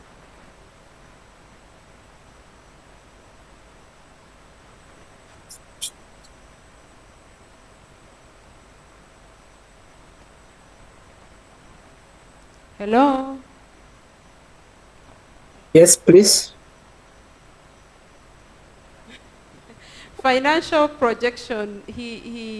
The representative from the Ministry of Investment asked a question, so we're expecting your answer. Okay. Thank you very much. And being a team of like technicians, we are really doing a lot, and I know that now, as I told you, it's now diving more into like creating employment opportunities for the youths who are really redundant, and they hope they have given up in life and what they do. But what I can tell you is we are really working on the financial projection, because if you take now, for instance, we come up with a budget now, and if you take like the rate at which the currencies are changing, is a bit affecting us so much that we don't know which budget to stand with. And let me just tell you that that's what we are working on. And if we finalize that, I believe we can also let you people know. Like if what we came up before was like let me say 120K, that's like USD. I think that one can help to push us our idea also to another level and make sure that we bring the idea back home. That's what we have at the moment, but I don't know whether the exchange rates that are affecting us now can really favor us when the time comes that, and we are giving the support that we really requested for. That's from our side, because there is a lot of adjustments that we are going through. Okay, thank you, Kwaje, for that. Any other questions, comments, or we are all good? Are we good? So you should clap for him. Come on, we are sharp people.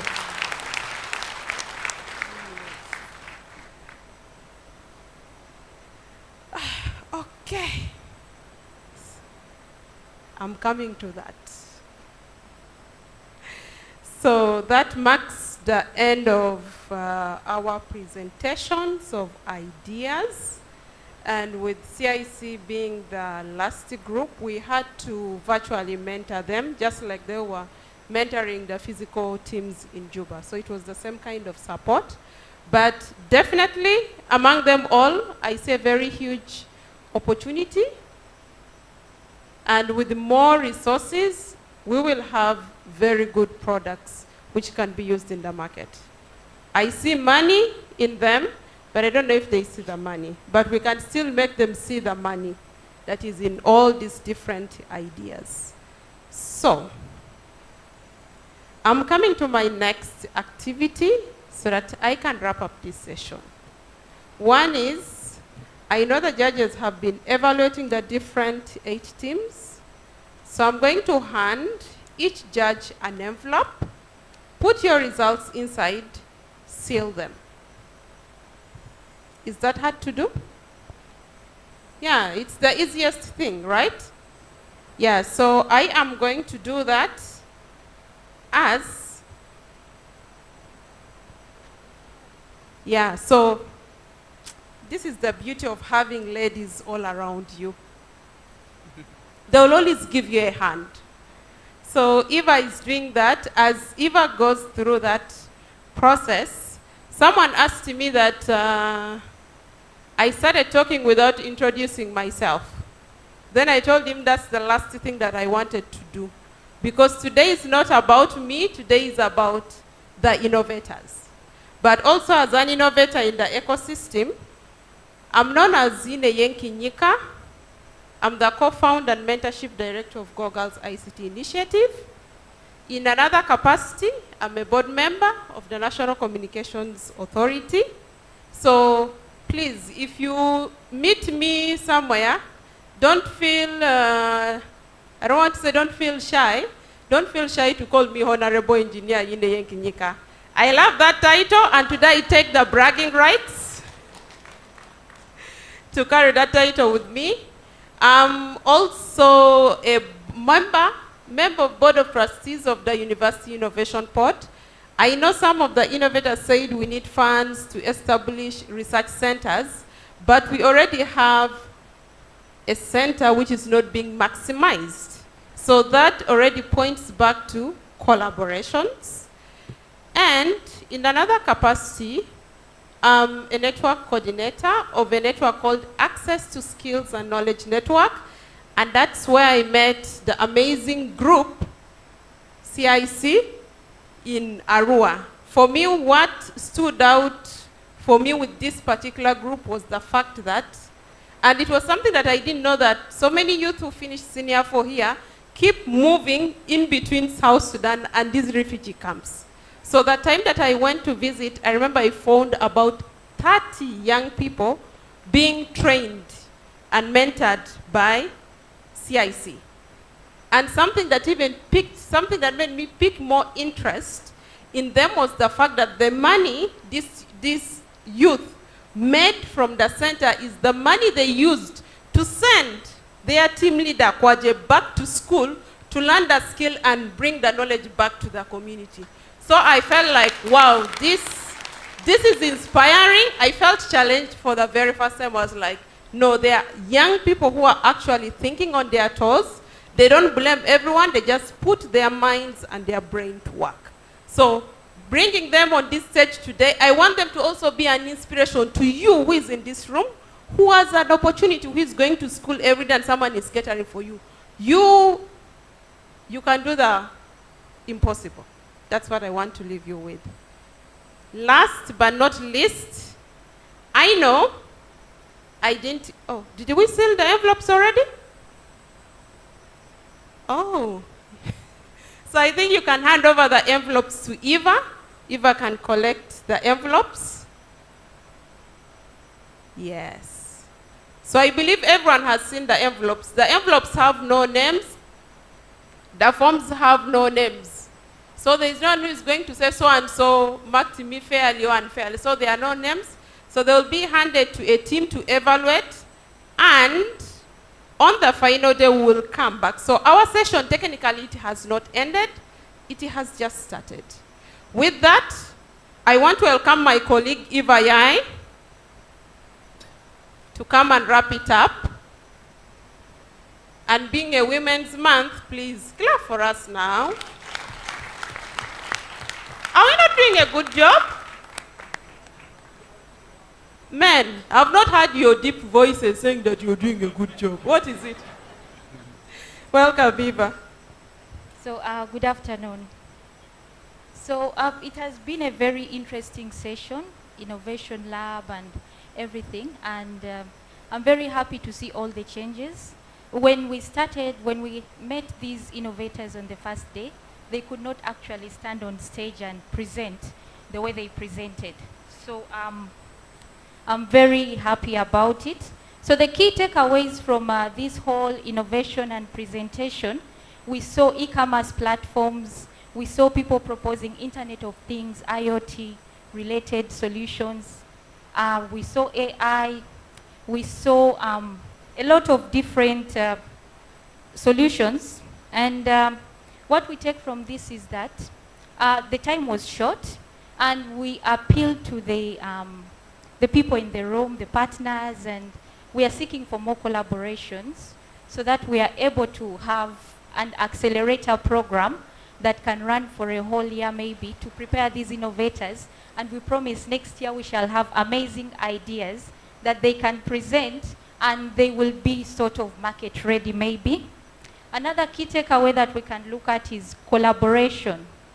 So there's been a lot of collaboration, and a lot of people have talked about collaborations and collaborations, partnerships. We see like the result system is requesting for partnerships from NCA or the ministry. So all these are required and needed, and we appeal to all of you to, even if the time was short here, you go to the exhibition rooms and be able to interact with these people. But we also see cross-border collaborations, refugee innovations, as well as a lot of innovation. So we strive for innovation and not imitation for young people. So accelerator programs will be very important to be able to have ideas that are unique and as well as innovative to the context of South Sudan. So let's take note that these are not inventions, but they are innovations tailored to the context of South Sudan because of access to technology, access to different infrastructures like internet, devices, and everything. So these ideas are brought up to solve these issues. They might have been implemented in other countries, but in South Sudan, these are innovations tailored to the issues that we have here. So we need to support these ideas, and we need to advise and push them forward. So without talking too much, I would like to invite the Secretary General of ATU, Mr. John Omo, to give us the final remarks for this session. Thank you.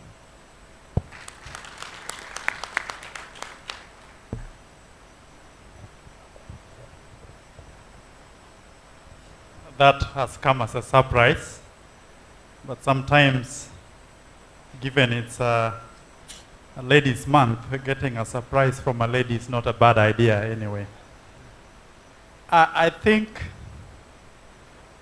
there's so much ideas in the room that I think what we need as leaders and captains of the industry is to nurture these talents.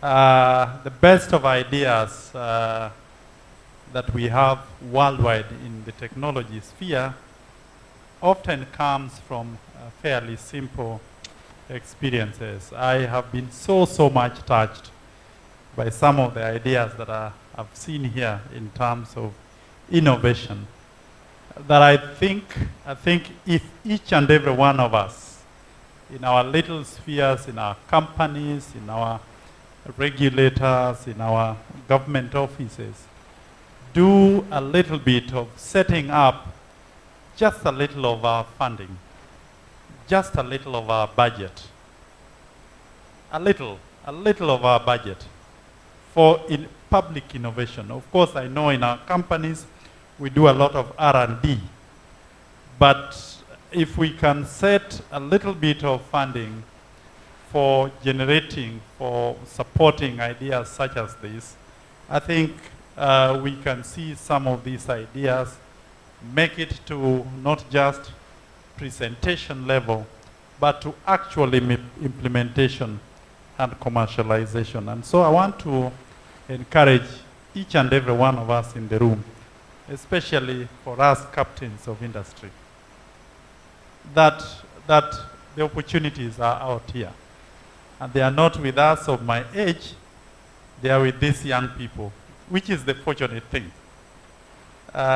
Because we can ask tough questions as judges, as panelists, but eventually it is the support, it is the nurturing, it is the opportunity to handhold someone that will make an idea, see it to the market, or make it fail. That is how the Silicon Valley is built. You know, for them, they have a vibrant venture capitalist market. They have a vibrant angels market. You know, people who just, once they see a good idea, they will handhold you and hope that one day, if you make money, then they'll take care of it. The other challenge that I see, and I tend to not only see innovation, but I see ideas that are patentable. And it behooves us as leaders, especially those of us in government, that we must work with these young people to protect their intellectual property rights. A number of these ideas have been shared with us, with companies, and you share an idea with a company, and then the following day you go back and they'll tell you, no, we don't like your idea. 3 months down the line, you see a variant of it being marketed because they have the wherewithal, they have the connections, and they have the cash to develop these ideas to conclusion.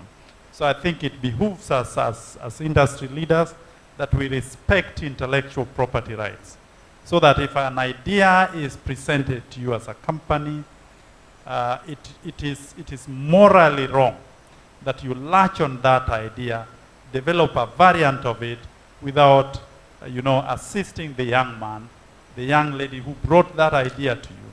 I think there's value in collaboration. We develop generally as a society when we handhold each other. But to think that if I steal somebody's idea as a company with money, then I'm developing the society, it is very wrong. It is morally wrong. And I think we need to work with those of us in government, those of us in the legal offices to ensure that we work with these young people to recognize and protect their intellectual property rights. Because that's the idea of patenting, that's the idea of copywriting. And I think then the sky will be the limit for the innovation sector in South Sudan. Lastly, I have not taken back my words. I have almost seen that one of the people to make it to the GSR in Kampala will come from the innovations that we've seen here. I will leave that to the DG, and once the results are out, that we will support one of these ideas to the Global Symposium of Regulators, where there'll be an innovation and youth segment, all expenses paid, of course, through the DG's office. And to thank you that you young people are able to develop such ideas. Please keep working on them. Even if somebody who steals your idea, if somebody steals your idea, it means you are good. So keep perfecting the idea. Somebody who sees value in it will buy it from you, will help you develop it, and the sky will be the limit. Thank you very much. Again, my plea working with the DG is that I'd like to see some of these ideas make it to the Africa Innovation Challenge, which we hold at the end of the year. And so we'll be writing to the DG specifically so that we have some of these entries into the Africa Innovation Challenge, so that you just don't compete here in South Sudan, but you compete with the best from Africa. Thank you very much for the opportunity once again.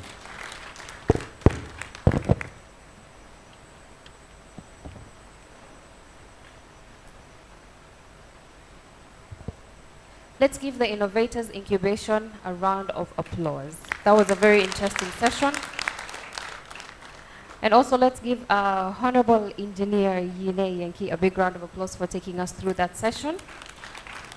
Now we will have an interlude that is going to be a comedy interlude, and comedian Wakil Josh Commando is going to give us an entertainment interlude, and then after that we'll go for lunch. But before we go for lunch, we have an announcement, so do not leave before I make these announcements. Let's give a round of applause for Wakil as he comes to take the stage.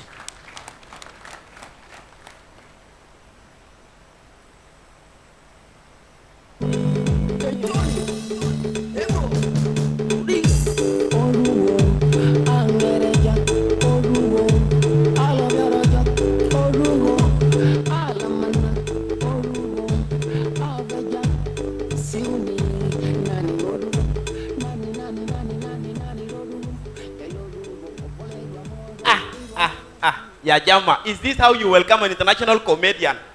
You clap your hand, Ya Jama. I'm an international comedian. I perform in America, in UK, in London, UK, in Australia, and you're welcoming me like this. South Sudan, the only place I've realized where they support fellow South Sudanese is South Sudan Hotel.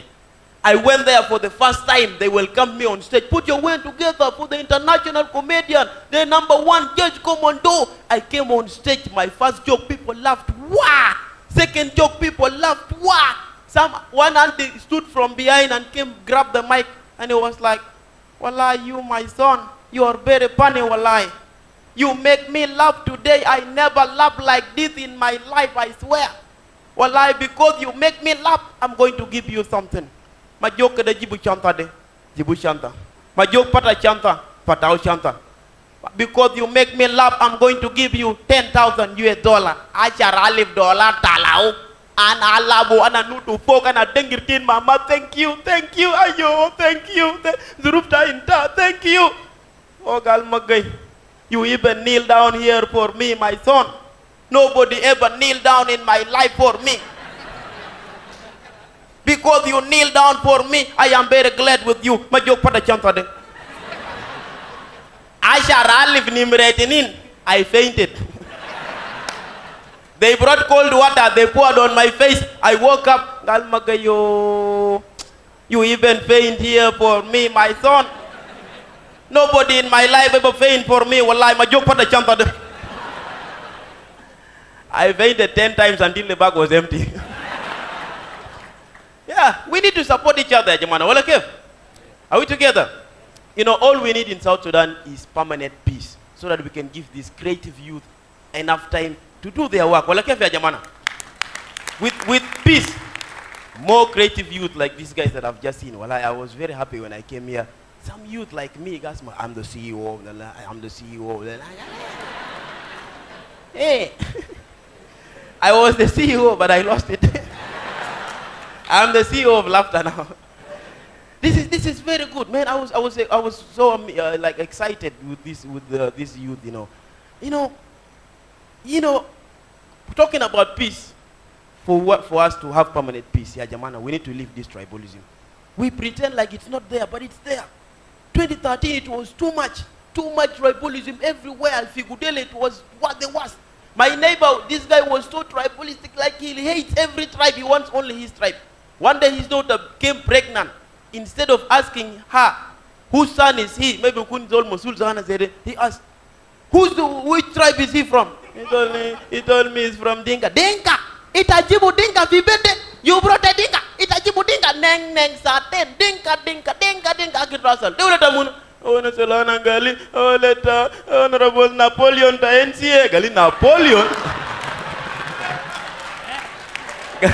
Gali Napoleon. Gali. Man nakule jinubini akaleja. Aku murtah. $1 dia pakai jabat. Dia makan surteli je. Now let's talk about this. Kalau tak dollar ayam ada biga sapu juba. Dollar guru every day gizidu. Yela tagi ligo nas fi suk juba enak. When you're driving You see people stopping you. You might think these are traffic men and undercover. This dollar biggest up. My own uncle is one of these guys. I hope he's not here. Now, his problem is he thinks he's wise. You come to him with your dollar, he gives you money that is not enough. You complain, he takes back the money, give you fake dollar. You complain again, he fights with you. Because you know him, he's very huge. Now, this Chinese came from where? Anamabar of Chinese. Jafi Juba town in dollar, faka, galo, the faka, jibu guruj deni. Chilu guruje, wodilo guruj nagis. Money not enough, jibu guruj deni, wodilo fake dollar. Fake dollar, galita, pinaka, kalam farga. Chinese, you know Chinese and Kung Fu. Chinese are muli shau wadila uncle why did nin talata uncle waga did gumbe jere jere. Ana ligo visikana gal uncle malu gal ji jago chana chipen. Now, you know, every time I perform in such an event, you know, by such an event I mean performing to rich people, for example, like I said before, CEOs were here, you know. Malta gata, beta CEO. Now, you know, I always share this story with people like you. This story actually is the story that made me a comedian. I started sharing this story with people of the things that happened in my family to us when we were poor. To people started laughing. Then I went on stage, people started laughing, and now I'm making money, and people are laughing. Now, the story is like this. I mean, I grew up in a very poor family. You know, in Juba, if you grew up in Juba, you know very well, 90% of people who grew up in Juba are from poor family. I grew up in a poor family. We were very poor to the extent that we could not even afford food for 2 days. Food for 2 days, no. On top of that, kidnappers came and kidnapped me. They kidnapped me, they took me somewhere, very nice place. They asked me, do you know your father's number? I gave them. They called my father, are you the father to Wakil Judge Commando? He said, yes. Now what happened again? They told him, no, nothing happened. We have kidnapped your son. For you to see your son, you need to pay us 10,000 US dollar. He said, 10,000 US dollar. They told him, yeah. He said, where will I get this money, my son? Even if he has not eaten for 2 days, he's going to die for you there. They told him, don't worry about death. He's not going to die. He's with us in the hotel. He has just eaten chicken. He said, Wakil is in the hotel eating chicken. You come and take us all. Now, poverty in Juba was too much. We were very poor that we could not even afford good school. And I went, you know the reason why I'm a comedian today. The school I went to was a government school. Akumafini? Was a government school. You know, these government schools whereby teachers sometimes spend 3 months, 4 months without getting their salary. They become very rude, very arrogant. This one comes every morning into class and starts slapping us anyhow. This one came, my biology teacher. He was like, okay, get up. I got up. Give me one of the animals that can fly. I told him a cow. Can a cow fly? You cow. Bah! Get out of my class as I was going out. Come here. Bah! Call your father tomorrow. I told him my father cannot come here. He told him, who is your father? He's very foolish like you. That's why he cannot come here. Who is your father? I told him my father is General Deng Kwal Deng. He said, General? I told him, yeah. I said, my son, your answer is correct. You can sit down. Now, you know, during Christmas when my village people realized that I'm a big comedian in Juba, they invited me to the village. Nadia na fijo bondo, fi belet, ana roa ina bondo tena de bara minta Juba ini. You know, Juba ini fi Bari, fi Ingilizi, fi Dinka, fi Arabi, very different languages. Lena enak it was only one. Rutan bedana. Ana roa ina gander unus mazulta dukan gunus mana betong monjang. Ana tala bara bini akida giafa chuni amuza asa bini de gunus betong monjang. Yom ta barnamij tena MC ze oko tai gunus betong monjang. Uncle Tai Sultan ta belete wudilo Mike chan keleja unus ana fikiru bunus Ingilizi because he's the chief unus betong monjang. Fananin aljai na yom de kija gona agane to mon kulu betong monjang. Everything kulu was to monjang to the extent when I took my flash to the DJ to put my song, and instead of the computer saying ting ting virus detected, computer girl ting ting computer achieve virus jump. Now I was around there the next day. Ana galanko lande rojuba galala tuma rojuba to wale. You need to see the village. The village is very beautiful. There's even graduation here. One of your uncles is one of the graduates. Ana gal let me go. Graduation then at ability is different. Mint abadin hene. These are villagers. For you to show them doctor tasunu, you have to draw it for them to see. Dade Allah will get. Rich filan. Diktor ta adana. Jame na gresi mulo adana kabir. Chakting. De yaw zol adana ptak buwaja ta burwa le zol de ugenitit. Diktor filan. Diktor ta ena. To chub zol de ade ena ptak buwaja ta burwa le zol de. Angkol ta igene jambu ta ena maro diktor ta sun. Na di simto Diktor Michael Majurdeng was got meat. Diktor Michael Majurdeng was got meat. Anagalang kol muda simta kali tas kot sak de ma chokol betak ya. Tara ko nang kol tay Diktor ta bosir. Thank you so much. I think do I have still time? We still have time? Thank you so much. See you guys tomorrow.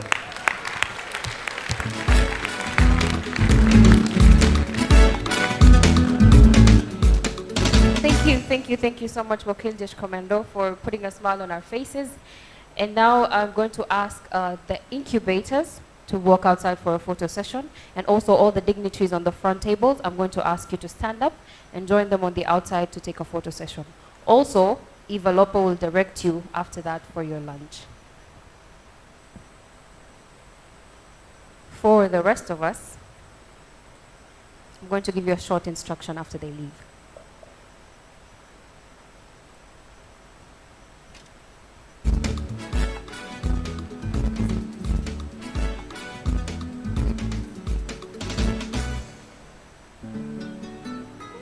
May you join the incubators on the outside of the hall to take pictures with them, please.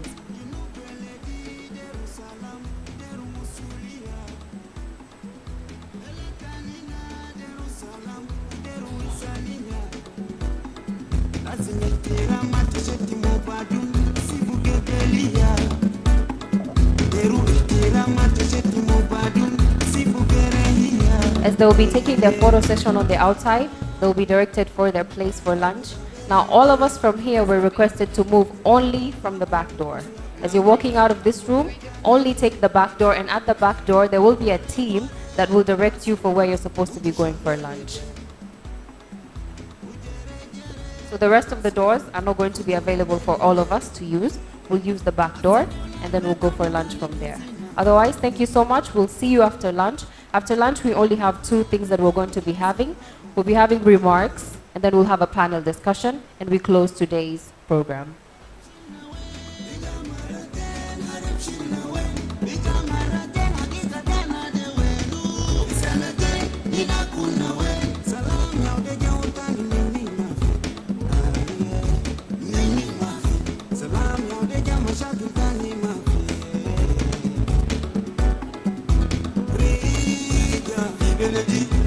As we go for lunch, let us remember that we should be back here by 3:30.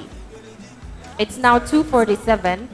We're going to go for lunch and come back here at 3:30 so we can complete the rest of the program and leave here early enough.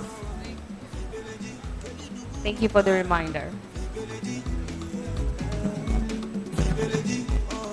Please take the back door.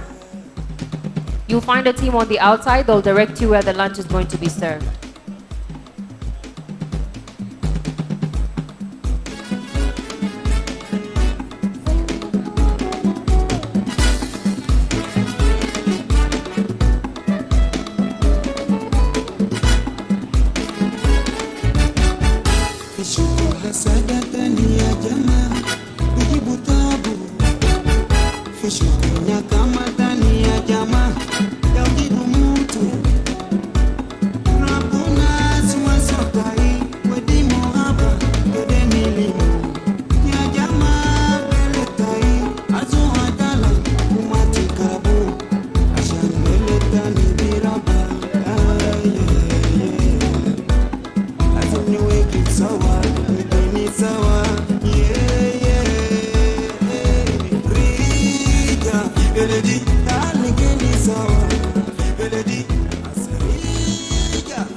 Please use the back door to exit from the hall, please.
كده نطارد يدي الله خلق جمال ده كلنا عشان كده نطارد يدي كبار انتو جباننا لمهار حساننا فوقو كبار انتو جباننا لمهار حساننا فوقو علموا أصلنا سوا غفران كيفنا نعافي علموا أصلنا سوا غفران كيفنا نعافي كلموا جنوبنا يا دواهي أفكار نشارك سوا سوا كلموا جنوبنا يا دواهي ماما أفكار نشارك سوا سوا إنو قالوا المعصومة نالا بتا يسوع إنو قالوا المعصومة نالا بتا يسوع مريدة يا أخوي مسؤولية وأمانة كنا ترجموها في الشغل نحارب الظلم بيننا خصوصا قبلية مرحب مرحب أخويا الليلة مرحب ناس البرات الليلة بيني سوا مرحب مرحب يا أخويا الليلة مرحب ناس الجوانا نبو كله سوا يا وديو الكنا دوا حقيقة سلام يبقى حقيقة يا وديو الكنا دايرين دوا حقيقة سلام هو حقيقة داين من بابا لماما داين من أنا وانت دي داين من بابا لماما داين من أنا وانت دي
بلدنا عشان كده ننهبه ونحافظ تراب بلدنا.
Hello?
collaboration between the stakeholders and the consumers.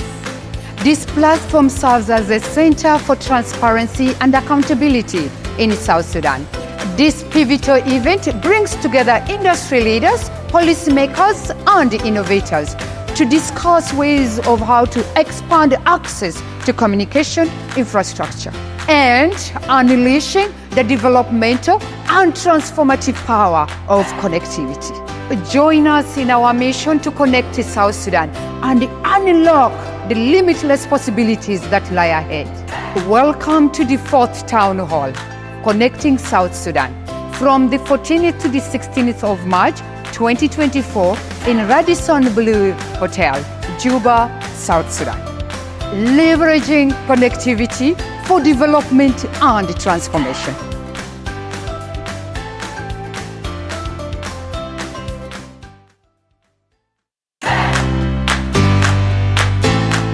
Welcome to the National Communication Authority. Together, we can innovate, connect, digitalize, and transform South Sudan. At NCA, our diverse team of experts span across multiple departments, each playing a crucial role in advancing our nation's communication infrastructure.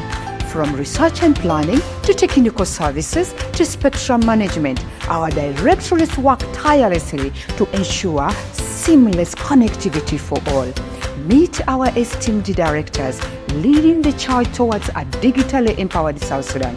With their expertise and leadership, we navigate the ever-evolving landscape of communication technologies to pave the way for a brighter tomorrow. And now we invite you to join us at Connecting South Sudan, a groundbreaking event aimed at improving the gap and the collaboration between the stakeholders and the consumers. This platform serves as a center for transparency and accountability in South Sudan. This pivotal event brings together industry leaders, policymakers, and innovators to discuss ways of how to expand access to communication infrastructure and unleashing the developmental and transformative power of connectivity. Join us in our mission to connect to South Sudan and unlock the limitless possibilities that lie ahead. Welcome to the 4th Town Hall, Connecting South Sudan, from the 14th to the 16th of March 2024 in Radisson Blue Hotel, Juba, South Sudan. Leveraging connectivity for development and transformation.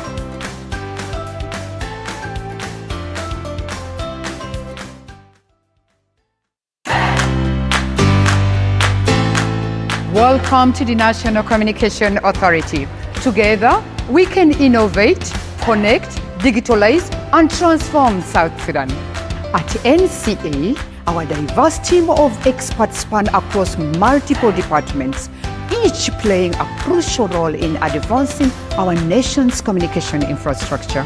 From research and planning to technical services to spectrum management, our directorates work tirelessly to ensure seamless connectivity for all.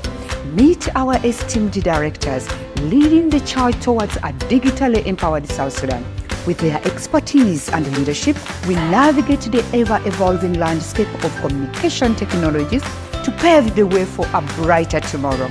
And now we invite you to join us at Connecting South Sudan, a groundbreaking event aimed at improving the gap and the collaboration between the stakeholders and the consumers.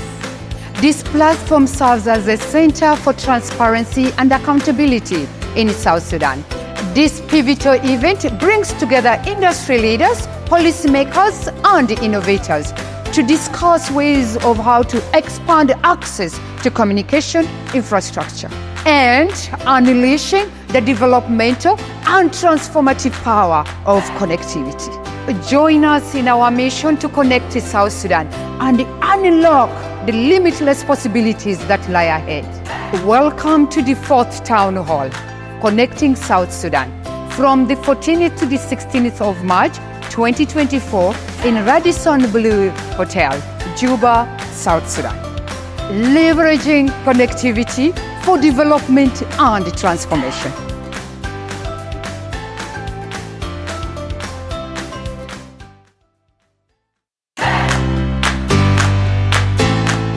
Welcome to the National Communication Authority. Together, we can innovate, connect, digitalize, and transform South Sudan. At NCA, our diverse team of experts span across multiple departments, each playing a crucial role in advancing our nation's communication infrastructure. From research and planning to technical services to spectrum management, our directorates work tirelessly to ensure seamless connectivity for all. Meet our esteemed directors leading the charge towards a digitally empowered South Sudan. With their expertise and leadership, we navigate the ever-evolving landscape of communication technologies to pave the way for a brighter tomorrow. And now we invite you to join us at Connecting South Sudan, a groundbreaking event aimed at improving the gap and the collaboration between the stakeholders and the consumers. This platform serves as a center for transparency and accountability in South Sudan. This pivotal event brings together industry leaders, policymakers, and innovators to discuss ways of how to expand access to communication infrastructure and unleashing the developmental and transformative power of connectivity. Join us in our mission to connect to South Sudan and unlock the limitless possibilities that lie ahead. Welcome to the 4th Town Hall, Connecting South Sudan, from the 14th to the 16th of March 2024 in Radisson Blue Hotel, Juba, South Sudan. Leveraging connectivity for development and transformation.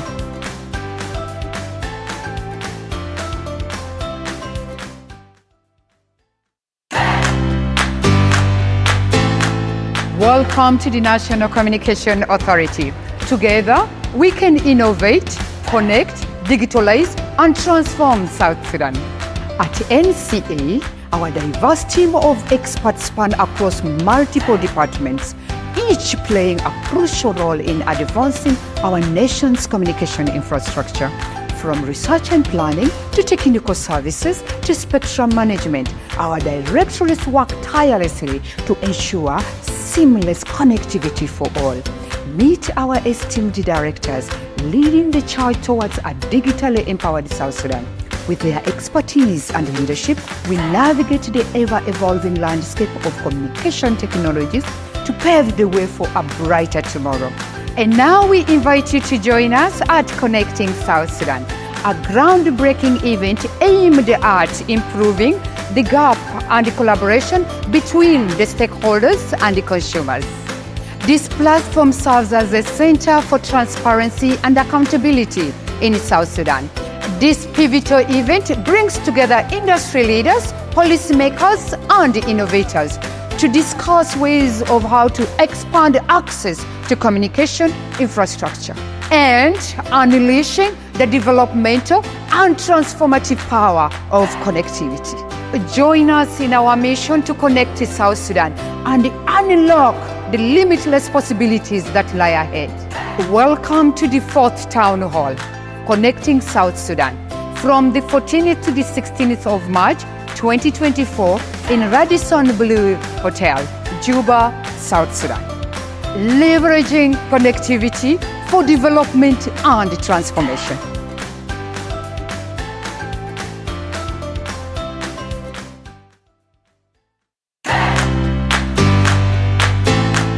Welcome to the National Communication Authority.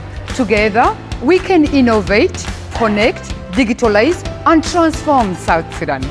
At NCA, our diverse team of experts span across multiple departments, each playing a crucial role in advancing our nation's communication infrastructure. From research and planning to technical services to spectrum management, our directorates work tirelessly to ensure seamless connectivity for all. Meet our esteemed directors leading the charge towards a digitally empowered South Sudan.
Ladies and gentlemen, everybody that is outside, we're going to start in the next 5 minutes. Therefore, if you are outside, please make your way to the hall because we're going to proceed with the program right in the next 5 minutes. If you've had your lunch, please walk back to the hall so we can proceed with the program.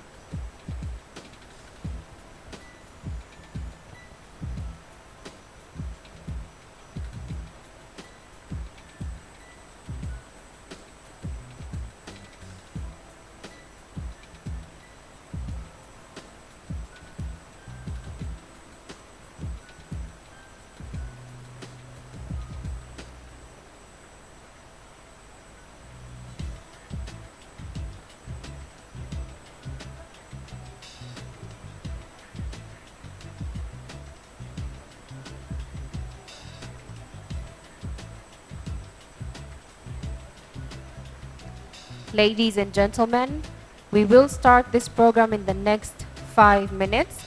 Therefore, we request all of you that are on the outside to come back to the hall. 5 minutes is when we will start, and I request all those that are outside to come back on the inside so we can proceed with the program in the next 5 minutes.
Ladies and gentlemen, we're starting the program in the next 1 minute. If you're outside, we request you to come back to the hall so we can proceed with the program.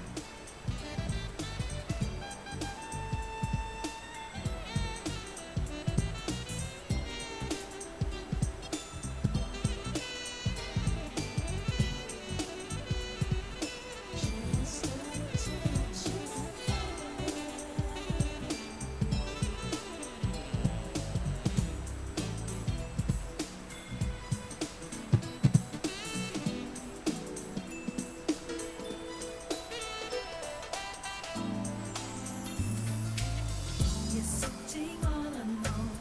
You call, but he's not home. Is he with his friend? Or with that girl you saw? He doesn't treat you right, but you hold on so tight. Is it really better than nothing? Move the stars away and open up your eyes. You know you deserve better, so stop wasting all your precious time. Your heart is telling you he'll only cause you pain. Take a look inside out and you'll come in from the pain. You're sitting all alone. You call, but he's not home. Is he with his friend? Or with that girl you saw? He doesn't treat you right, but you hold on so tight. Is it really better than nothing?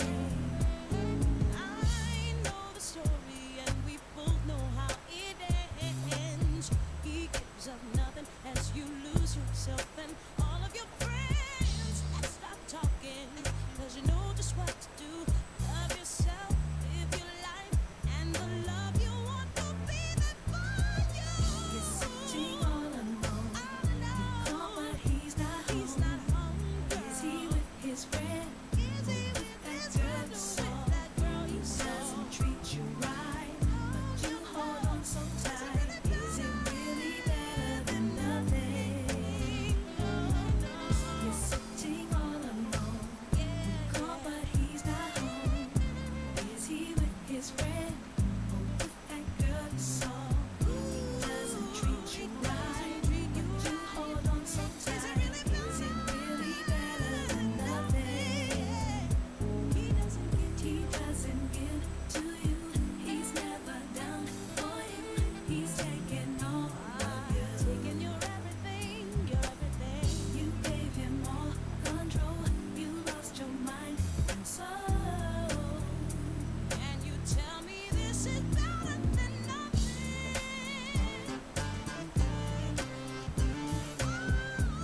Oh, yeah.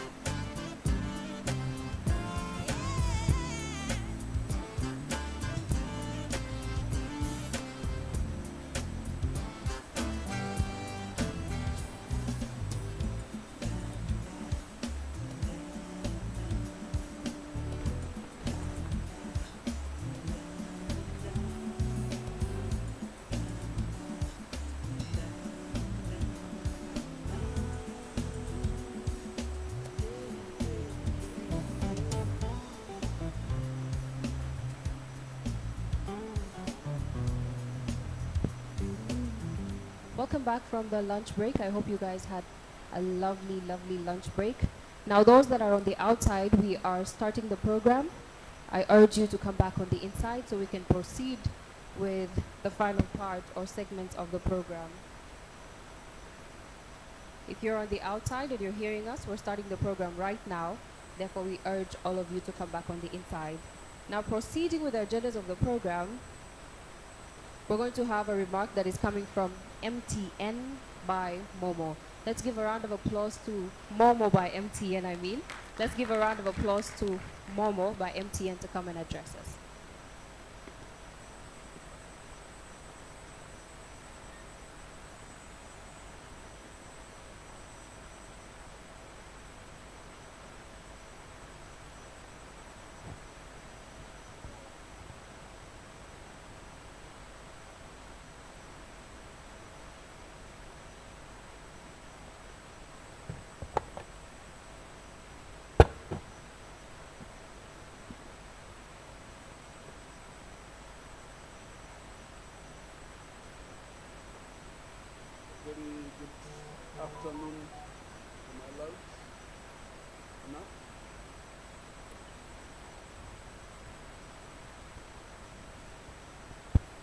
A very good afternoon to everyone. Allow me to say all protocol observed from all the dignitaries to everyone else. My name is Francis Matseketsa. I'm the CEO for MTN FinTech, which we call by the brand name of Momo. I'm here to share with you very briefly what we are doing in Momo to drive financial inclusion in South Sudan. I've got a few slides.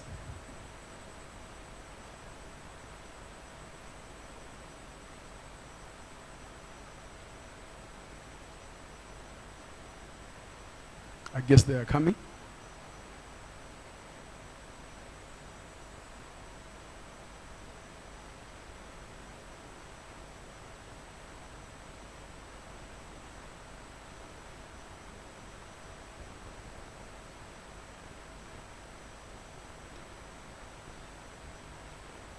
So whilst they are bringing the slides up,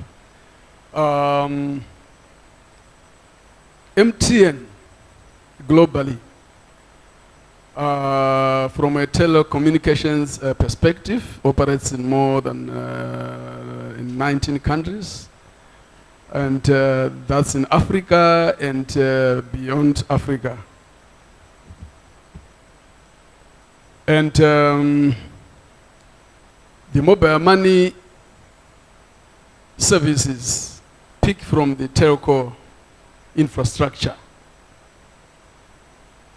And we have seen the MTN FinTech having the largest footprint across Africa in terms of driving financial inclusion.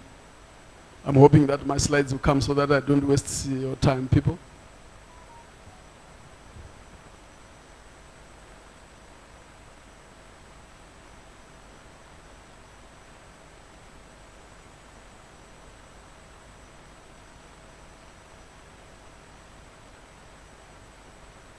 So under the FinTech arm, we've got 4 broad pillars globally, which is number 1, mobile money. And we also have mobile commerce. We also have bank tech. We also have insurance technology. This is why we call it FinTech. Mobile money only has limited functionalities, which are the basics of transferring funds, payments, and other digital services. But when we go beyond mobile money, we are calling it FinTech. And that is the future, which is riding from the telecommunications infrastructure. Now, coming to our distribution footprint. I'm sure my slides are coming now.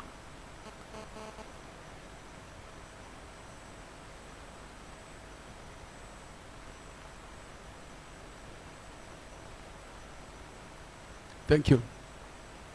So is someone moving the slides for me, or I have something to move? Okay, thank you. Yeah, so I've already spoken about the footprint, and we'll be talking about driving financial inclusion and how we empower government and other institutions, and what customers can do on Momo, and how we are undertaking the ecosystem digitization in terms of all the various initiatives. I will only mention a few initiatives, so we can move to the next slide. Whoever is controlling the slides for me. So I was talking about the largest footprint. As you can see, all those yellow places, that's where MTN is. And we have got 15 operations which are operating mobile money. That involves transfers, remittances, and over 60 million across all those operations. And 14 of the operations have got bank tech. The bank tech, that includes the ability to pull money from one's bank account to their mobile wallet, and also push money from their mobile wallet to the bank. That's bank tech. Now, in terms of the footprint, this is now coming to South Sudan. How are we placed in South Sudan? What is the game plan? So I was talking about MTN having footprint across Africa. And if you look at the countries that are surrounding South Sudan, most of them are way ahead in terms of fintech, in terms of mobile money, and many other products and so forth. So in South Sudan, we've got the mission to actually also transform South Sudan in terms of financial inclusion. And as you can see from this map, the map of South Sudan, we are, wherever there is network, which we cover more than 75% of the country, across all states, we've got our agent network. This is our distribution in terms of Momo.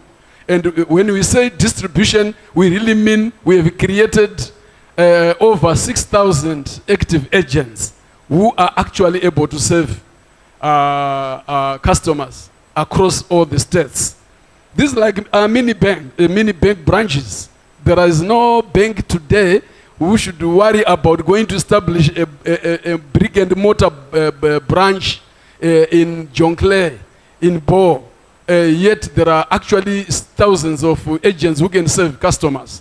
So the role of the agents is so pivotal and crucial, because every customer who have got money on their wallet, how they want to spend it, if they are able to approach an agent, they are actually able to get service. So agents facilitate and activate subscribers. They bring more customers on board onto Momo, and they will be earning commission for that. They provide all transactional services. They promote Momo products by ensuring the best brand visibility. They also educate our subscribers, because if the customers are not educated, they would not know what mobile money is all about. So let us go to see how we are driving financial inclusion and how we are empowering also government and other institutions. So digital financial services actually drives financial inclusion and empowers institutions through the digitization process. Number one, the reduction of risk of carrying cash and the cost of cash. We all know piles and piles of SSPs are very risky to move around with. Load them on your wallet, and then you can start to spend.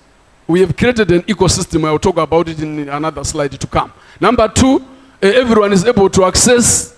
As long as you've got a phone, you've got a network where you are able to go to an agent and do the activation process, load the money on your wallet, and you are safe. If someone steals your phone, even if you have got 20 million in that phone, 20 million SSP, nobody can steal that money because it's protected by a PIN, unless you divulge a PIN to them.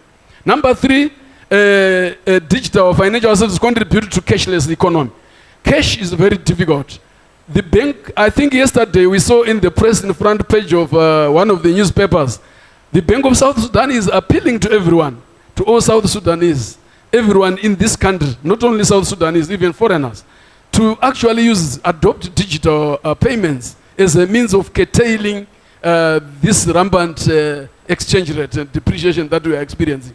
In many countries where hyperinflation has been experienced, digitalization of payments has actually helped to curtail the accelerated exchange rate. It helps a lot because the movement of cash is one which actually makes, exacerbates the depreciation of the currency. So I think you saw that in the press, where central bank is appealing everyone who is dealing with payments to adopt, both individuals and also institutions, to adopt digital payments.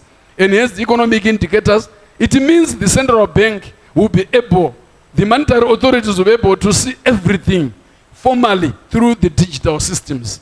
But they will not know how many SSPs are sitting under your pillow today. They do not know how many SSPs, how many millions of SSPs are sitting under your mattress as we speak, or where you have kept them in a cabinet somewhere. That money should actually be in the digital systems for the economy to benefit. That's the whole idea of adopting digital financial services. It also, number 5, enhances greater transparency and security. Next slide, please. Thank you. The next slide is about empowering government through digitization. Number 1, we have got what we call bulk payment, a payroll platform on mobile money. Even today, a company, any of the companies or the government, if they want to make a payroll, pay allowances to hundreds or thousands of employees, they can adopt the bulk payment too.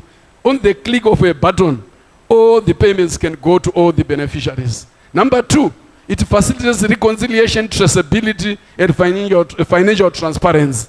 And number three, it brings operational efficiencies. Trying to imagine an example of a municipality, their ability to collect revenues from people.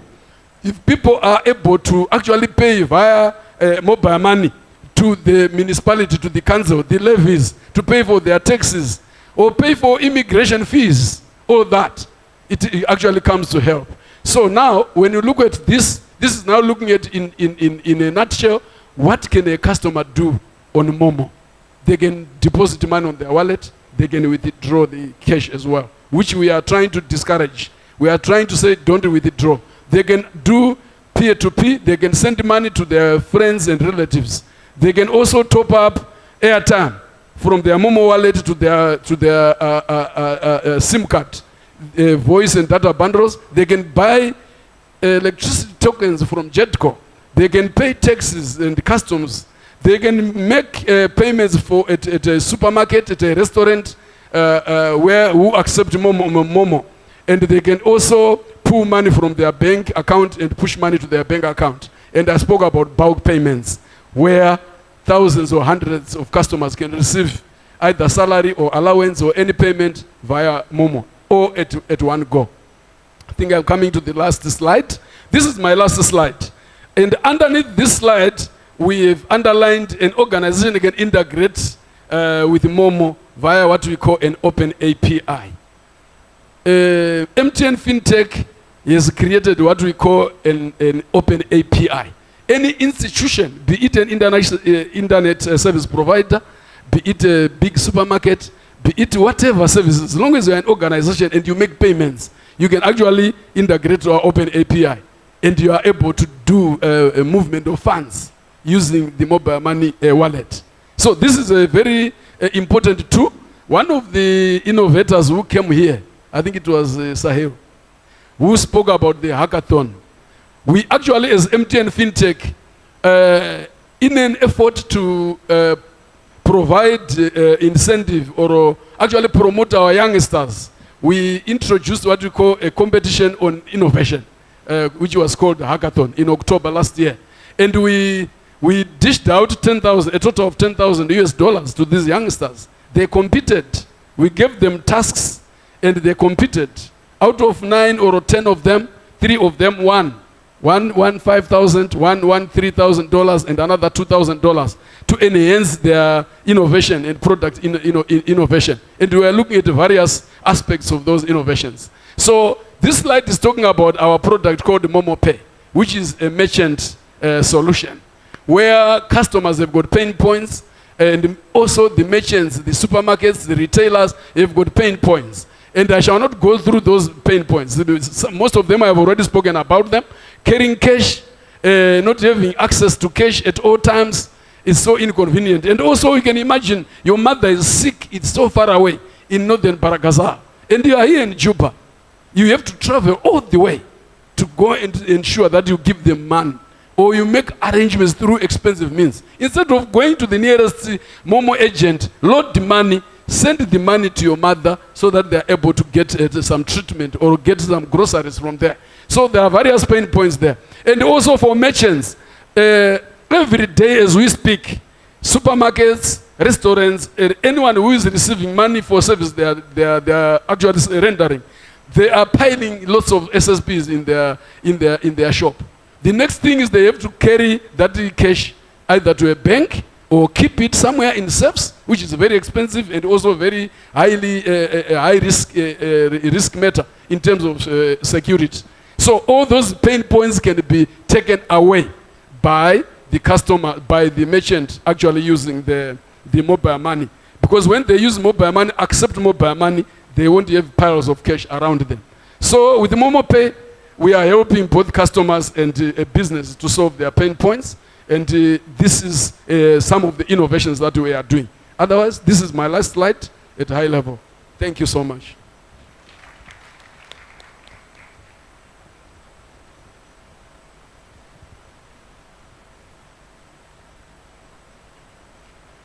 Thank you so much, Momo by MTN, for the presentation.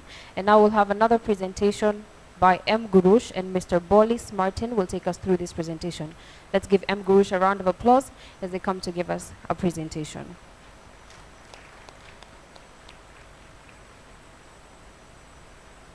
M. Gurush.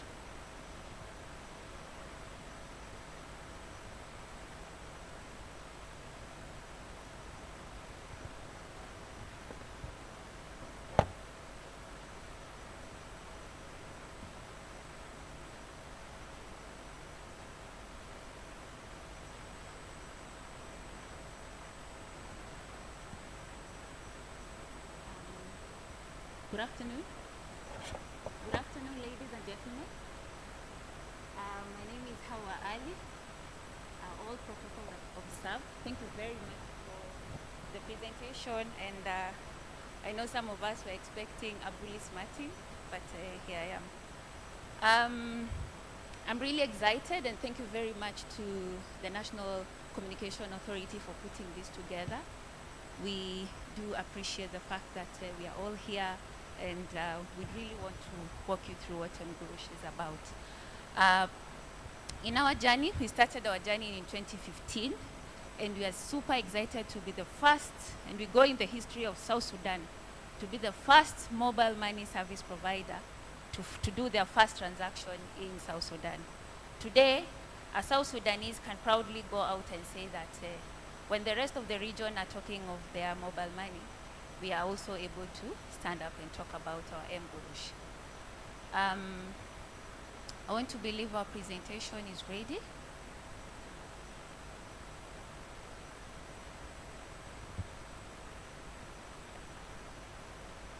As we start the presentation, I'd like to walk you through a story of one of the retailers in Budele. This is Mama Kiden. Mama Kiden started her journey as a normal retailer. Every day she wakes up, goes to her retail outlet. She's selling tahnia, she's selling kudra, she sells samak.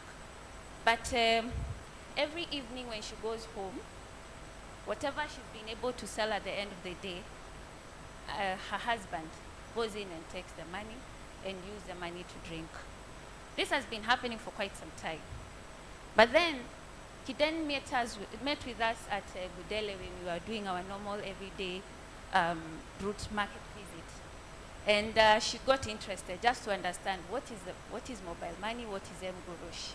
Only for her to come, we signed her up, and on that very day, whatever she was able to sell, all her proceedings, she put them in her Mgurush account and went home. Then the husband, Babaki, then asked her, where is the Gurush? And she was like, I don't have all the money. I was able to put it in my phone. The husband was not really amused by that. He again asked why she put the money in her phone. And she was like, I want to see how I can be able to save the money. So the husband was very happy to see that she's now able to even save the money. And the following day, she was able to buy her stock. And it also transitioned the husband to not be using his money as he used to. To our presentation.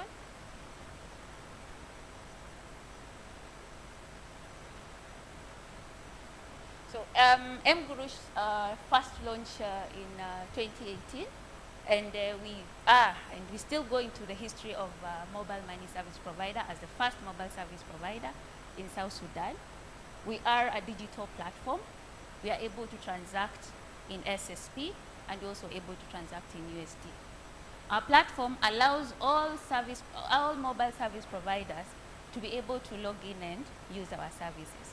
Be it that you are in Zain, you are in other mobile service providers. And our partnership with Zain has been we appreciate Zain for being such a strong partner and allowing us to work with them. Our platform allows users, that is from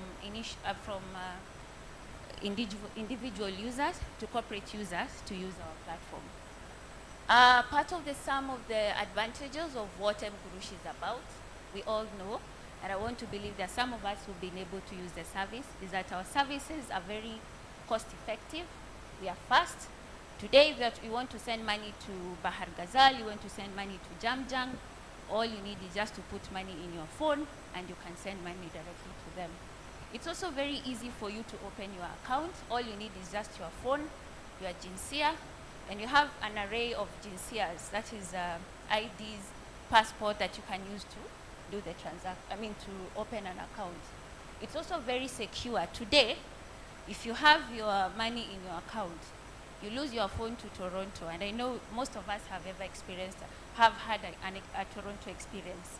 They go with your phone. Your money is still safe as a result of being that the money doesn't stay in. It's not visible to the Toronto guys. You're able to have the money in your account. When you're ready, you can always replace your line, and you'll be able to use it. Part of the milestones is that today we take pride to have more than 1,640,000 customers, and this is as at the last quarter, that is in December 2023. We have over 5,781 agents. We have merchants. Today you go to Konyo Konyo, you are in Nimule, you want to buy your goods, you're buying products, you can easily buy and pay directly from your phone. For e-commerce partners, case in point, we have those online businesses. I saw one of the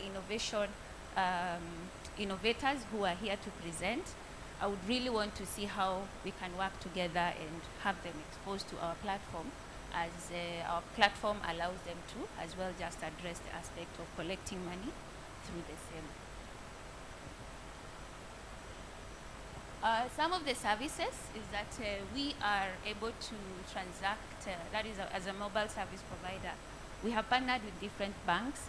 So at the convenience of your house, at the convenience of your ambience, you can easily transact directly from your phone. Today, as you're seated here, Mr. Francis, allow me to use you. You can easily transact from your bank. We partnered up with different banks and collect money from your bank and send it out elsewhere. And our transaction just not only allows you to transact within South Sudan, it allows you to transact outside the borders of South Sudan, directly from your mGurush account. We've connected with more than 13 mobile service providers across Africa, and we are not stopping there. We also have a P2P transaction, that is DG Napoleon can be able to send money to Mr. Wilson. Some of the partners, as I mentioned earlier, we have banks, we have money transfer organizations, we also have telecom operators, starting with Zain. We have e-commerce entrepreneurs, online payments. We also have a lot of non-governmental organizations, that is the humanitarian sector, who have been using our platform for the last 5 years. And we take pride to say that we've been able to serve so many of the beneficiaries. And for the first time, some of the beneficiaries had never experienced a mobile money account. So we were happy, and we take pride to be the first to introduce mobile money to them. We also have partnered with insurance companies. We also have utility companies, the likes of JEDCO. Today you can easily, conveniently, and I want to believe very many of us here are using mGurush to buy JEDCO. True? True? Thank you. Right. mGurush allows you, by the way, to buy stuff and pay for things at Konyo Konyo. We have several agents, we have several merchants. You walk into your Konyo Konyo, get your groceries. You don't have to carry all the bulk of SSPs. All you need is just your mGurush account, Gurush in your wallet, pay to the retailer, and the retailer, the merchant, is happy. Some of the challenges, of course, adoption to mobile money. And I know we all have, and I want to believe my friend and colleague in mobile money have experienced the same. Adoption to mobile money has been such a challenge, being that digital literacy has been very high. So that has been one of our key mandates, even as we are engaging with the customers, as we're engaging with operations, companies, governments.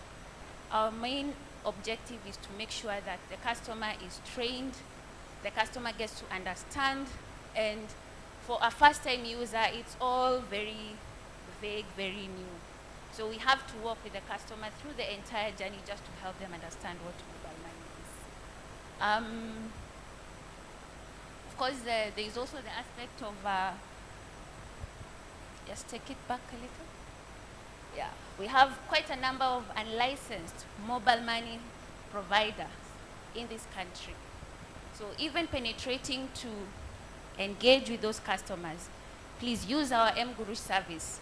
And those unlicensed mobile service providers, they're not able to really add into the taxes. They don't pay taxes. They don't pay into the government. So it is our hope and wish that we'll be able to manage as we engage with the government to see how we can have them either licensed or we have it and we integrate them into the system. Then there is also the lack of interoperability and infrastructure sharing, which is something that we really believe. Being that mGuru strides as a platform, it's very important. Let's not cause any barriers for the customers to use our services, because this service is already available. And irrespective of your network, you can be able to use a mobile, you'll be able to use mGuru, being that it's a platform-led. So everyone, so long as you are domiciled, you have a mobile account in South Sudan, you should ideally be able to use the service. Of course, we also wish to see how we can be able to integrate the formal and informal financial sector into mobile money. Our plans, and this should be my last slide. Our plans is that we want to continue empowering SMEs, and this I would like to just mention about a project we did with one of the humanitarian organizations. They are supporting women groups, and this women group, they were at the borders of Nimule. So what they would do, we registered them for a project. They're just receiving money, either for their own normal livelihood usage, but these women used to collect that money, and then they use the same platform to send money to Uganda to buy products. They were merchants. So all their stuff, all their products, they were buying them from Uganda, and they were using the same platform. Only for us to realize, over and above them receiving this money, they were able to use our platform, different service on the platform to expand and use, to expand their businesses. So we also wish to forge more engagement with partners like MTN, like Zain, like Digital, to see how we can be able to serve more customers and impact on lives and livelihoods of our people in South Sudan.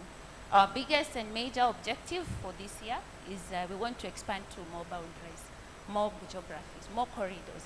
Today you are able to transact directly with your SSP from here, South Sudan to Ghana, from South Sudan to Cameroon, from South Sudan to all the East African countries, Rwanda, Kenya, Uganda, Tanzania, and I don't want to mention many. I would really wish you to have an experience of our service. We have our desk out here, and we'll be happy to have you join this our bandwagon. God bless.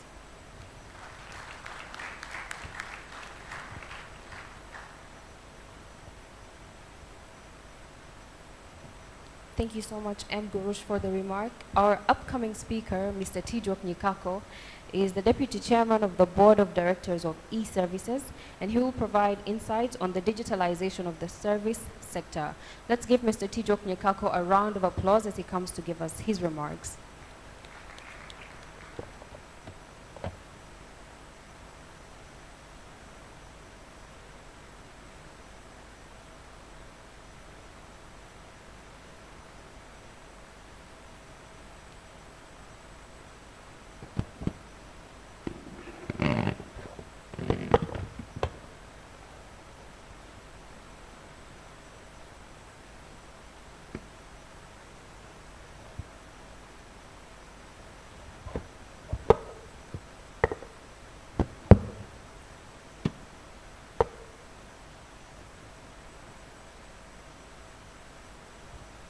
Good afternoon to everyone. Our protocol observed. I would like to thank the DG of National Communication Authority to invite us as a e-government and come and give remarks and do the presentation. And I will start what is the e-government. The e-government is use of technology communication devices such as a computer and the internet to provide the public services in the country. It focuses on the use of information and communications technology to assist the transformation of the government structure and operation for harmonize and integrate the service delivery to the e-government. It's not just simple form, just not the simple form to create the statistic organization website or posting the simple tax online, but rather it is integration of e-government operation in delivery of the services to our citizenry and the business sector.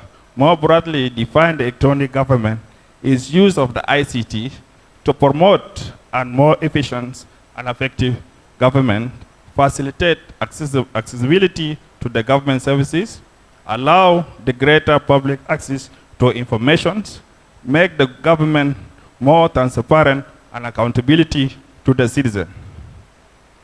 Benefit to the citizen is the accessibility of all government service and opportunity in transparent and efficient manner for all sections of society. Improve the quality of life for disadvantaged communities, promoting gender equality, employment opportunity, a new revenue stream for the citizen. Before we start to digitize the National Revenue Authority, the National Revenue Authority used to remit less than 1 billion.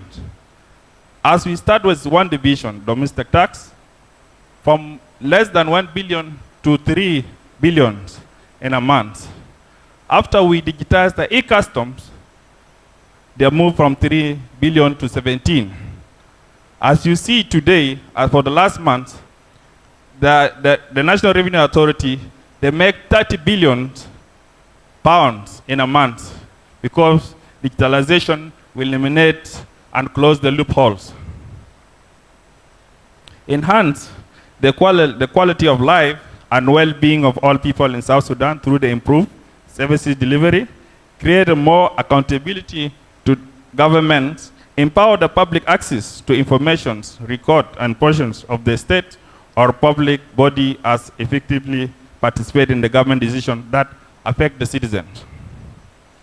Benefit to the government. Implementation of digital payment for government services is the key component of the government goals of attaining a significant cashless in the economy. Because we already digitize, we integrate our system with the all bank in South Sudan.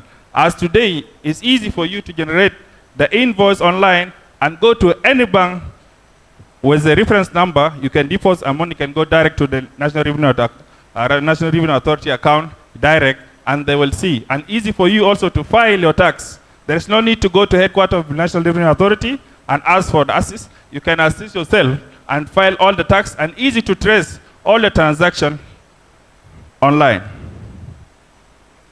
Increase efficiency across the economy, granted the increase in revenue collection. As I said last month, that the remit like 30 billion. This is the one of the achievement in digitalization of the government. Increase transparency and fight the corruptions. Real-time verification of certificate and license through the validation services. Integrate the government system and service data. The challenges we are facing in the e-government, resistance to adopt the technology solution from the government institutions. Unwillingness from the institution to provide existing data for automations. Lack of stable internet infrastructure and high cost of living. Last, resistance to automate by those benefiting from the current manual system, which allow the corruption practice in the country. So this is about the e-government, and what we digitize we just digitize 30%. You see 30% we digitize today, It's now take us to 30 billions. If you digitize 100% of all government institutions, because the South Sudan Revenue Authority is the only body mandated by the government to collect the money on behalf of the government, not every institutions. Yes, there is some institution that also collect the money, but they have to do the remittance and get that percentage in that. Thank you.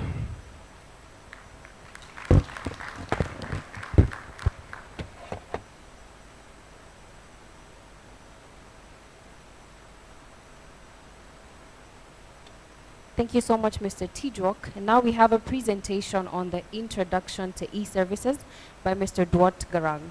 Ladies and gentlemen, please join me to give a round of applause to Mr. Duat Garang to take us through this presentation. Let's give him a round of applause.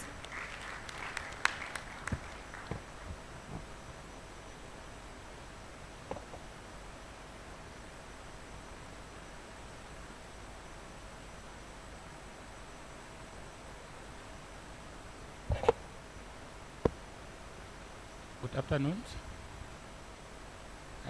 I'm here with my colleague. It's called Bull. I will introduce myself. My name is Duat John Garang. All the protocols are observed.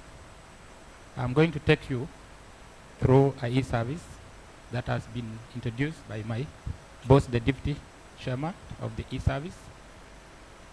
The e-service, as you see, the e-service is a government service that is a government project being implemented by Crawford Capital.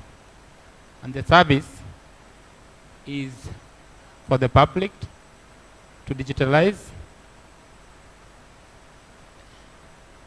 government digitalizations. Yes, in a digital world, you're able to get a service, efficient service, effective, reliable, and timely. For the e-service, we have many types of service that in all the governments. We have e-tax,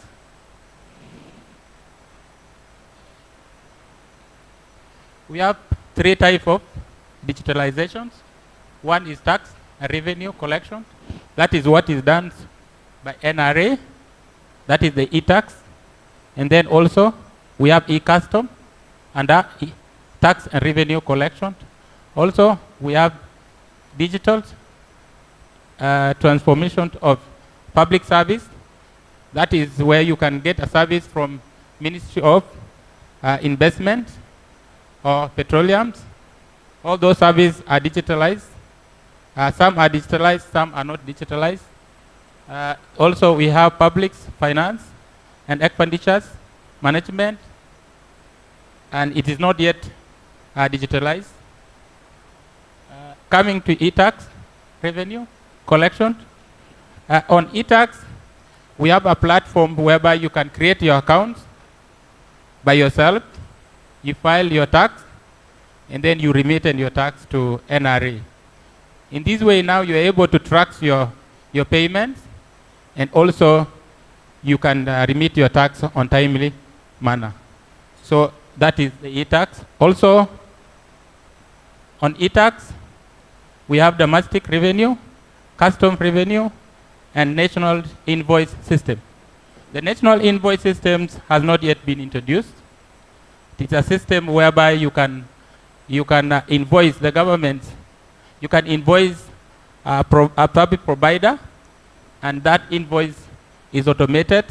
Either you are purchasing or you are selling a product. On a custom revenue, it is the one that is used at NIMLI. It's a system that is effective. Right now, we have developed a custom version 2, and that one can be integrated also to East Africa system, that is KRA and also URA. That system is effective now at NIMLI. Also, you come to, yes, okay, we are running very fast.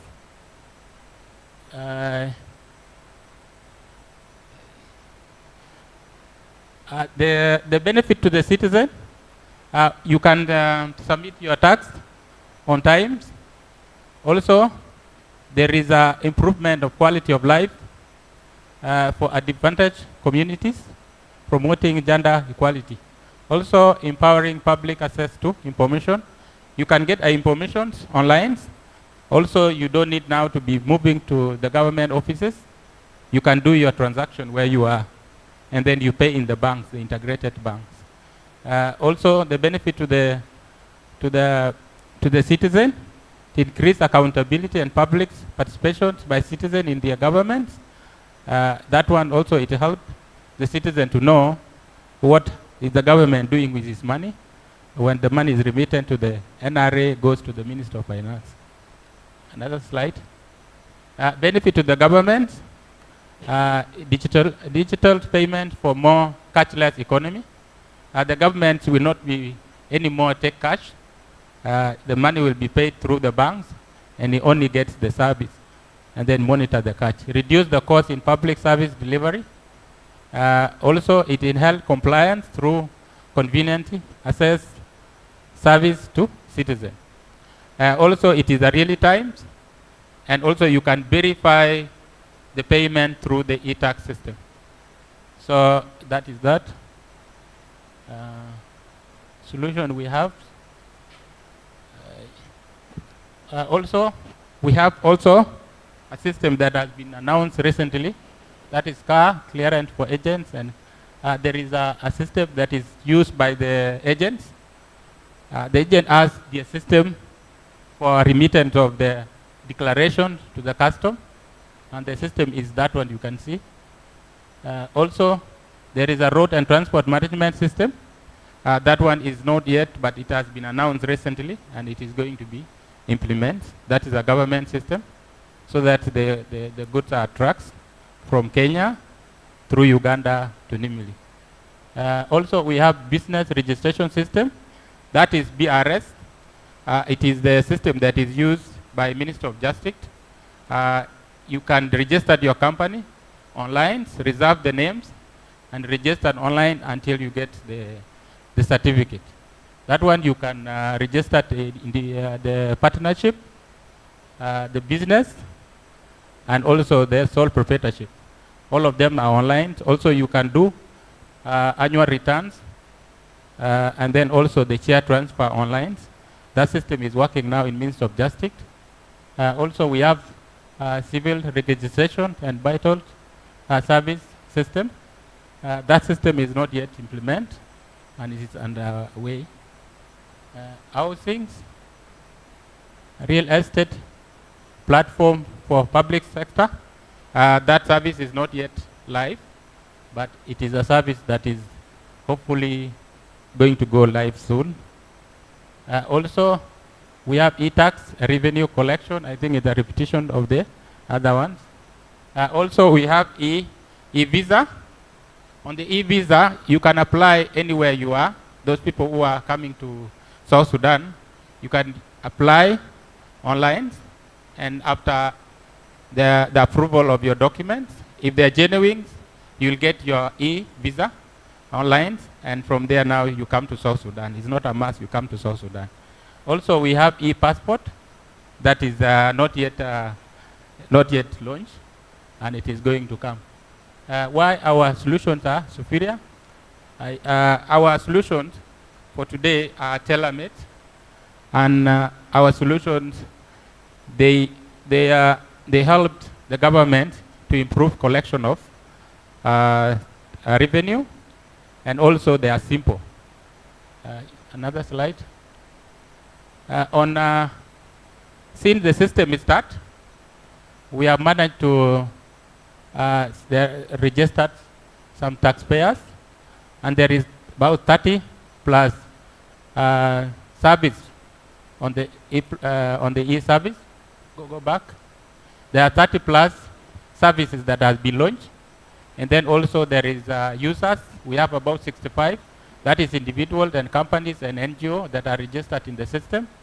Also, we have about 700,000 application made on the system, and also we have a collection of USD 230 plus million, and then we have also SSP, that is 231 billion plus. Those are the revenue that are collected since the system is start up to date.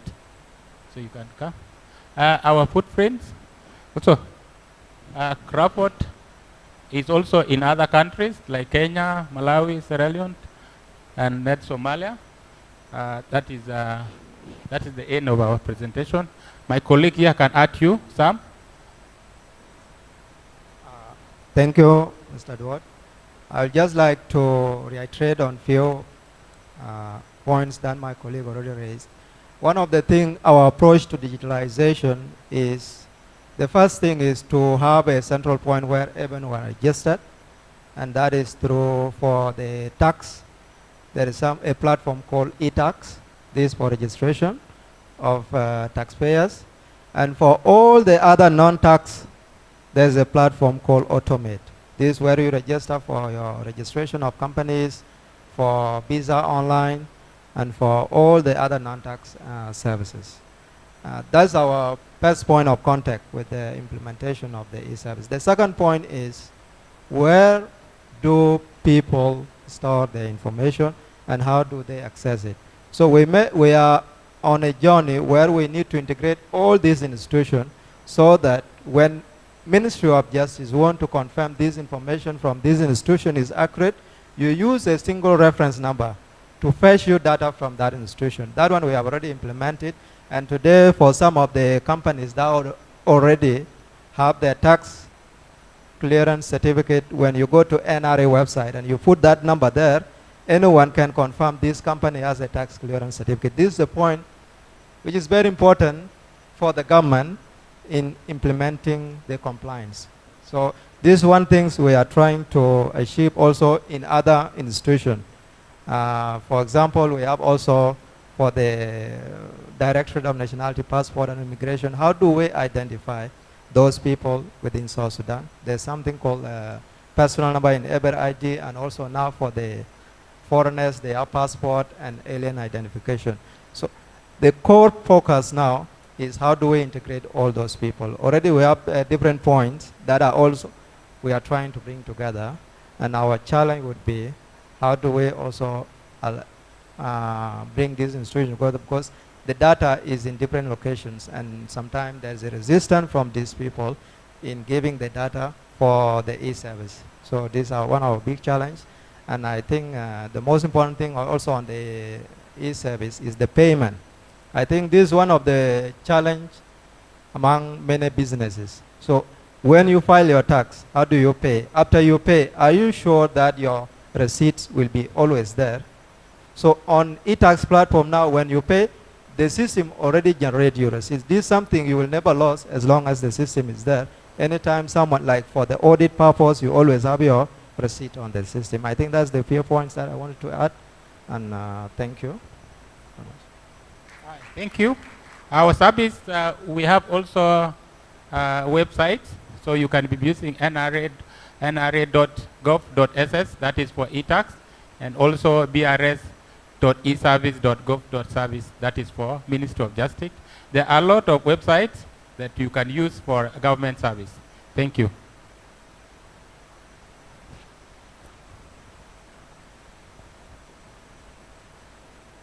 Thank you so much for the presentation. Up next is a remark by the representative of the Ministry of Investment, and that is Mr. David Mabior Bior. With a round of applause, let us welcome Mr. David to come and give us a remark.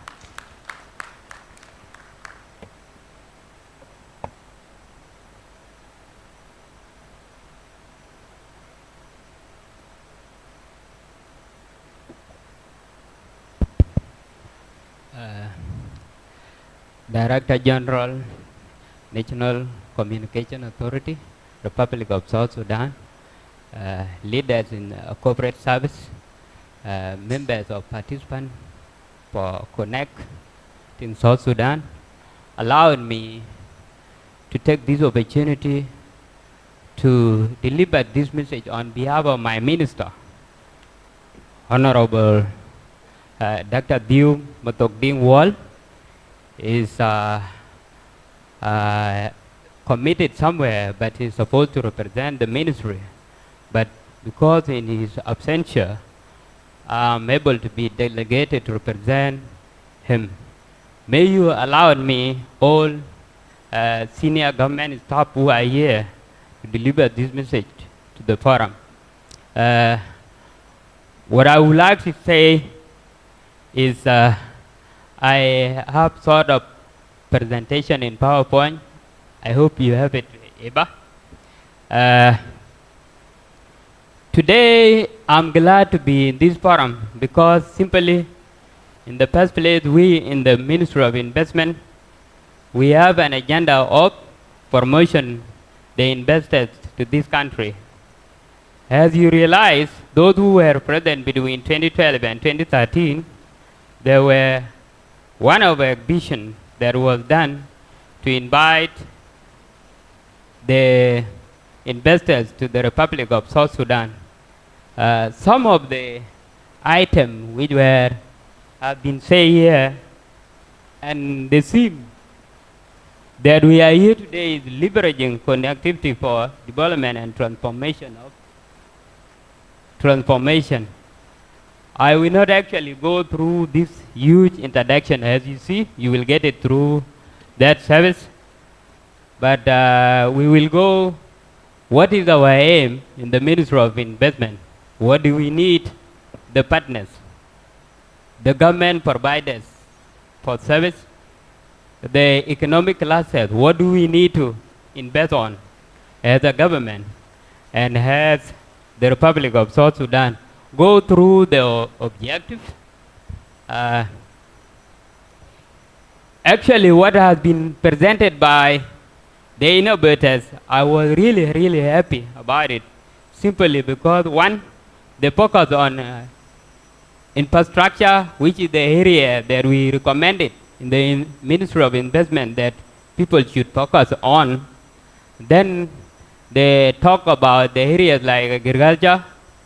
We talk about renewable energy, which is the energy sector and mineral. We have real estate development, of which none of us in this room talk about it. These are some of the areas. Can you go ahead a little bit? These are some of the areas that we intended to encourage the government to. We are currently having two policies that could help the private sector together with the public sector. One of the policies that we have, and we do encourage the digitalization of service in the government program, is One-Stop Shop. One-Stop Shop is an institution that is putting all government service institutions, government economic clusters under one roof. Why do we need to do so? We need to do this simply to enhance issues with accountability, transparency, time cost for investors to deal with some of the issues. Because our mandate in the ministry is to promote investors here in the Republic of South Sudan, and then to increase the foreign direct investment, which is the role that Ministry of Investment, they are actually working on it. During the economic forum, which was done here, there were some highlights that I may recall. Honorable DG were here. We talk about issues of land allocation across the state and administrative area. Matters we needed to digitalization in the land for investment, encourage investors for investment exploration of resources. Why do we need that? We need it simply to enhance the efficiency and effectiveness of the role within the government. So this program for today that we are in, Connecting South Sudan, is one of the unique programs that we are encouraging it, so that the Telecommunication Authority together with the NCA have to focus on this in terms of regulation, in terms of compliance. And it is the same thing that we are doing in the Ministry of Investment. We are regulating if the investor, either the regional investor, international investors, the local investors, you have to register under the Ministry of Investment so that we recognize your effort as an investor. By doing this, you will be able to accept some other service that the government could provide it. In this area, we shall look actually the goal. You go ahead. Yeah. The key objective and the goal towards aspect of digitalization service in correlation with investment and national economic forum. Number one is to explore the investment opportunities. The other day we were here in Palm Africa Hotel.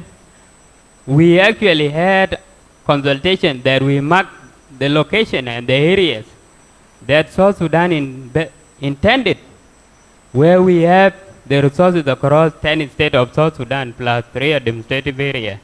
And this was the theme, exploration, investment opportunities.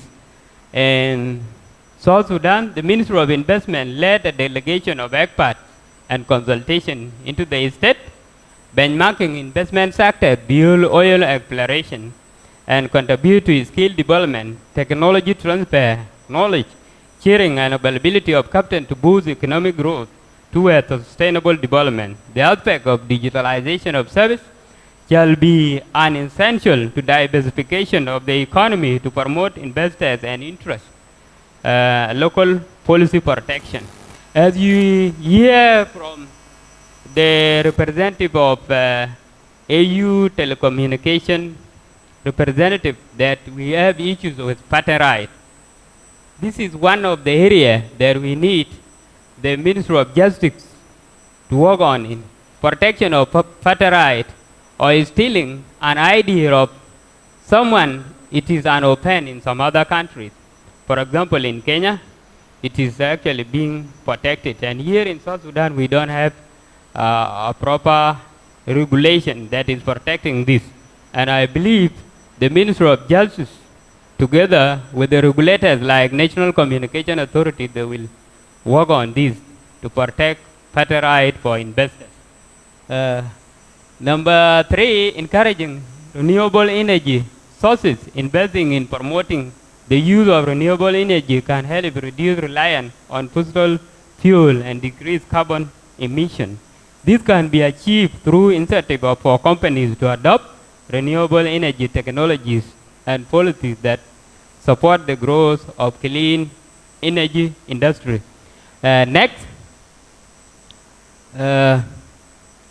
number 4, digitalization of service by supporting green infrastructure projects to foster innovation and technology transfer, supporting research and development.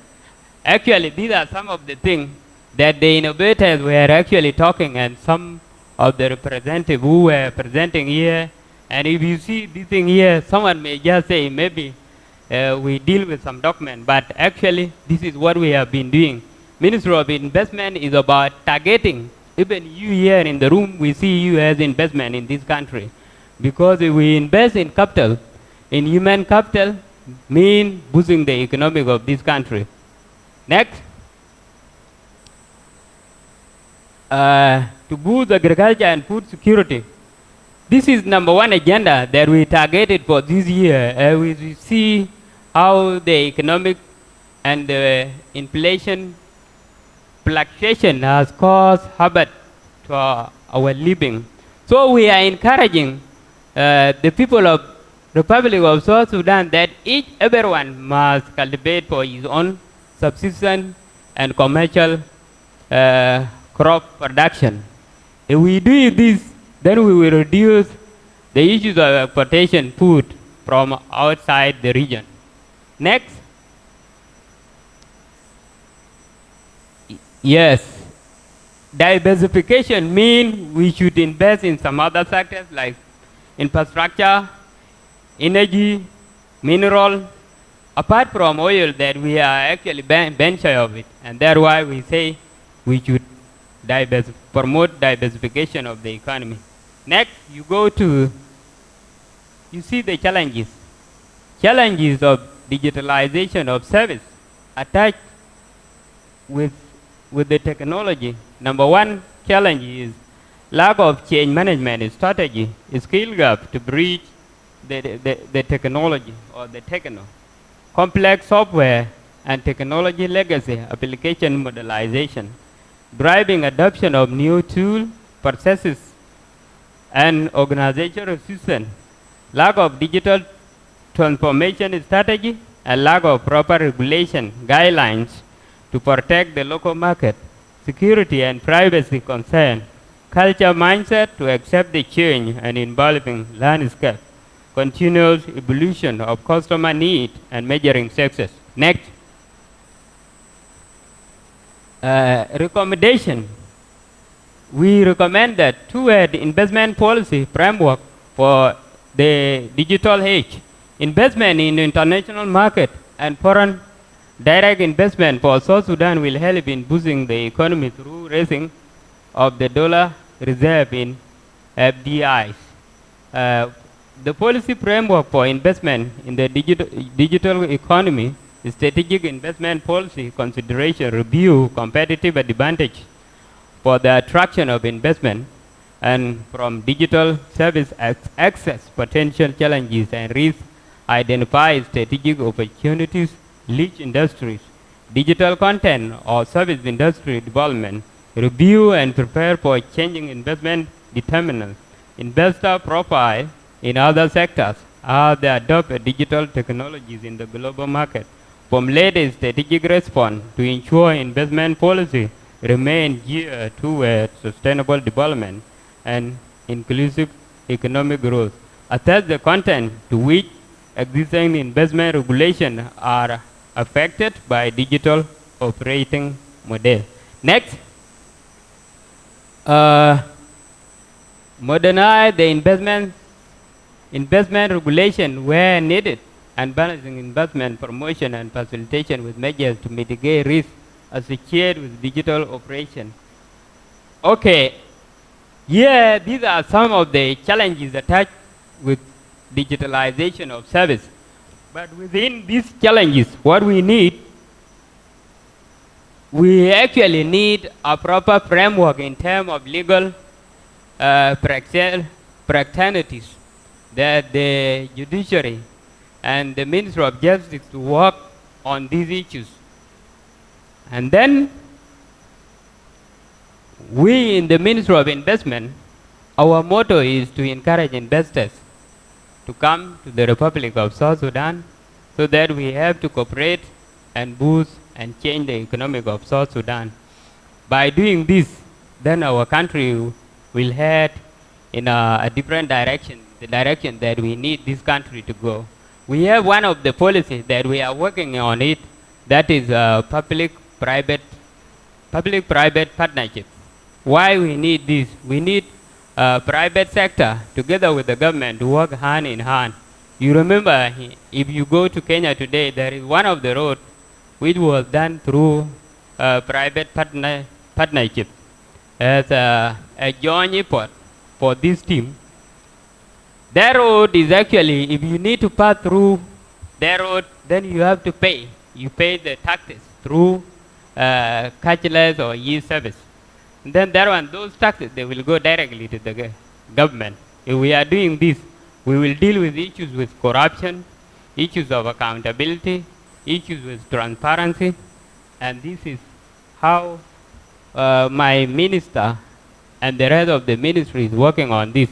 The related ministries like the Ministry of Trade, the Ministry of Investment, Finance, and any other ministry of under economic cluster, they are working toward boosting the economy as a teamwork and together with infrastructure like telecommunication. And I would like to ask the Director General to help in this and to appeal in boosting one-stop shop, because if we achieve the process of one-stop shop, then this country will achieve the level of taxes that you hear. Exactly the Crown Court, government, the system that we use in our ministry, it is a service provided by the Crown Court or National Revenue Authority. And I would like to appeal to National Communication Authority. In this regard, we need all stakeholders, the partners here, so that they help us in this installation and in terms of provision of equipment to one-stop shop, so that we succeed together. With these few remarks, the rest of the thing, I would like to say thank you for the opportunity to deliver this on behalf of my minister and the entire Ministry of Investment. Thank you for listening, and thank you for cooperating and joining in connecting South Sudan. Thank you so much. I am sorry, David Mobure, as yes, and that is my detail. Thank you so much, Mr. David Mabior.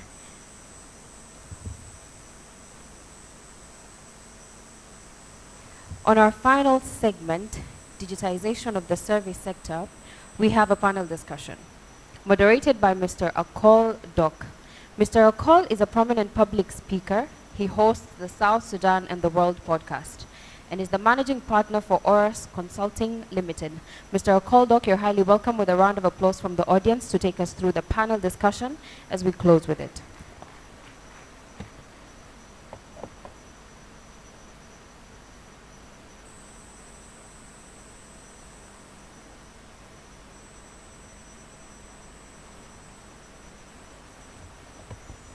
Thank you, guys. We're going to have a great discussion. My name is Akol Dok. I'll be moderating this panel. So the panel, we're going to have 4 people, 4 different entities. So the first entity is the Ministry of Investment. Ministry of Investment, you're welcome. Give me a round of applause.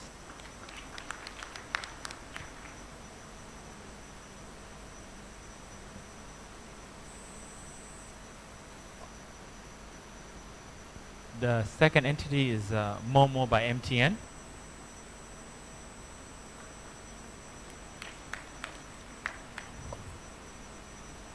The third entity is e-services.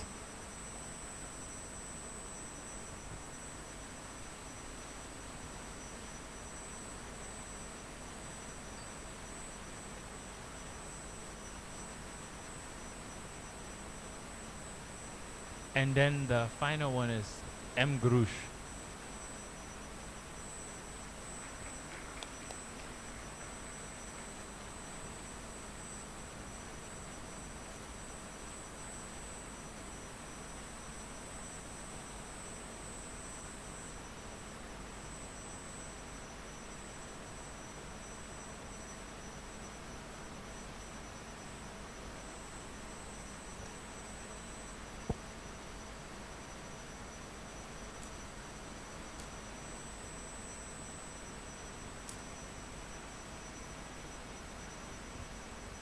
All right, thank you guys for joining us on this beautiful afternoon, and for all our Muslim brothers and sisters, Ramadan Kareem.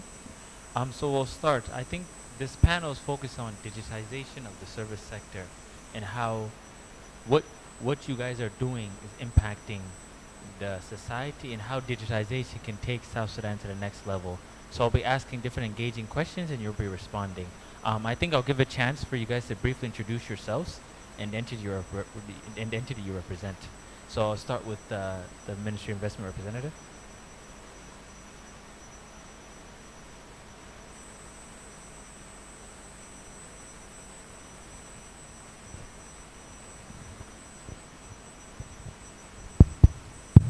Yes, good afternoon once again. I am David Mobure, from representative from Ministry of Government, Ministry of Investment. I'm actually a senior inspector for evaluation. We are there in the investment. We are actually concerned with the investment promotion as a tool and as a factor that we need this country to encourage the rest of the investors and our partners to promote this.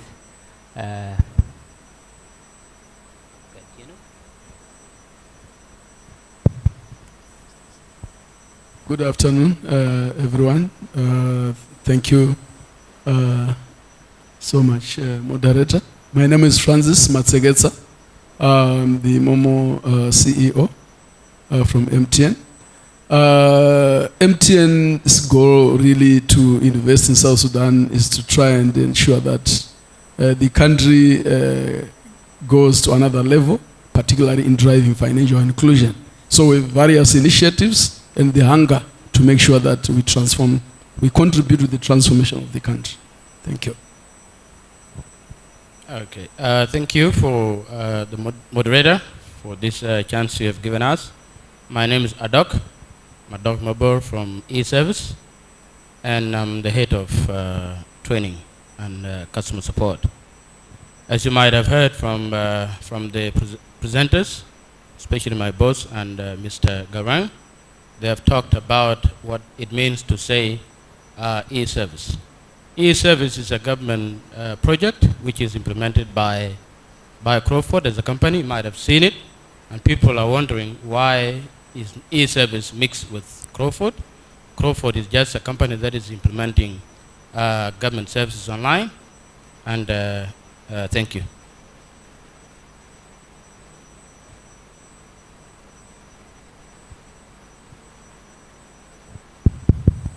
Good afternoon. My name is Dixon Omare, Head of Technology and Infrastructure for Trinity Technologies and MGRUSH. So MGRUSH, we stand in for digitization, and we really need to improve the lives of South Sudanese. Thank you. All right, we'll get started. When we talk about digitization, we're talking about inclusion, and we're talking about taking people to the next level using the modern top-notch technology. My first question is to the ministry. I want to know, what are some policies that you have in place to attract international investment and to attract top technological firms to South Sudan to help in the digitization process? Thank you, moderator. Actually, the framework or the policy that we have under the Ministry of Investment to promote investors in the Republic of South Sudan, one of the policies that we attract the investor through exhibition, that we are going to have one maybe at the end of the May. We are going to have an exhibition that we call all investors across the region and international investors. That one, it will be done here in Juba at the end of May. Why we are doing that? We need South Sudan to move from oil to the rest of the sectors that have not been identified, simply because dependency on oil, it is what brings our economic here, because the areas like in agriculture have not been explored.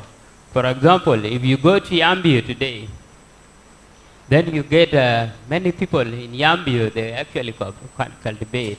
They have a product like this vegetable that we actually purchase from Kampala or Uganda. They have them in Yambio and in Tumra. But because of physical infrastructure, they don't have access to Juba. So for us in the Ministry of Investment, we are making policies that will encourage investors and government stakeholders to work on diversification of economy through other sectors of investment. One quick note.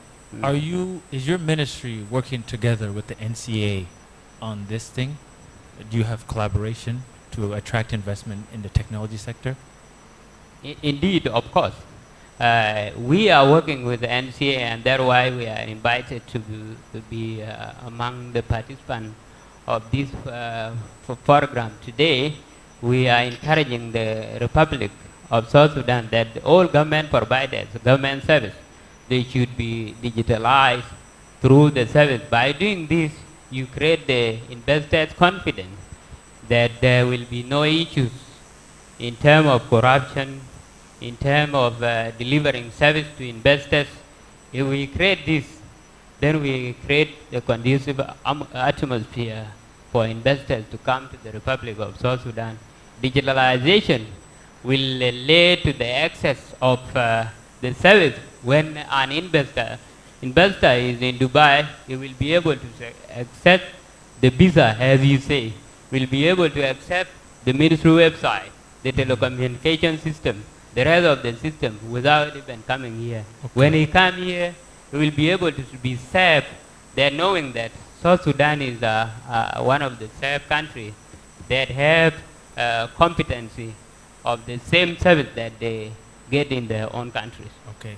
You mentioned confidence. I want to ask those of e-services. You are encouraging people to register their companies on e-services, do their taxes on e-services, renew their passports on e-services. I'm giving you a lot of my personal data. How confident am I in e-services in protecting this data? Thank you for that question. Of course, you might have heard from the presentation before. E-service is actually a project of the government, and when we talk about privacy, privacy is one of the important things that government is very, very keen of, because if you give us your information, for example, the details in the ID, for example, the personal number, which is 15 digits, then we will be able to pick the rest of details from the immigration, because we have integrated into immigration system. So when these details are picked, we don't create, we only validate. The system validates what is actually in the government system. So when you're talking of the data being exposed, e-service is a government project, and government is very much concerned of all this privacy.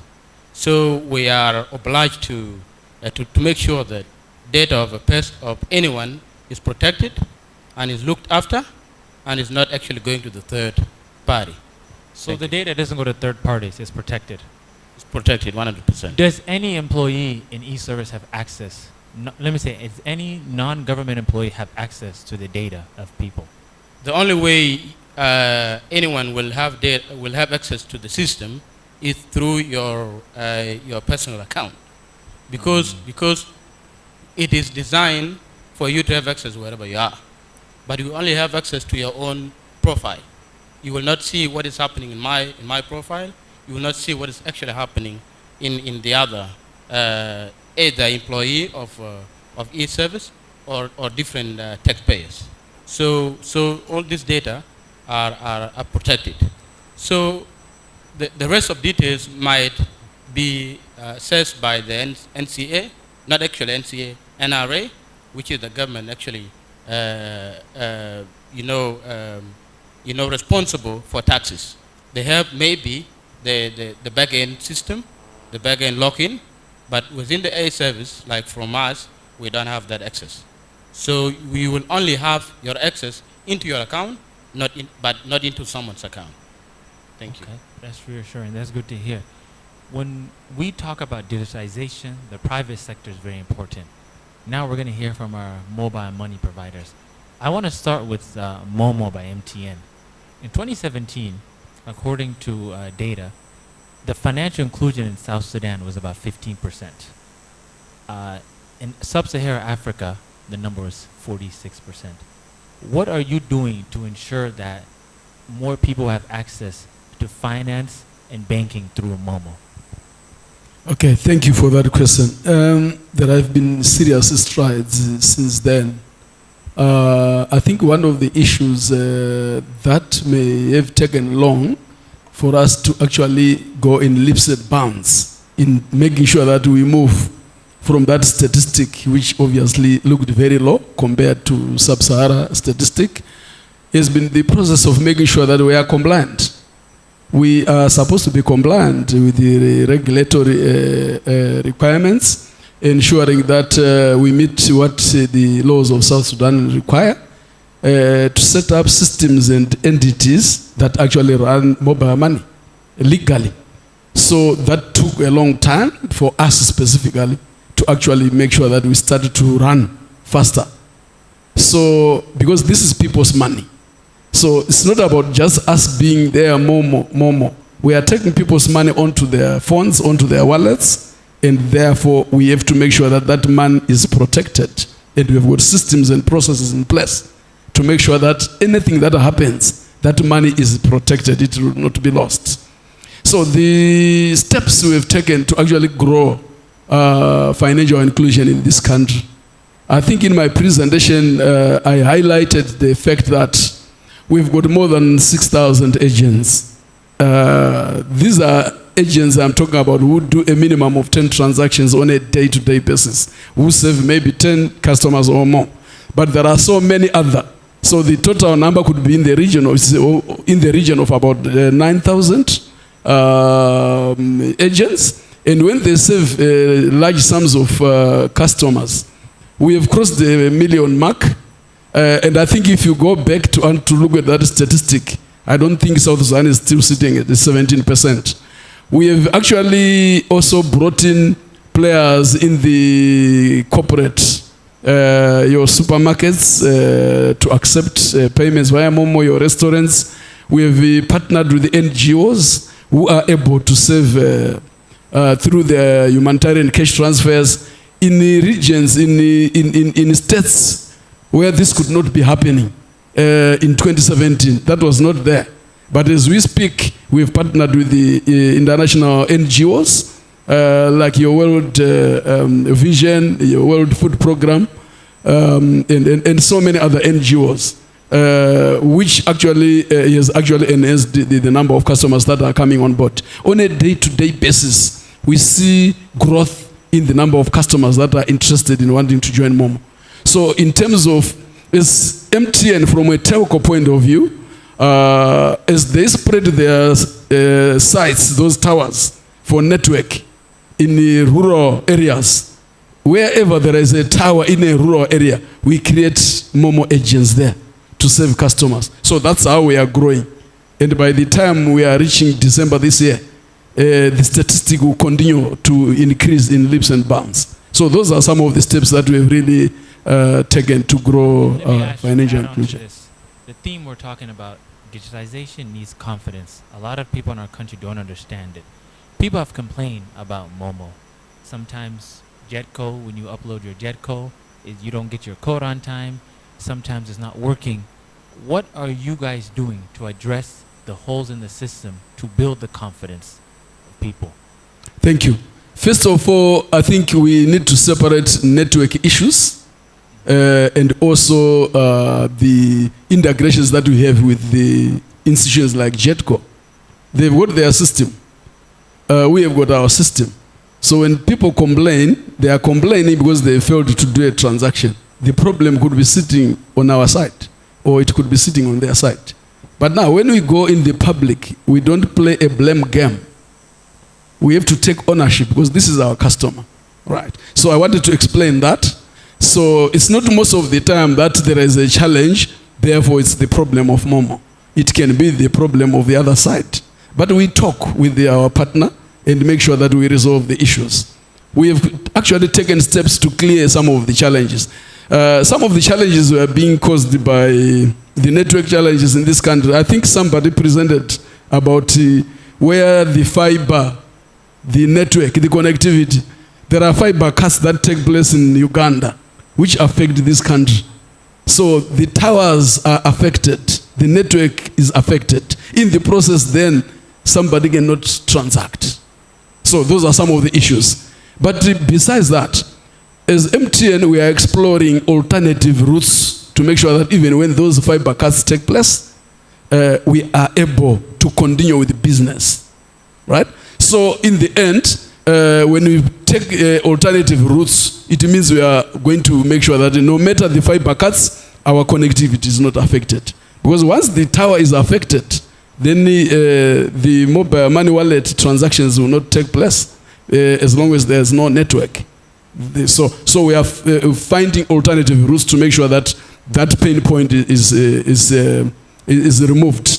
With regards to the integrations between our partners like JetCo, we continue to streamline challenges that are there in terms of the times is failure for an SMS to deliver because the network has just gone down and the person does not get the token. But we have come with a method where the customer should be able to dial *200# and other numbers required so that they are able to retrieve their token. So they are not completely stuck. And the beauty is that that money, even if you are failing to do your transaction, that money is not lost. You will still have to get your token, or if the West, we reverse the amount and back to your wallet. Thank you. Okay, that's good. Now we've heard from MTN, Momo by MTN. Now we go to Mgrush. You pride yourself the South Sudanese mobile money company.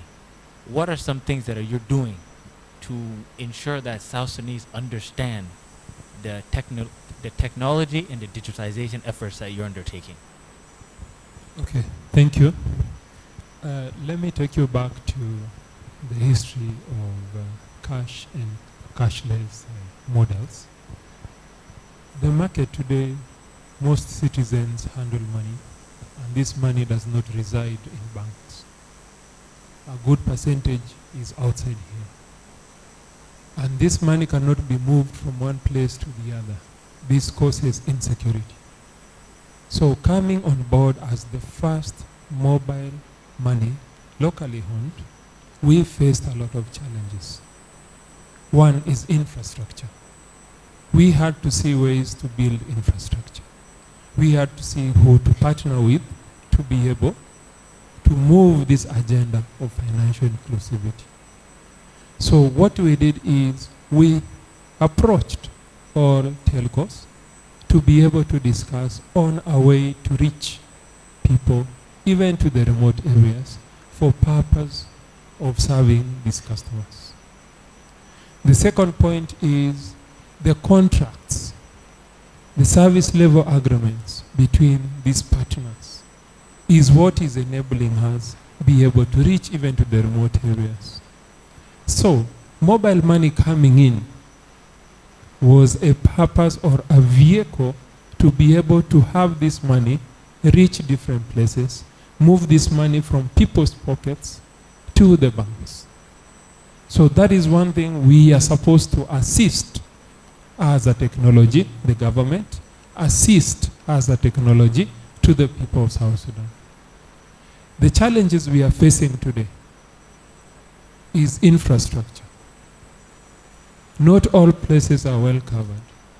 We are a platform-based. We are not a bank. We are not a telco. We are supposed to connect to any infrastructure that is within the government or the Republic of South Sudan. But for the few we are working with, they are really trying. For instance, Zain, who is our key partner, he is really trying to provide us infrastructure and a playground even in the regions. What I'm trying to say is the final solution to this is interoperability, whereby we don't need to reinvent what is existing. We just need to share the infrastructures. Sharing infrastructure doesn't mean I'm using it for free. At the end of the day, I'm going to borrow that service from you. I will make money and we will cost share. We will generate revenue for the Republic of South Can I Sudan. ask, are you talking to MTN? Yes, we have had a lot of discussion. Who is you guys? But you shared infrastructure. Can you explain? What do you mean by that? Okay. For fintech technology, we require infrastructure. First infrastructure is the telecom SIM card. Like MTN? Second infrastructure is the USSD service. Third infrastructure is SMS. The last infrastructure, which everybody can afford, is internet. Those are the key drivers for financial technology, financial inclusivity.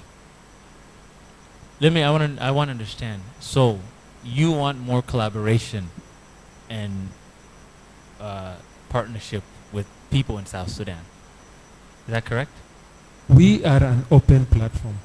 If you heard my discussion is we are platform based and we can connect to any integrator, Okay, now any partner. Momo by MTN, can you respond to that?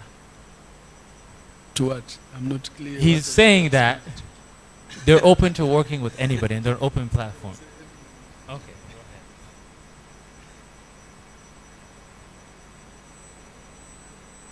ahead. Sorry to interject. There is the elephant in the room that I think should have been made clear before they go on the panel.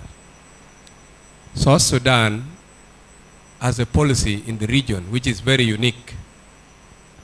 That policy says that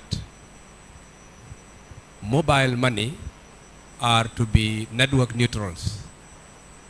We are the only country in the region with the mobile money that is not attached to any telecom company. That is mGrush. We license mobile money platforms, while the central bank license mobile money operation, the monetary part controlled by central bank.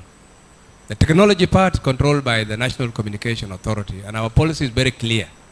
License is based on interoperability, meaning that in disregard of which mobile money you have, you should be able to access your wallet.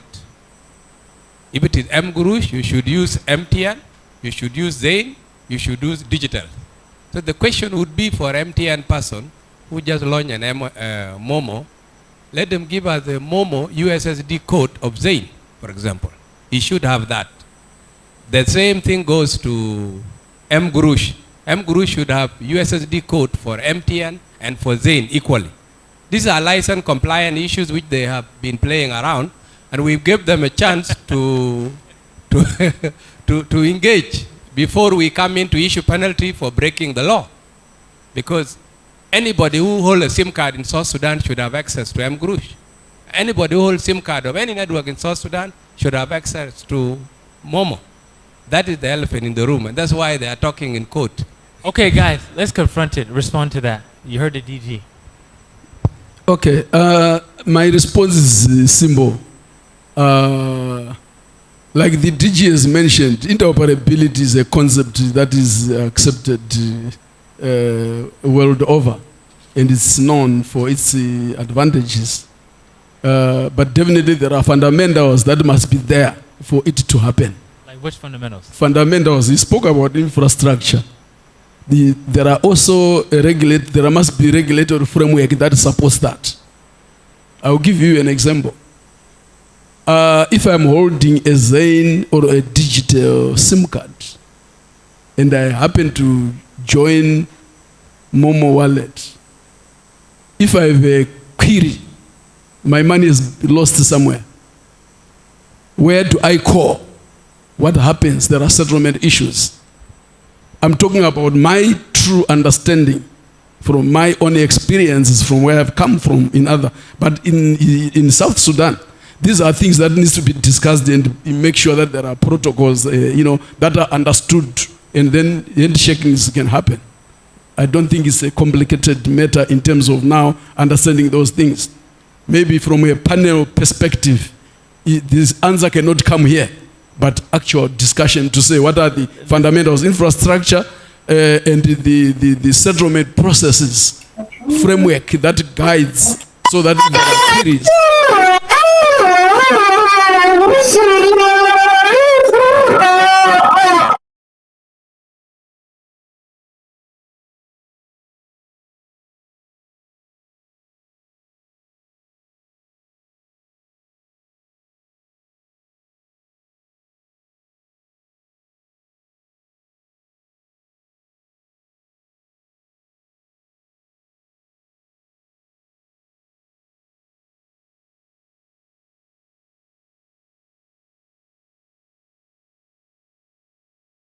By our regulator.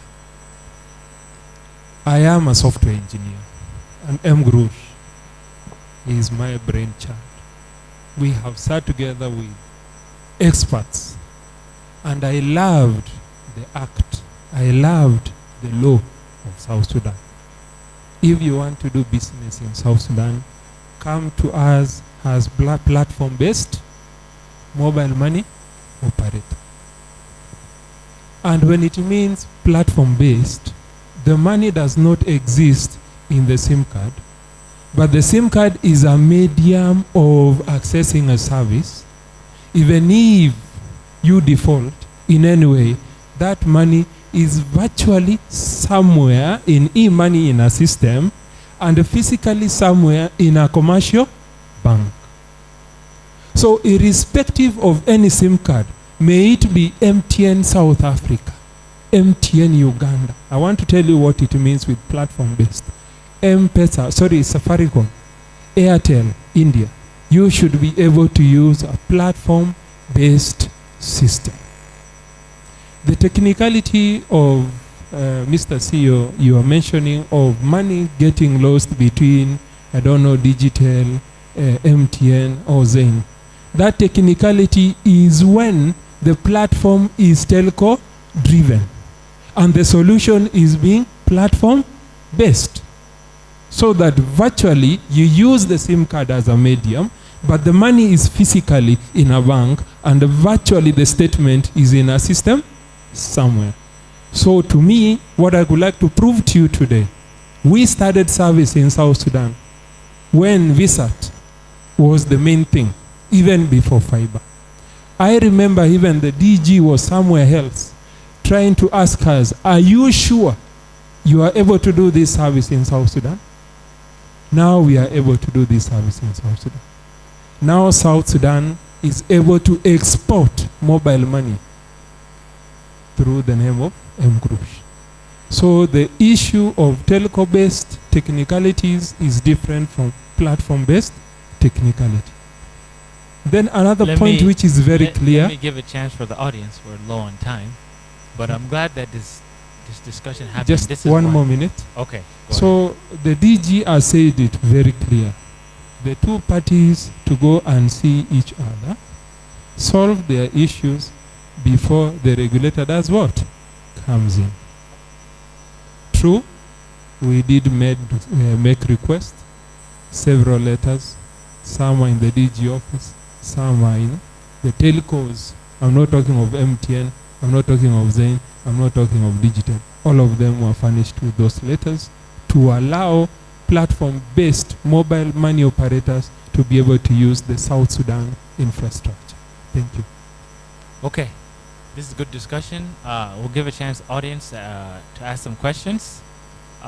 Don't forget to ask questions to the Ministry of Investment and to e-services. So we'll just open up for some questions. Anybody has questions?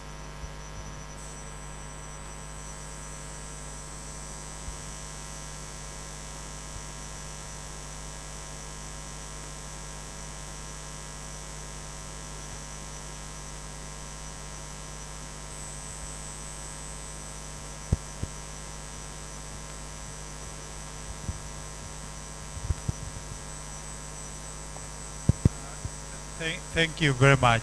Thank you very much, gentlemen. One is to encourage gender sensitivity in our panels. I would wish that that is taken on board next time, so that I personally, my organization's policy is not to sit on any panel where there's no woman. We've got to respect that women play an important role in our society. There are women CEOs in South Sudan. There are women managers in our parastatals, in public organizations.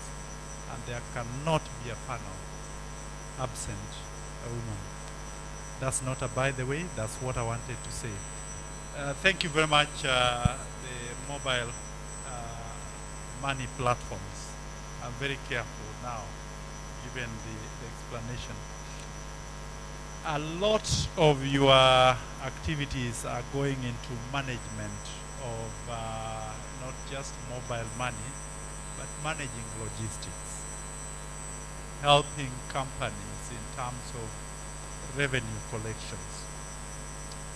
We had, and I believe you witnessed this, some young people come over here and present real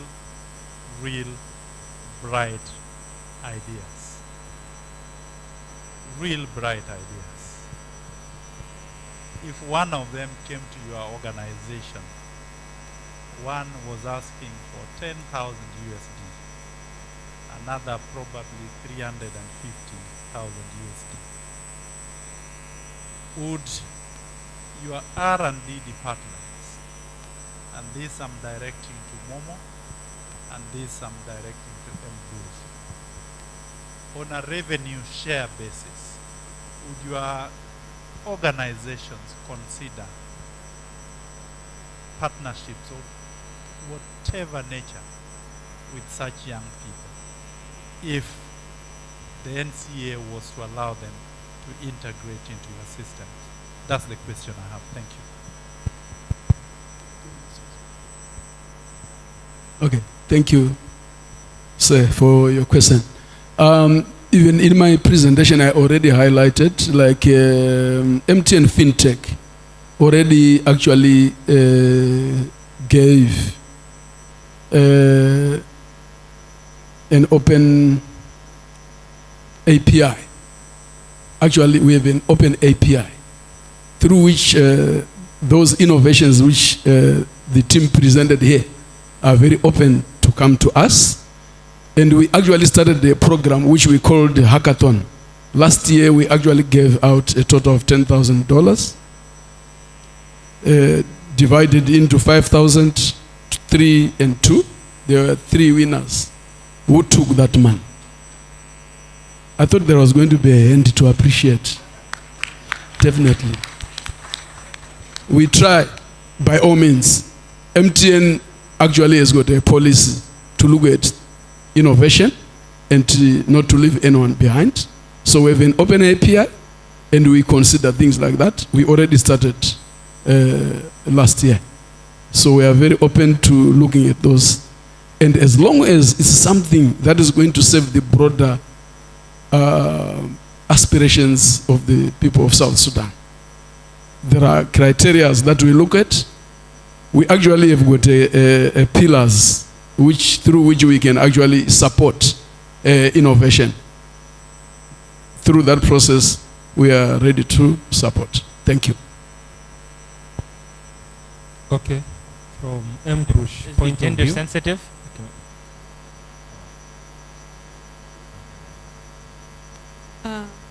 I was wondering, what are those pillars? Very curious. Maybe we can share with you at some other fora, but I may not exhaust everything here. But some of the, as long as it drives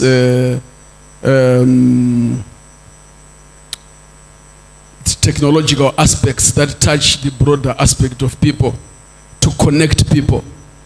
And even, for example, we have gone to the extent of providing computer labs, laptops, to certain schools to cover certain children as they want to do their research. These are just like a few examples I can give. But if you want more comprehensive information, we can share outside this. I'm asking because during the town hall 2022, I remember one of the innovators raised the issue of struggling to actually get, I think, a gateway, a payment gateway to be integrated to her app, which she designed with her team. And my recent conversation with her, she still has the same issue. So I was wondering what's up. I thought MTN would be able to support such kind of innovations and push them further.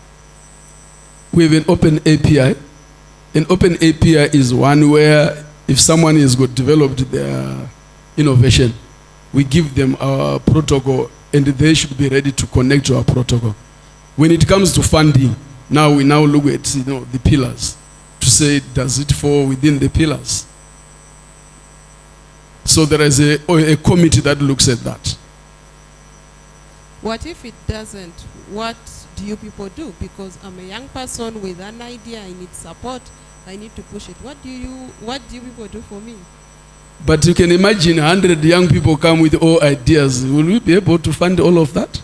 We can only do up to a certain extent and see the progress that will be made out of that.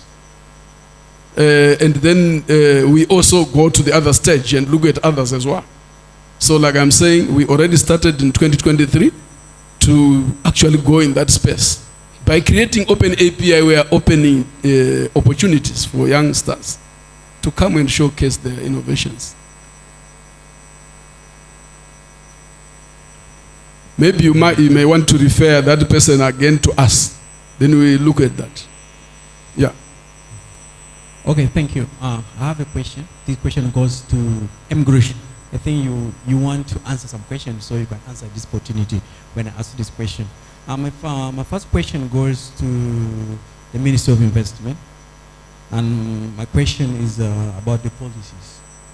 What policies do you have in place that encourage investors to come to the country? And what is the environment of investment in the country? That's my first question to the ministry. Then my second question goes to M. Krush. The question is about sending money. Can I be able to send money to other SIM cards apart from Zain? Like, can I be able to send money from Zain to MTN? That's my question. Thank you. Thank you so much for the question directed to the Ministry of Investment. In terms of the policy framework that we have, actually the policies that we have in the Republic of South Sudan, the part of the policies that we have, it should actually go back to justice, because one of the policies we give tax exemption to investors, then we have to register them. Then we have a policy to encourage them in terms of the investment, the sectors that they are aligned to it, then we direct them to the rest of the sectors, like in agriculture, in trade, in infrastructure. We do that in terms of protecting the investors. But one of the challenges that we had in the entire Republic of South Sudan, it is like the number of investors, they just entered through individual processes, but they don't actually come direct to the ministry. And by doing this, when we send our officers to these investors to come and register with Ministry of Investment, they say, no, we don't know you. And I wonder sometimes if these investors, if they don't comply to register with the Republic, is it because the Ministry of Investment by itself, or you are violating the law of the Republic of South Sudan? It is like you don't need to comply with the country law. And yet one of the things that we had experience yesterday, that an investor came, but they will complain, they say that we have to be tried under the international law. What of the law of this country? We can actually deal with fairness and transparency in terms of dealing with the certain things. Even if our point is promoting the investors, then we require them to comply for them to create job opportunities to citizens of the Republic of South Sudan. And that is the motto that we all have, even under National Communication Authority. We need to require and bear in mind to all investors that compliance, it helps us in terms of business operation. And if we don't do this, then what do you think that the government institution will do? The policy we have, it is like that I cannot sue any investor that violated the law of the Republic of South Sudan. That one, it was done in the Ministry of Justice. If the investor fails to comply, what can we do? We don't have a benevolent law that you can take this investor to the court of law, which means we need extra to work in terms of regulation and the available law that we had in the country, so that all investors, they must invest, but at the same time they could comply with the country law, so that they cannot actually exploit the citizen of this country. Have you put between Momo and M-Group, why these investors, they have challenges? Simply, they are not direct to telecommunication. And we take example of Safaricom. Safaricom came with the platform of M-Pesa, even if it was not their idea. Then Safaricom take a sole responsibility to invest in terms of financial sector and in terms of some other sector. But here, Momo and M-Group, they are independent entities, of which to create the customers confidence, it is actually very limited. But we need to move at least telecommunication. The National Communication Authority is doing well in terms of regulation. And that's why we in the Ministry of Investment, we need to create one-stop shop. Why we talk of one-stop shop? It is the rest of the system, the policies in various sectors of the government. They have to deal in one-stop shop. Then all these things, they will be served under one roof. Like as if we have this is for example, if this room is a one-stop shop, then the investor will register here, take a certificate of incorporation, certificate of investment. There is no point that an investor can invest without certificate of investment or certificate of incorporation. And these things, they are happening. They are happening now in the Republic of South Sudan. Sometimes I question myself, how do we go about it? It is up to the citizen of South Sudan to do this. Yes. Okay. So for Web Crush, I have two questions in front of me. The first question is about supporting these young innovators. Yes, we will support young innovators. Something unique about MGrush, we develop all our solutions in-house. We have taken many people, including students from Juba University, students from several universities in South Sudan. Some have qualified to be even permanent employees, learning from what we are doing. Some of us are expatriates and they will pick it from us when we leave so that they build their nation.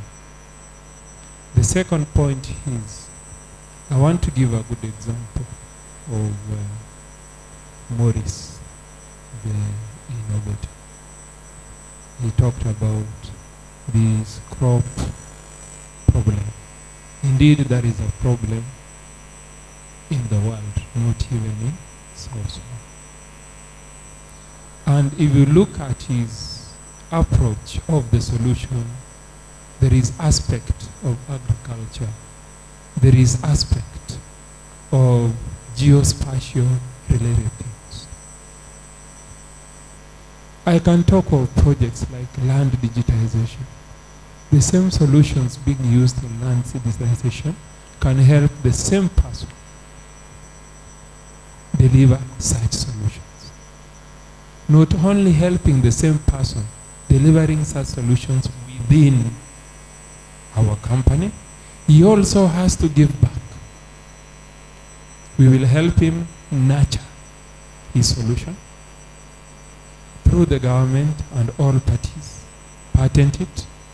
Let it be his intellectual property. We can release it to the community as a product. At the same time, we will not only use him for his product. We have projects like land digitization. He has a good mind in data sets. He's a data scientist. We can also use him in another project. And in that case, therefore, I will have created employment for him and friends of him who have the same idea in South Sudan. One more thing I need to tell you, my brothers. Not everything you need to import from outside South Sudan. I believe Maurice, I believe Sahil, I believe this lady for mentor, mentee, they are all South Sudanese. They are someone's kids who taught them. They did not go to the white people to get the knowledge. They just taught because of problems that are facing them. And that is the reason why I could say, yes, we are a local company. We want to nurture the local people, manage and build the nation. So the second question, can I send money to MTN, to Digital, apart from saying, since our main infrastructure provider is there? With platform-based solution, it either uses the telco infrastructure that is the USSD function and the SMSC function. It also uses internet. Internet does not require SIM card. Provided the gateways are publicly reachable and secure, you should be able to terminate money from one point to the other. For the context of South Sudan, for Mgrush to send money using Z SIM card to Digital, using same SIM card to MTN, the telcos should open the following things. We enter into contract for the USSD infrastructure. We enter into contract for the SMSC infrastructure, and that should happen. Not that we have ignored entering into contract, Mr. DG. We have made requests since 2019. We are in 2024. Thank you. Okay. Thank you. You have media authority. You've been waiting. Yeah, thank you. Mine is more of a practical question to the two mobile money service providers, Mgrush and Momo. It is more the inconvenience in your services. One of it, or one of the causes you have already mentioned it, about the internet or the system.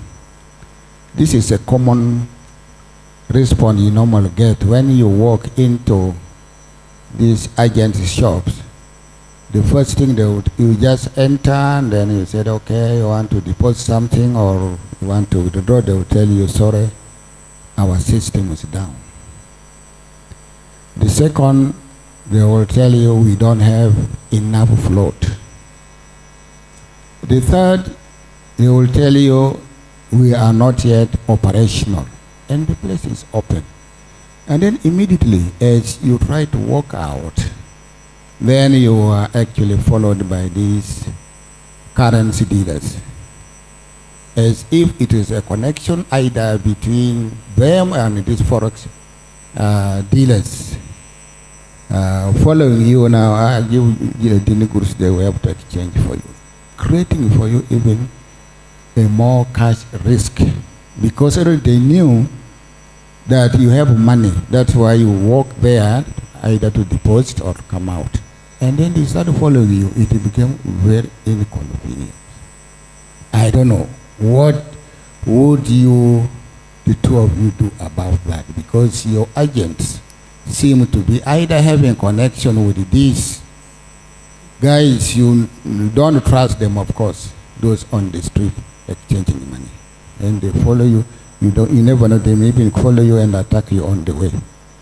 The other one is also in regard when the system is down and you try to transact or to do like an international remittance. The message you get back is so confused. For example, when it fails, you will get a message say amount not within the set limit. Okay. Why? I have enough balance. I just want to send this. Why am I been giving this message that amount is not within the set limit? And it creates actually a stress, because sometimes you find yourself, you're in a situation to resolve or to address an emergency somewhere. And the only money that you have is what you have in your account. Why not give you actually a clear message that your transaction cannot be effective because our system is down? But now they said the amount is not within the set limit. So that language in itself is totally confused. So these are common with actually with some of your service provisions. Thank you. Okay, respond quickly. Yeah, I will respond quickly on the agent one. I will not respond on the international remittance because I don't have international remittance. You will respond. So on the agents, we sincerely apologize for such inconvenience. We try by all means to make sure that our customers tell us if they face such. And we know also it can be painful to go through the call center to get that call answered. But what we try to do is to make sure that we've got troops of our brand ambassadors, our foot soldiers who move from agent to agents to make sure that they've got enough lot. We know on a day-to-day basis which agents do not have enough lot. And we work with our, what we call our dealers, our master agents, to make sure that they are supplied with enough lot. It is wrong for an agent to turn away a customer on account of not having float or not having enough cash.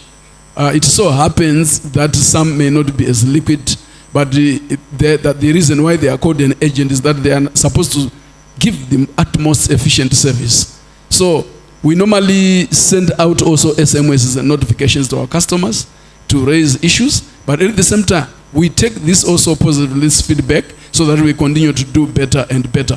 We've got some agents where you know very well that when you go there, you want whatever service, you'll never be turned away. And some will also behave like that.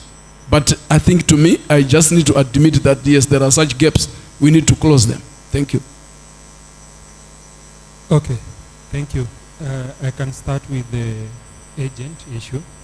Apologies for any customer who faced this, and we request that if you face this, you can report directly to us, and we should be able to address this matter with the particular agent, especially when he talks about float. Float could be a responsibility of the mobile money provider, and at the same time, the agent himself. Maybe he has run out of that float. He needs to move and get extra float for him to be able, he had to be able to serve the customer. The second point is about system is down. We have seen this happen, yes, and it is a gap in training, and we keep doing this now and again. Some agents may tell you the system is down. Most probably, they don't have float, or they don't want to transact because they have ready cash, they need to use it elsewhere. Such individuals are the ones we take in to train them to also contribute to the ecosystem, not to punish the customers, being our brand ambassador, being our customer-facing personnel. Another issue is we are not operational. Possibly, maybe it's an agent who was pulled out, or a sticker is just there and is operating another business. So such, we are doing what you call reviews with such agents, and also daily checks to be able to see who is purporting not to be operational. So we take those comments positively, and they help us build the business. Lastly, I know we are the only one doing international money remittance. Message amount not within the set limit. I agree, it appears that. We are in the cycle of improving our knowledge base, improving the error response messages so that we are able to tell you the actual problem why you are not able to transact. In such scenario, we apologize, and at the same time, we will pass the same information so that we improve on such a message of amount not within the set limit. Maybe it could be our corridor, which does not meet the minimum requirement to be able to transmit this amount of money, but we usually notice through the error logs we pick to be able to fix it. The best thing I could say for now, this is a genuine complaint, and apologies on behalf of MGrush. All right, everybody, in the interest of time, we're going to close the session, but give a round of applause to our panelists. If you have any questions, you can send them an email. They have you have your cards and your information outside. You can get them. But thank you guys for being with us. We're going to close the session.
Well, so many of you have had questions to ask, and we apologize because of time. We were not able to take them. But I believe that all our panelists that were here will be available for the next 2 days at Connecting South Sudan. So at individual or group levels, please reach out to them, raise your concerns, and I hope our dear panelists will take the considerations that are shared by the people participating and asking you questions. Now, thanks to everyone for attending the first day of Connecting South Sudan. We appreciate your patience and your attendance. Tomorrow, we're diving into the Media Day, a very interesting session, focusing on leveraging digital media platforms. Also, don't forget to share or use the hashtag Connecting South Sudan as you share your posts on Facebook or on all social media platforms. So follow NCA on all social media platforms, and to keep engaged, share the posts and videos on NCA's page regarding Connecting South Sudan. We have snacks on the outside. Tomorrow our session will start at 9 a.m. Stay safe and see you all tomorrow.